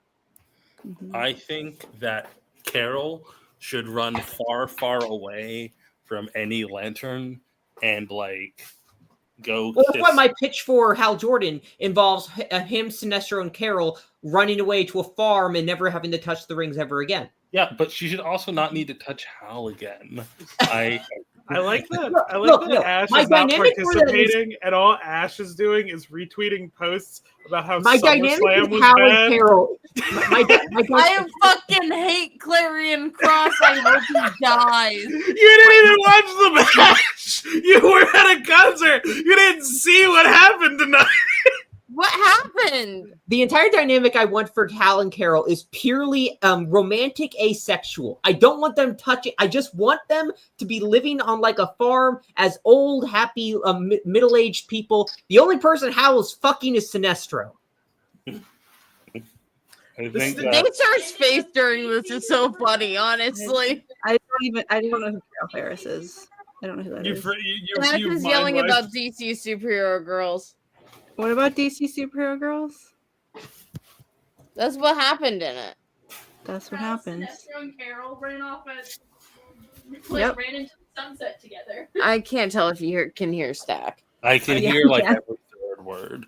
Anyway, I fucking hate Clarion Cross. I hope he dies. I don't even understand like the setup of the match where it was like the whole thing was to prove if Sammy was a good person or not. That Zayn has to admit he's not a good person if Cross won, and if Zayn won, Cross would say I was wrong. Why wouldn't the whole setup be that Sammy can't beat Carrion and then he has to like cheat to win? Why wouldn't that be like the whole setup? I have no idea. I think that Sami Zayn should have just fucking killed him. I think Sammy had nothing. Like they have nothing for Sammy right now, but they know people like him. Did they have nothing for him? I think they need to put him against Punk and Seth. Wait, so did Sammy?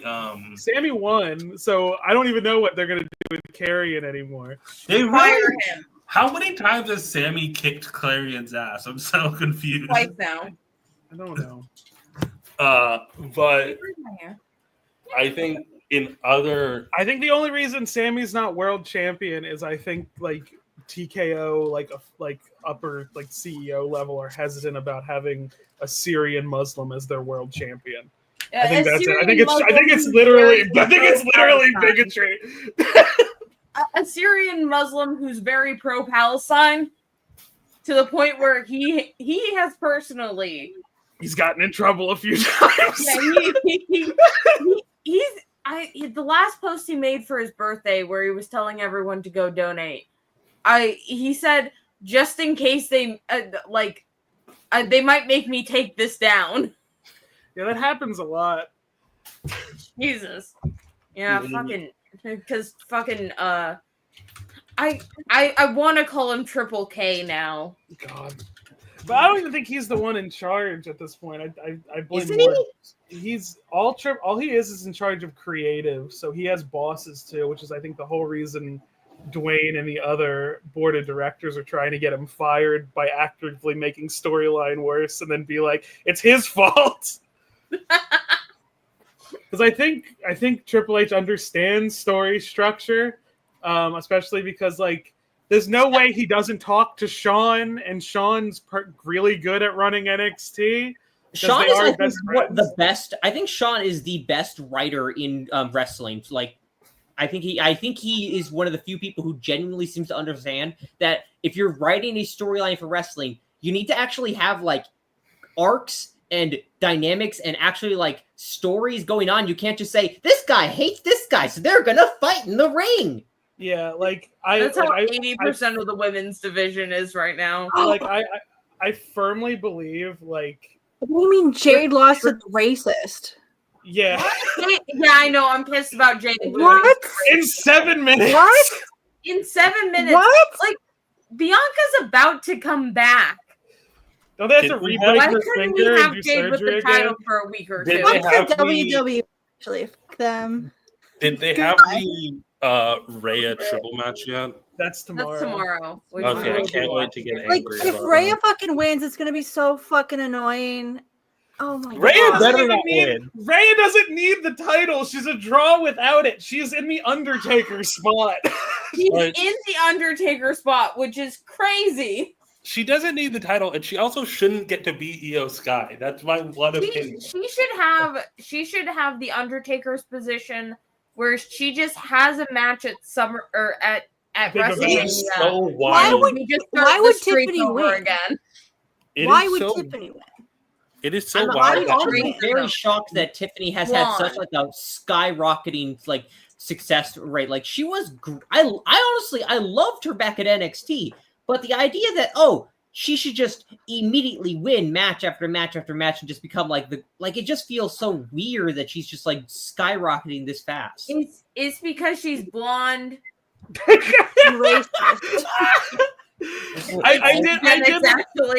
did really like her Barbie entrance at You WrestleMania. can bleach literally any of the women's wrestlers and make them blonde. Jade's blonde. Jade is also not white.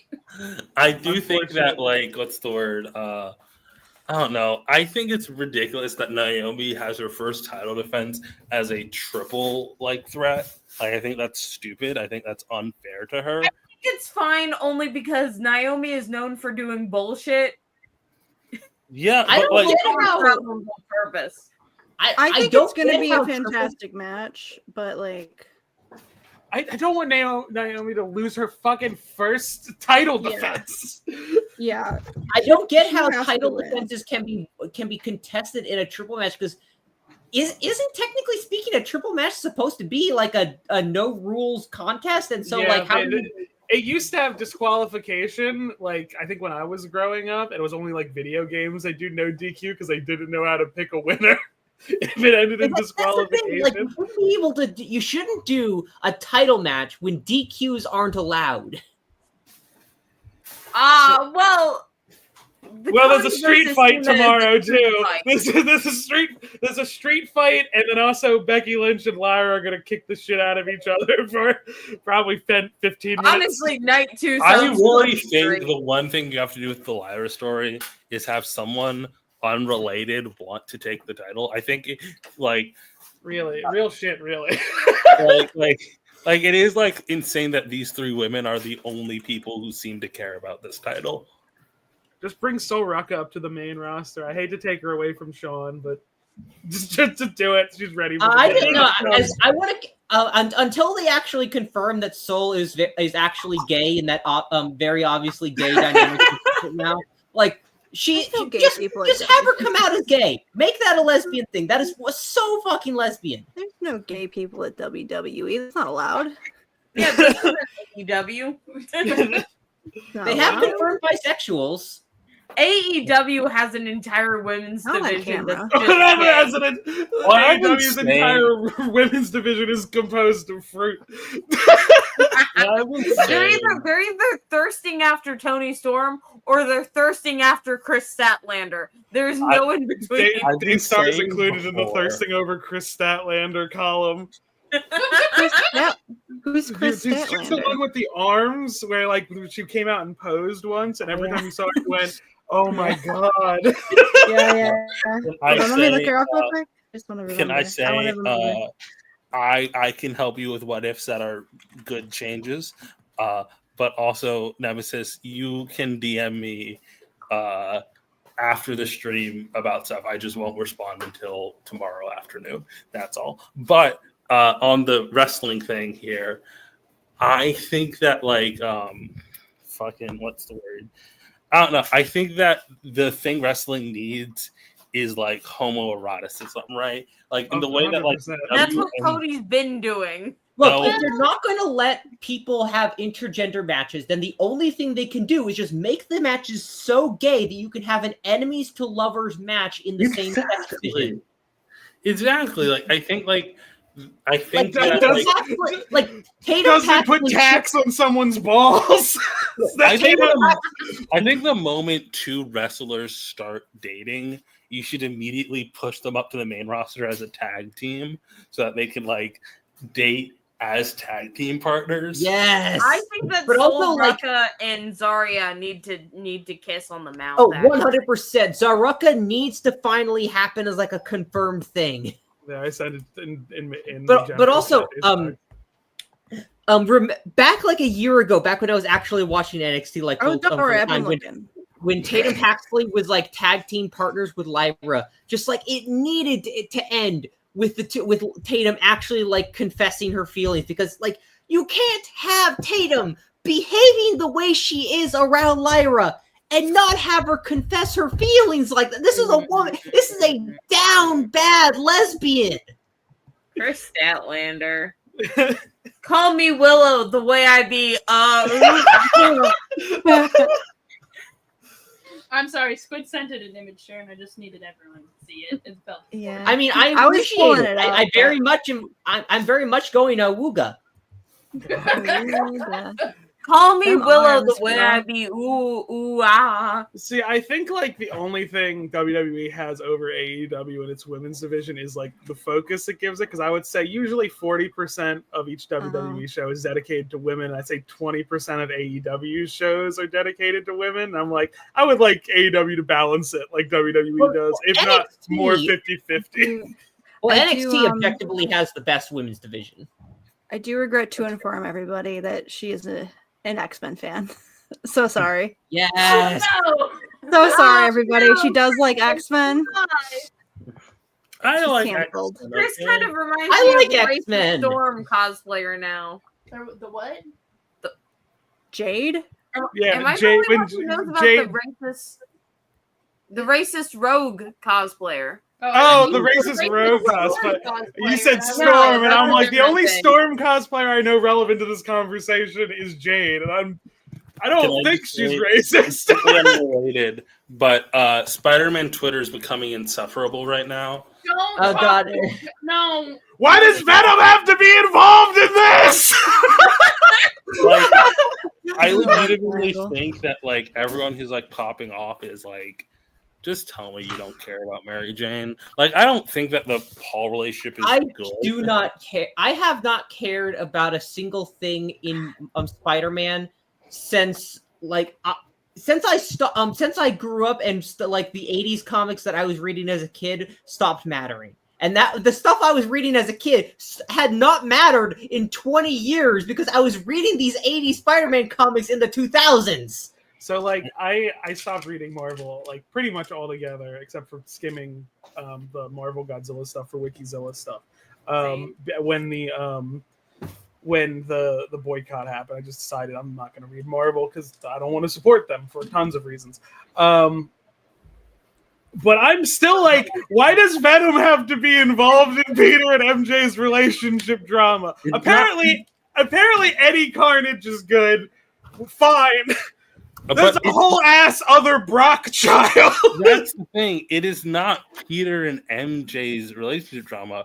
It should just be MJ's relationship drama. And if she wants to break up with Paul, fine. But everyone fucking like tossing their hats in the air. It's like you just see MJ as like a prize to be won.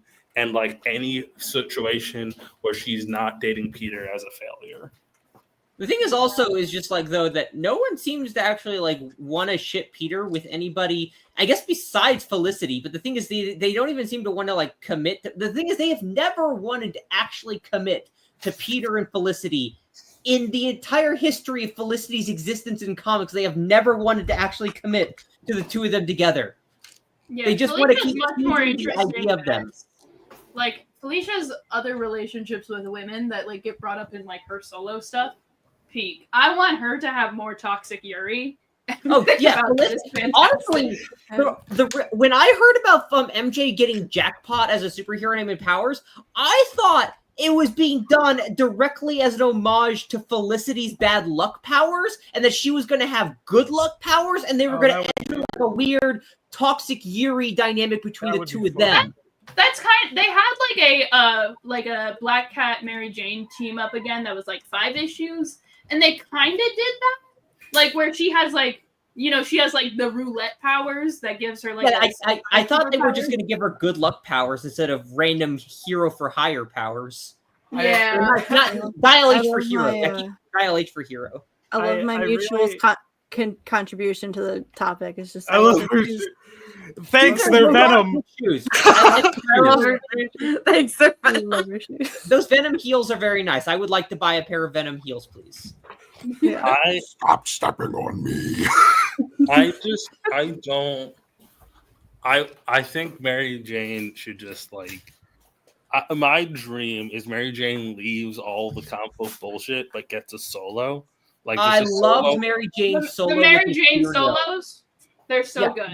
Bring back her dynamic with Mysterio. Just put her in Hollywood. Mysterio with her, and just have him be as her campy sidekick, and the two of them just do Hollywood shenanigans together. Just like have her do like rom-com bullshit in models. I like that. That the Godzilla versus Spider-Man comic took place during like the love triangle era with Felicia and Mary Jane, and it kind of ends with them being like, "This dude kind of sucks. You want him? No." No take backsies. They say that. They say those words. I think in order to truly beat AEW, Cody needs to pour tax into Cena's jorts tomorrow.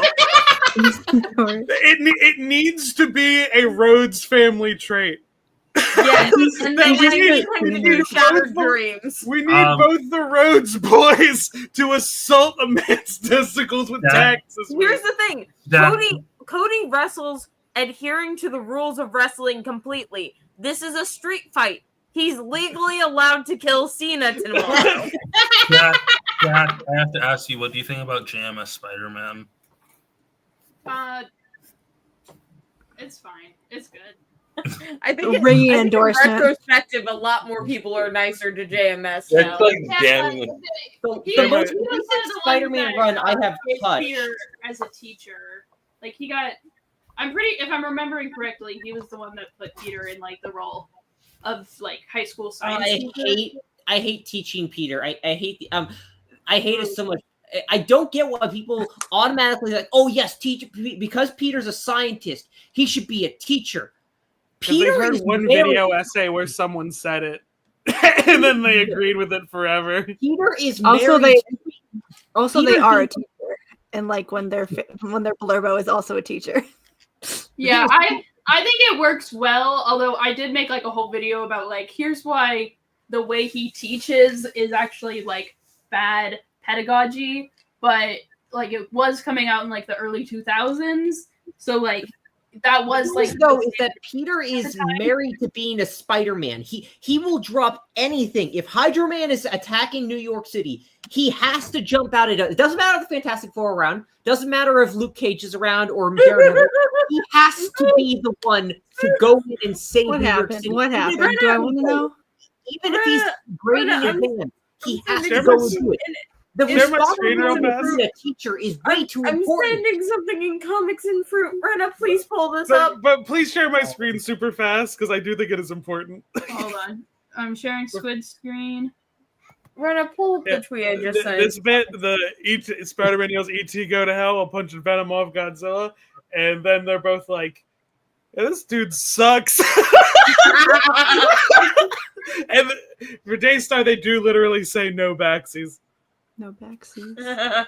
All right, let me share this screen. Rena, please pull up the tweet. I really like MJ's fit in that issue. I think it's fun. So MJ's leaving Peter for Venom. I mean, Sure. Paul. I mean, I would. No, for Venom. That's Peter. Ash, this one's for you. Mark Waid's FF run is probably the most well-balanced Fantastic Four run. Have they? Only competing with like Robinson, North, and what's the other one I really like? Fraction? Yeah, Fraction. Wow. I like it. It's a fun time. It's a very good place. Okay, to Peter start is a if you dick don't here. read older comics. So, like Peter's in a plot, dick all the time. plot, there's a reason that like they can't separate. I haven't been reading it because I haven't been reading Marvel shit, but like, has that been explained yet? If they separate, then Venom dies. So it's not like an MJ. So MJ is doing it out of the goodness of her heart because no. If they separate, they both die. That's what it was.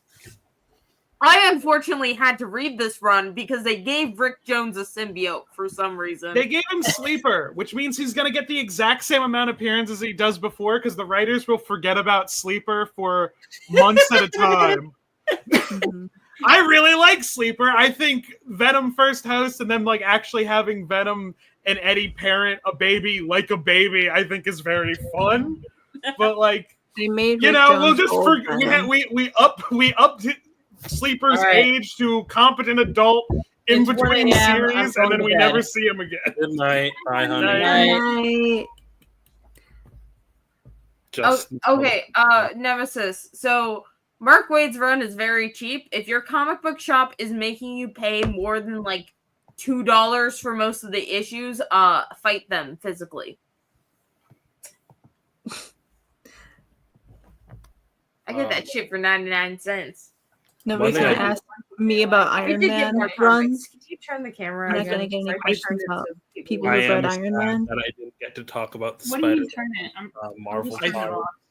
I think the only I didn't get to talk about Marvel Magic the Gathering before Honey left, but that's roll with the punches. I think the only universally like praised match from SummerSlam tonight was Alexa Bliss and Charlotte winning the tag titles. What? Daystar's still mad about it. I did have to break the news to them. What do you mean? Everybody liked that one. It sucks. It's stupid and dumb and bad. Because I like their story. It's like Roxanne and Raquel are gonna stick together regardless. But I don't like. I just think it kind of sucks that Liv loses her title due to nothing of her own fault. I'm okay with it because that means when Liv comes back, she's gonna beat Raquel's ass, or she's gonna beat Roxanne's ass. yeah, Roxanne, so I mean, I like, think Liv deserves a crash out. like it's like, what do you mean you lost my title? And then Raquel's gonna have to defend her new baby. So, like with so I think that'll actually be great for the Women's Royal Rumble, even though it's going to be in Saudi. So I don't know how well they're going to react to the women's match because we know how it happened last time. Did anything good happen today? Seth stole CM Punk's title like 5 seconds after he won it. Sure. That's good for you specifically. Paul was there. Paul made a face. Paul was there. Paul was probably happy. Yeah, Paul made a face. So you know. It's something.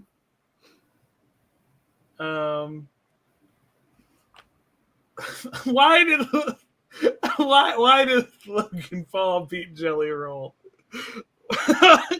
They had Logan Paul beat Jelly Roll? Yeah. I've heard nothing about that. What was the point of having Jelly Roll there? If there's one person I'd imagine would super carry a team with a celebrity, it's Randy Orton. Like Randy Orton just comes out there and murders everyone and leaves.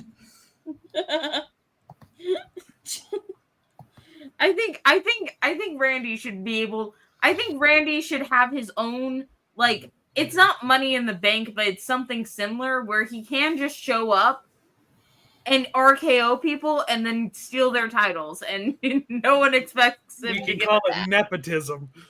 No, I call it the voices. God. The voices. The voices told me to do this. The worms! The worms! It's got worms. No, Honey, there's no water in this. I'm gonna be so disappointed if Rhea wins tomorrow. If Rhea wins tomorrow, if EO wins tomorrow, I'm gonna be pissed too, because there's only one correct result in this match. There's only one correct result. Naomi deserves that fucking belt. She should be able to keep it at least for one defense, then make it not look like a fucking fluke that she won it with the Money in the Bank. I swear to God, if they do the same thing that they did to Jay to her, I'm gonna be fucking pissed. Because like at least Jay has had Jay was the tag team guy for like the longest time. It was also Naomi has not held a belt since 2-3 years ago. Okay, but also Jay was injured. Yeah, Jay was a little hurt. He was out for a little bit. I think not if Naomi loses, she's allowed to kill Triple H with her bare hands. Yeah. It's I don't think I would like to see the world title back on EO eventually. Nemesis I don't think right right now. Any reading recommendations? Don't read Hyman. I do have a Whitney Frost reading list on my my twitter.com. I'll try to find it.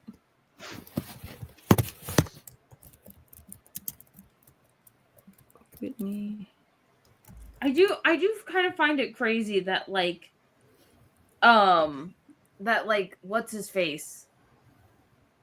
What is it? Oh, that the Naomi match isn't headlining night 2. I think it should actually. I don't even know if the Wikipedia ones are never accurate. I'll be surprised if it is the opening match. I'll be a little pissed if it's the opening match, honestly. I'm betting actual money it's going to be the opening match. I think the tables, ladders, and chairs match should be the opening match. It's just a bunch of bullshit. Because there's going to be no storytelling in this match. It's going to be a lot of people getting hurt very quickly. No, I see them doing that one before the last match. However, the US title that I don't think anyone really gives a fuck about should come earlier. I don't know. I like that Not Fat gonna lie, Joe this was trending, Bloodline and my cartoon- first thought was oh, did Fat Joe die? And it was no, he's at SummerSlam. And then my next thought was oh, is he there to tell Jacob Fatu to say the N-word more? Oh no. Yeah. Another person who I saw people discoursing about being yeah, he's not allowed to say it. I don't know the rules. He's not allowed to say it. Oh no, It's not black. What are the rules? Okay, and I'm sending you the Whitney Frost reading list. God. Important stuff. And please, Twitter, stop giving me the twice. I want to know about SummerSlam. Even if I tell people to read Iron Man, they don't read Iron Man. I usually tell people don't read Iron Man though. It's very funny. At this point, I think it's funnier if you just never read that one issue. Of Iron I'm Man. super glad for all the people who are saying oh, Rhea's gonna win tomorrow, but they're also saying it because Punk was. They were oh, Punk's gonna win, and then Punk immediately loses his title. He did technically win. It Yeah, sucks but too, they're like, oh, they're gonna take pictures together on the next Raw, and then it's like, no, they're not. it's just it sucks too for like Rhea because it's like if she wins, they it's gonna be a whole killed thing, 'cause Jelly Roll. every time they What do kill you mean Jelly they Roll. killed Jelly? They've murdered. Oh. They've murdered Well, Jelly Roll. Rest in peace, Send Jelly it. Roll. Picture it didn't happen. I'm sending it in chat. I need to send the video. They've killed this man. They killed the Jelly Roll. No, we cannot. Okay. Discord's taking a while. I'm just sending the Twitter link in. Oh, never mind. It's loaded now. As soon as I went to send it in the other one. There you go. I'm so surprised they had him take that bump. I just I think Jelly Roll Like- wanted to take that bump. every time Jelly Roll here. He wanted because Every time apparently he Maria did like Ripley- one bit like a year ago, and then he was like, I caught the bug for it that I really wanted to do it. So he lost Logan 100 pounds to get in ring shape, so he could do a match. Were the things in Logan Paul's hands, were those Prime bottles? Yes. I saw the other POV from Logan. The first person point of view. Holy shit. Okay. I don't want to watch WWE. I don't really Logan Paul understand. killed Jelly Roll. Okay, like it's one thing like Logan didn't even drink the prime. Jelly Roll like took that is an insane bump. I think it's even more insane to take that shit from Logan Paul, When he who the hurt last Jay. time he was in a fucking match Injured Jey Uso for real. Last time he pulled this move. Last time he literally did the same move. He injured Jay for I'm real. looking at this and like Jelly Roll, like just standing with his little arms, like waiting for the bump, is like That's so- worse, honestly. He shouldn't have been doing that because he could have broken his arms. That's not how you take a frog splash.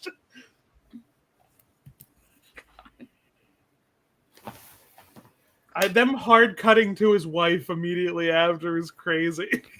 Jelly Roll's wife. Yeah, the blonde they cut to. She's apparently older than him, according to Ayaan, so good for them. Great. Love that for Jelly Roll. But I was saying about Rhea, because it's like every time she's in any kind of title match, people immediately assume she's gonna win and like, oh fuck her, we hate her, she shouldn't win, but then she doesn't win. It's just like, okay, well. And whenever they eventually decide to actually give her the title back, it's been like over a year, I think, since she's had it. It's gonna be like, oh, see, we knew it. It's just annoying that it's like every like major title thing in the past couple months has been like Rhea. with her involved. It's like Yeah. someone else, please.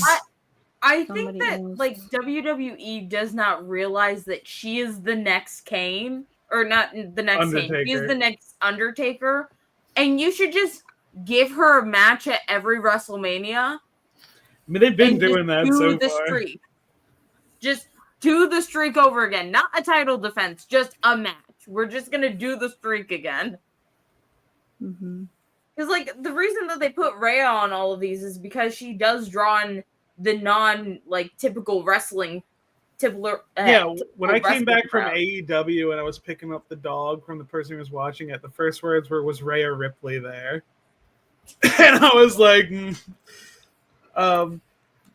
because of how SummerSlam ended, my favorite Stone Cold clip has fucking emerged once again. What was the thing? The Cody Rhodes quote. Oh, he's got a had? gun.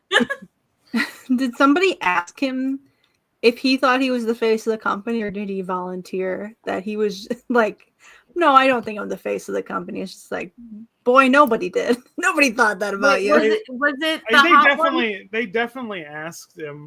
I feel that's a setup question. They definitely were They've setting him up. only been giving him setup questions so far. Because it feels like a lot of other people, some other like wrestlers would be like, if anyone's the face right now, I think it's probably either Cody or Rhea. Like that's what people like other wrestlers. And it's say. not Cody. It's certainly not. Rhea is definitely the one with crossover appeal. You got to set up Cody being a funny, goofy guy first, and get the Ash audience. Bring back Dashing Cody Rhodes. Like, if Cody has to turn heel, pop in that little that little nose piercing again. Have him tell people how they should be groomed, and then Okay. Not that way. Give people grooming tips and do Dashing Cody Rhodes again. It's the only thing that we can do. Paul's face is really good in this picture. Let me look at Paul. Maybe I'll feel better. Over dead CM Punk. I am impressed that he's able to cross his legs, crisscross applesauce like that. It's pretty fucking wild. I realize I haven't been speaking, and I'm sorry about that. I got sidetracked. Welcome back, Rena. We were talking about And then from who's the post-show, face of the WWE. Paul Heyman.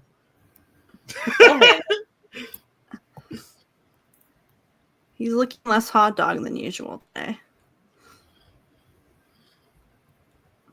Was I do like how Braun Breaker.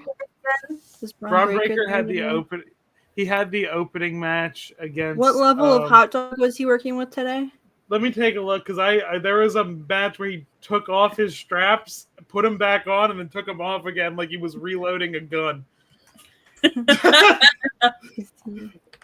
I got there's like a new Slurpee flavor at 7-Eleven that I got today. He's in between the last time we saw him when there was no spray tan and the more spray tan. He's like in between. Oh, it's a lot of spray tan.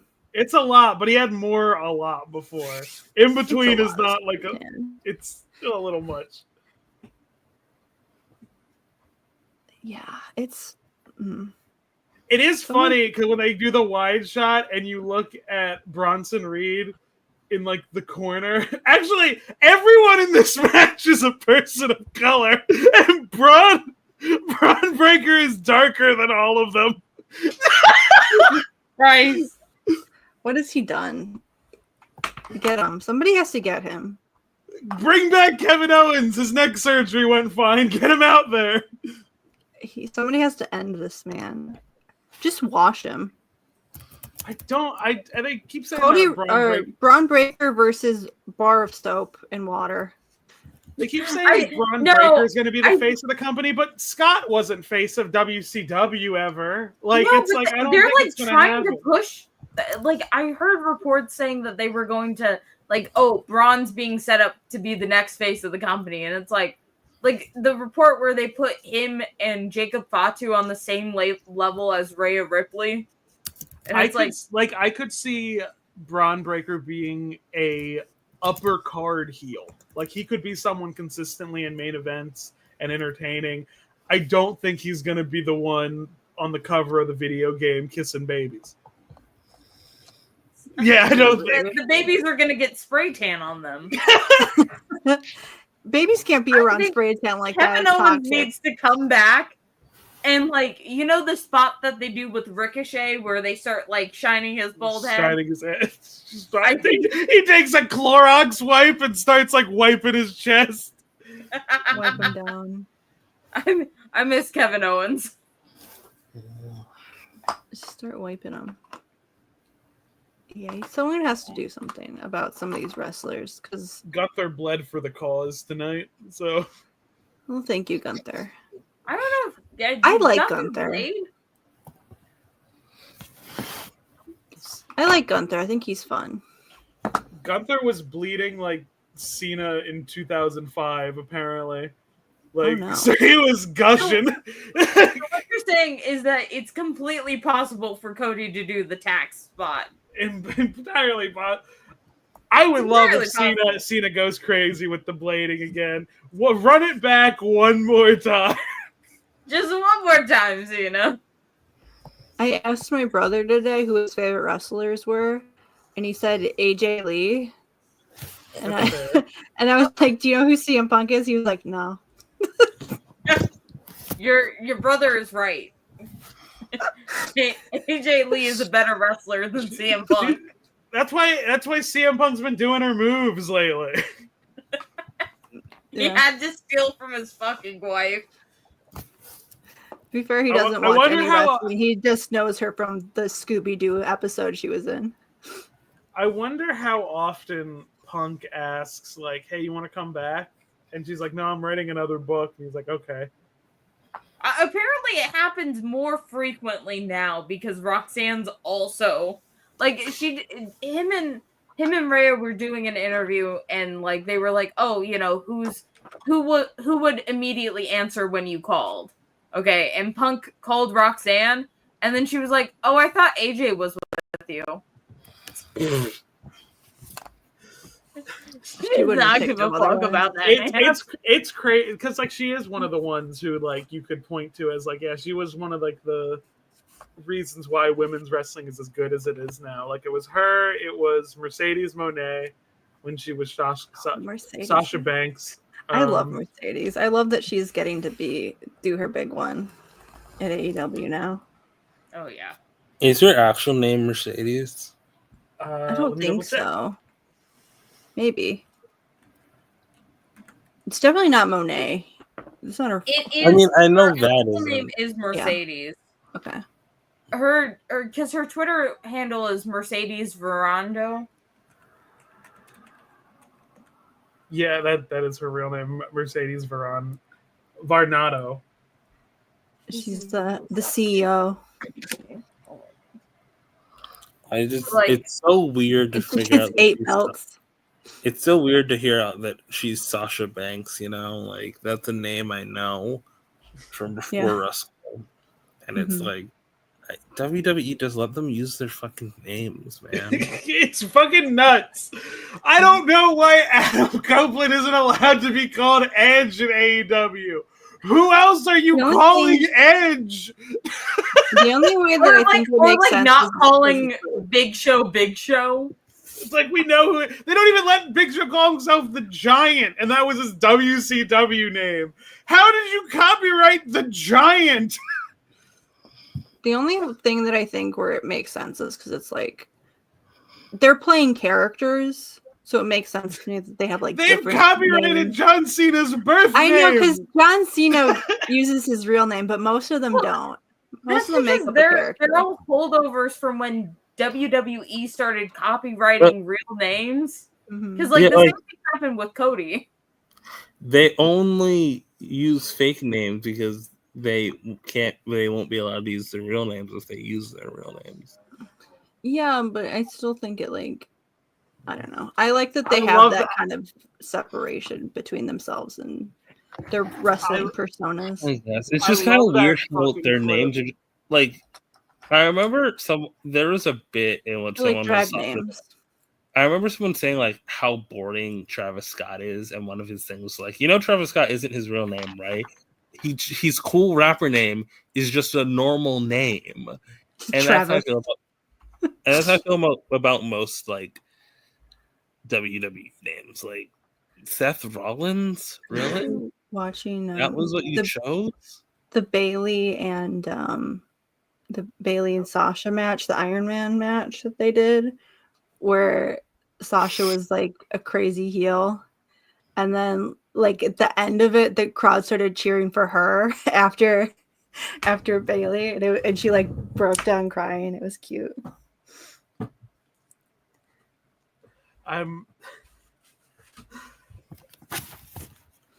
wouldn't mind Seth Rollins going back to being called Tyler Black. I wouldn't mind that. That's a real that's at least close to like a wrestler name. Like I need him to do a moonsault off a fat guy again.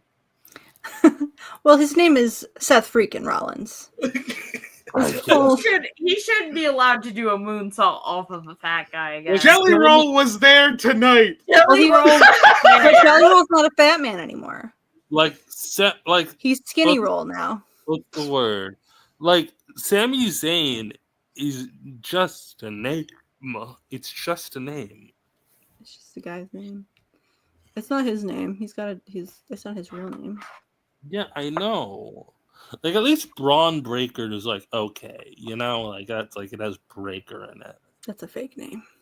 I don't know why they didn't let him be Braun Steiner. I don't know. Ripley's- We all know he's a Steiner. He barks like his father. The barks are genetic. Yeah, it's in his blood. It's in his veins. It's in his soul. Leon, in his soul.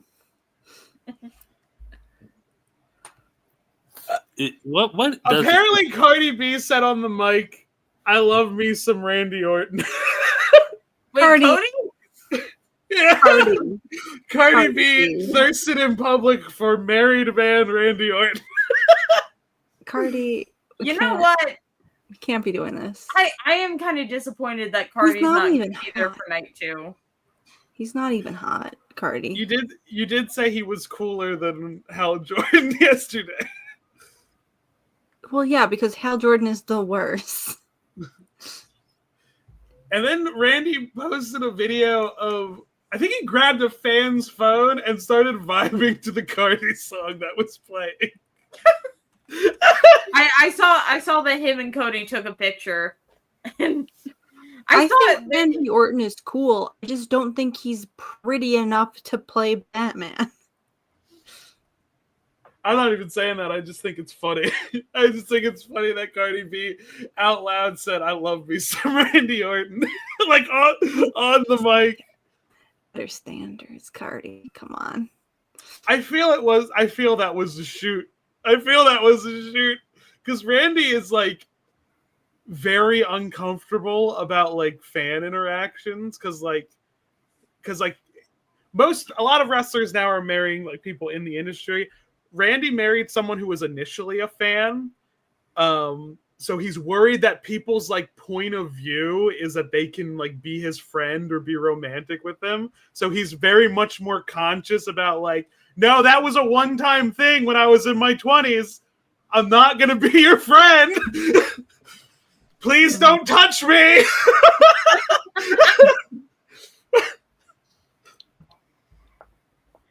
Like, yeah, almost every wrestler currently is married to someone in the industry. Yeah, it's not Dom. Yeah, but she seems ride or die from Dom's. Yeah, no, Dom has been with her since he was like 14, though. Yeah, well, she talks about her. She's not really she's just not involved, which I think is good. Yeah. I like that. It's like he just tells her exactly what happens in the night. She's like, yeah, it's fine. Because she knows it's like it's TV. It's like if you were an actor. Yeah. She just ride or die. I think they should let Rhea Ripley go kick Dom's ass a little bit before he goes over to Triple A. I genuinely need. I did kind of want Rhea to win Money in the Bank, but only because I wanted her to cash in on the men's division and take Dom's title. That would have been fun. I genuinely think Dom, Ludwig, and Sammy, if they let him be El Generico, would bring Triple A fucking next level. I feel it in my fucking heart. It seems like they have nothing else that they want to do with Sami Zayn. Let him be El Generico. Just don't copyright El Generico. Let him go. And MJF is like the CMLL world champion now. He is. He is. And MJF was just that's totally going to be the Forbidden Door match. Is going to be MJF versus Mystico for that title. They're. Oh, and I think MJF, didn't he also get kicked out of the Hurt Syndicate? Yes, he did. They are not rocking with Mark anymore. They're not rocking with Mark. But Mark's still rocking with them. He's going to do the thing where he's going to keep coming up to them. I hope Adam Cole's injury is not as bad as it is, because the way I built it up is that they definitely because the Hurt Syndicate, there's no way he turns on the Hurt Syndicate because they can murder him, and his whole thing is being a cowardly heel. So the whole thing is they turn on him, and I think Adam Cole is the one that makes the sense to make the save. but Adam Cole is out, and he's very private about what the injury is because it might be career-ending. So I'm very sad about that. I think it would be funnier if Mark Briscoe went out to save him. Mark Briscoe and MJF would be the funniest fucking team on the planet. They got some really good ass promos together. I think MJ, like, odd couple tag teams are like my favorite, which is I'm gonna like take Rena off because she's sleeping and just has her feet. It's just feet cam.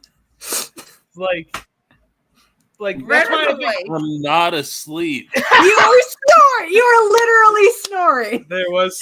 Were you just pretending to snore? Were you just pretending to snore not because you were snoring. snoring? I was not You snoring. were. Show of hands. Who believes that Either Rena way, was your just feet snoring? were on camera. And it was just your feet. Normally, it's fine. Like I snore, but here I was like, I literally could hear you guys be like, "Take Rena off the camera," like because you started there. snoring. Look, like there. Okay, let me just Play back the tapes. Play back the tapes. There. So, odd couple tag teams are like my favorite, which is why I think I really like what Alexa and Charlotte have going on right now. But like MJF with Mark Briscoe is the funniest fucking idea I've ever heard. Especially when they've been doing nothing but talking shit to each other for the past couple months. It would be so good. Do you know how many signs I saw that where MJF has a tiny penis? There's some flavor of that when I was there. So fucking many. I think it's the funniest. I think it's the funniest option. I also think that just in general, I really want AEW to get a women's tag division going. Yeah. Did CM Punk get a boner today? No one said anything about if he got a boner. I saw somebody say Sammy did today, which is you don't hear that about him. He wears pants. It's hard to tell. It's hard to tell. Look, I saw somebody post the receipts on TikTok. That's about all I've seen of SummerSlam, and I think that's enough. It is. There was 2 women's matches. And apparently both went bad. Both sucked, apparently. Okay, you were just saying that the Raquel one sucked. Your girls and lost. Jade is frustrated. Especially that match only they let all the racists win.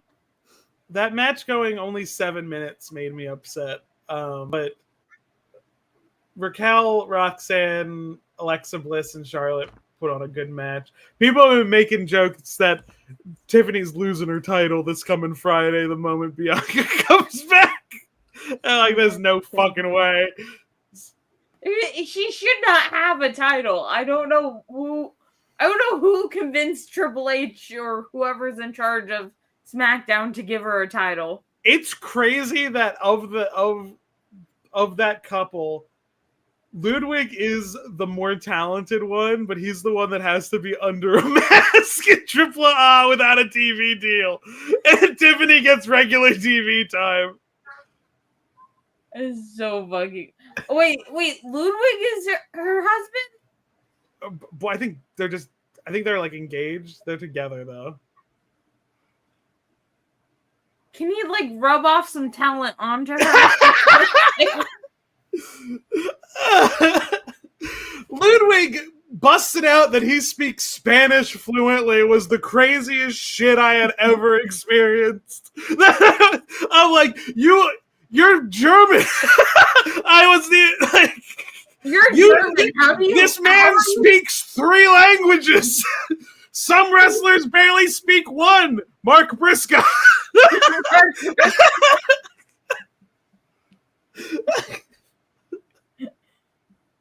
I still think genuinely that's probably what won him over at AAA was the fact that he just did his promo in Spanish. He did a promo in Spanish, said heel shit that the crowd was into.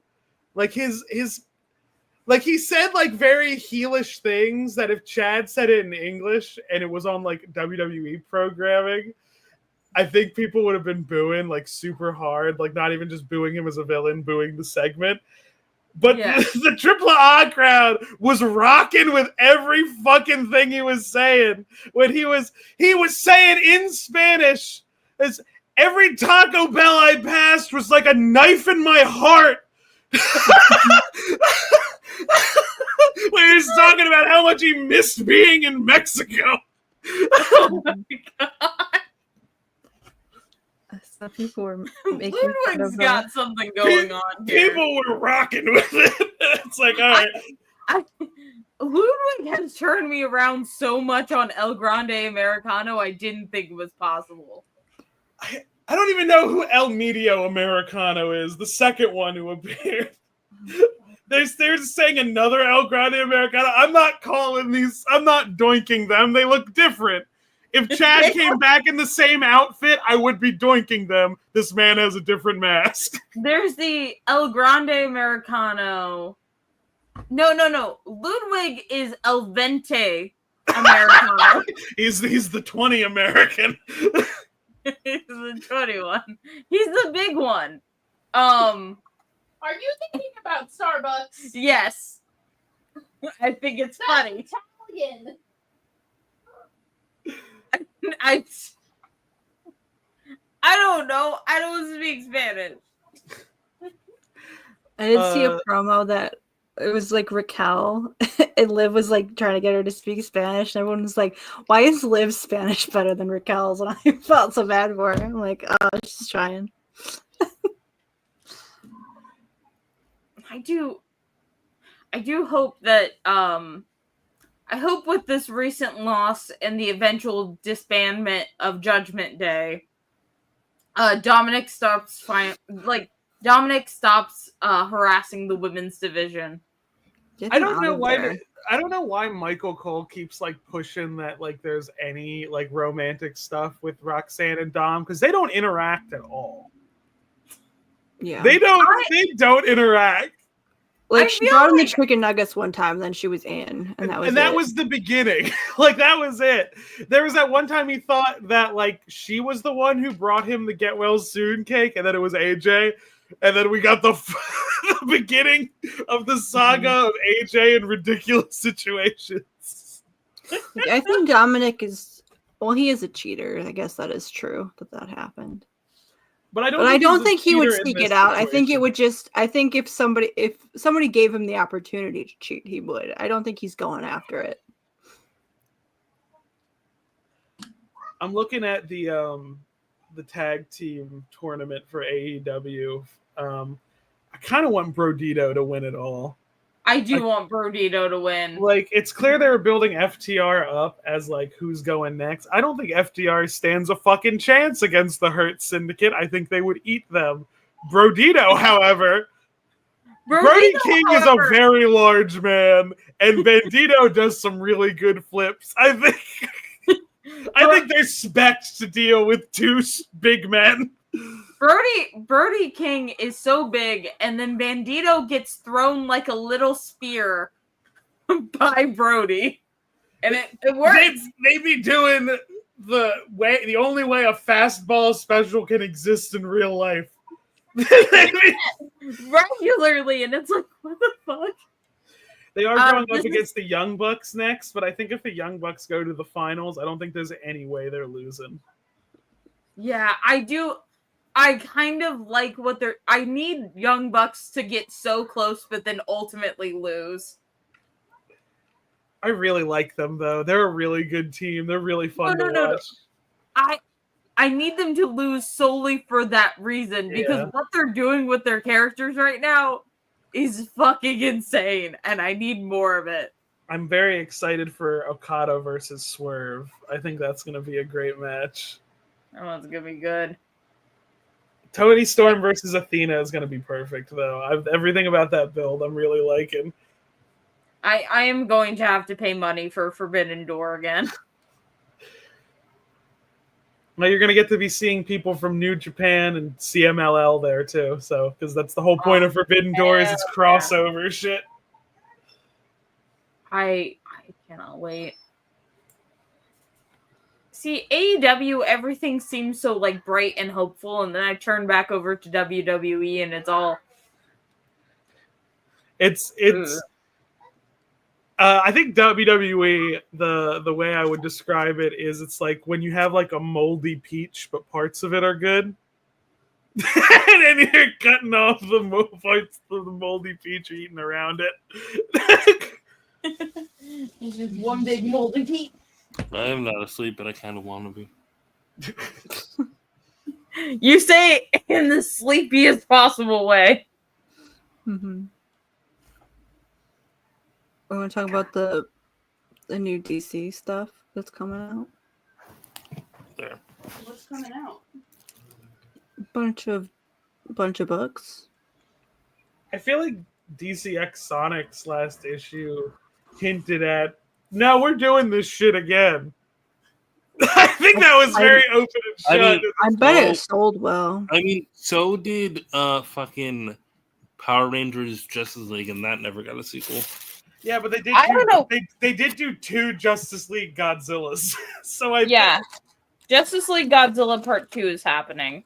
They also did 2 Power Ranger Godzilla. I think it's literally just grabbing like a niche fandom and that's like a topic people are interested, but maybe they're not in the fandom, and then like the big one, because like I'll admit Godzilla's popular, but he's like still like niche as a fandom interest. You don't see people talking about Godzilla like they do Marvel and DC. So throwing him in somewhere, it's immediately like people gravitate onto it because there's an idea of Godzilla. There's a social one.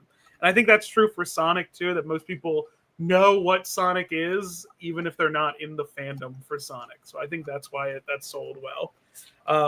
Power Rangers, I see, has more of an actual fandom. Like, it does have a cultural idea, but a lot of that cultural idea is unfortunately very dismissive of it. So a lot of the positive talk you see about Power Rangers from people who live and breathe that shit. Why is Booster Gold and Superman?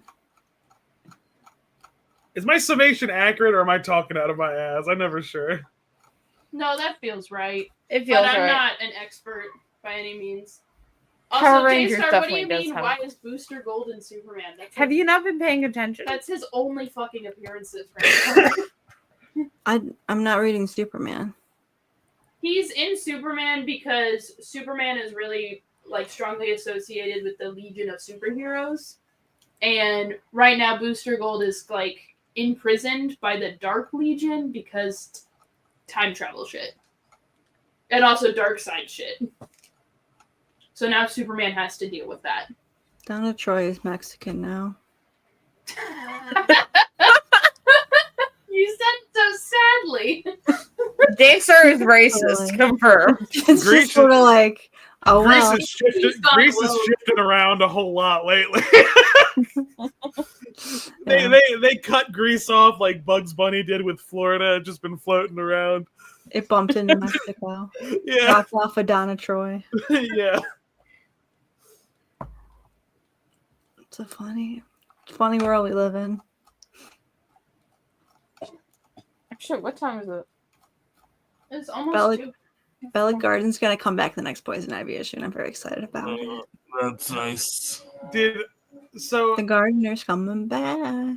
They're gonna get back together. Stack, when your Silver the Hedgehog came in, was he vacuum packed? Yeah. Yeah. Did you Oh, I send the forgot to cube? send it. I forgot We to took send a the picture cube. of the cube. I've taken picture of, because Amy came in today too. I had to take a picture of that. Cube. Look at him. I unfortunately have to wait until we go to Cincinnati to order Blaze. Why don't you just mail it to your parents' house? They're not moving. Because we're taking Silver with us. Wow. We cannot separate them once they are together. My baby. He's wrinkly. He's so wrinkly. Like an infant. His ears don't really stand up. Like this headpiece. There's like guides on their website of how to like rearrange the fluff inside of them so they're more like full. I have not looked at them. I've just been like moving it around on my own till it feels right. I mean, I feel like he's the right size. The head is weird because I don't think there's any way to get any fluff in there. I need to like iron him. The cube. He's been Same. sealed. He got imprisoned in the cube, but I loved him. He was very, very, very good. He's very shaped. Look at his little feet. He's just a little guy. Also, I'm sending this. This is how fucking close I was to seeing Queen. You're gonna be in a fucking TikTok. To see Queen? Wait, what? Seeing Queen. Oh, Seeing I Queen. thought you said seeing Queen, and I was like, no, you weren't. Seeing Queen. Those guys are all gone. There was like a crusty ass husband at like the front who was not vibing. No. Who's not vibing? Was there an opening act or was it just them? There were 2 opening acts. What were the opening acts? I don't know the first one, but the second one I was grabbed the set list for the the first one. The second one was Girly, who I really like her music. I You like might Girly. know. Yeah. Yeah, we got to I see like her. Shirley. Hell yeah. I think like her most popular song is that one. Just friends. Yeah, More Than a Friend. More than a friend. Really? I really like that that one? song. Their friend. Yeah, that's her like top streamed one on Spotify. but Not I like really Game 'Em Second or Hot Mess. Or... Yeah, Hot Mess. She played Hot Mess. She played Hot Mess. That one was really. Oh, she was She's the the one. She's the one with the butch. She Oh. was the one with the beautiful butch. Oh, wait. So she was the opener for Seeing Queen? Yeah. She was Yeah. one of them. There was Oh, two. we should have swapped that. She should have been the main act and seen. Wow. Oh wow. Or let me do that so that my feet are there. I remember when I went to see a Blink 182, it was like some crazy opening band, and I'm like, huh? Like, I think I went to the library and I'm like, they're here. What? One of the times that I saw Panic at the Disco, they were the opening act for Weezer. Panic at the Sure. Disco opened for Weezer? Why were you at a Weezer concert? For Panic at the For Disco? Panic at the Disco. And like half the Pierce crowd the was, Veil. and I kind of felt bad for Weezer. Pierce the Veil was opening for fucking Blink 182. No, I think I was at that one. Blink 182? Yeah. I had to search Blink 182 in chat. I saw my picture from like the seat where Yeah, it's like this back is on an old June ass 24th. concert. How old was that Blink 182 concert? AJ 2024. Ali and AJ were once the openers. For I was at Black. that one. This was in Texas. So Wait, I think no, 2024. I'm thinking 2014. That's on me. Ali and AJ were once the openers for Ben Platt, the guy who plays Evan Hansen. I'm so sorry. Oh my God. In September. I'm seeing Breaking Benjamin and 3 Days Grace at like a Ooh, cinema. that'll be fun. Or That'll be good. I like how two-thirds of the reaction were positive, and then Red is like, "You joke." I mean that affection. Okay. Honestly, I wouldn't go to concerts if it wasn't for Sheldon. Honestly, because Sheldon really wanted to go, and Sheldon knows I love Benjamin a whole lot. Concerts are fun. I've been to like I one. like 3 days. I've been Grace to a lot. like a couple that my school put on, but like a concert that actually paid money for to go to tickets. I'm gonna go see my favorite current band is coming to Chicago on my birthday. Oh, I'm gonna what go was see them. that? What's your favorite current band? Infinity Song. Oh, nice. I had like this it. really weird concert where I went to go see Fall Out Boy, but Wiz Khalifa opened for them. That somehow makes sense in my brain. That makes They perfect didn't sense have a in my song brain. together. I don't understand.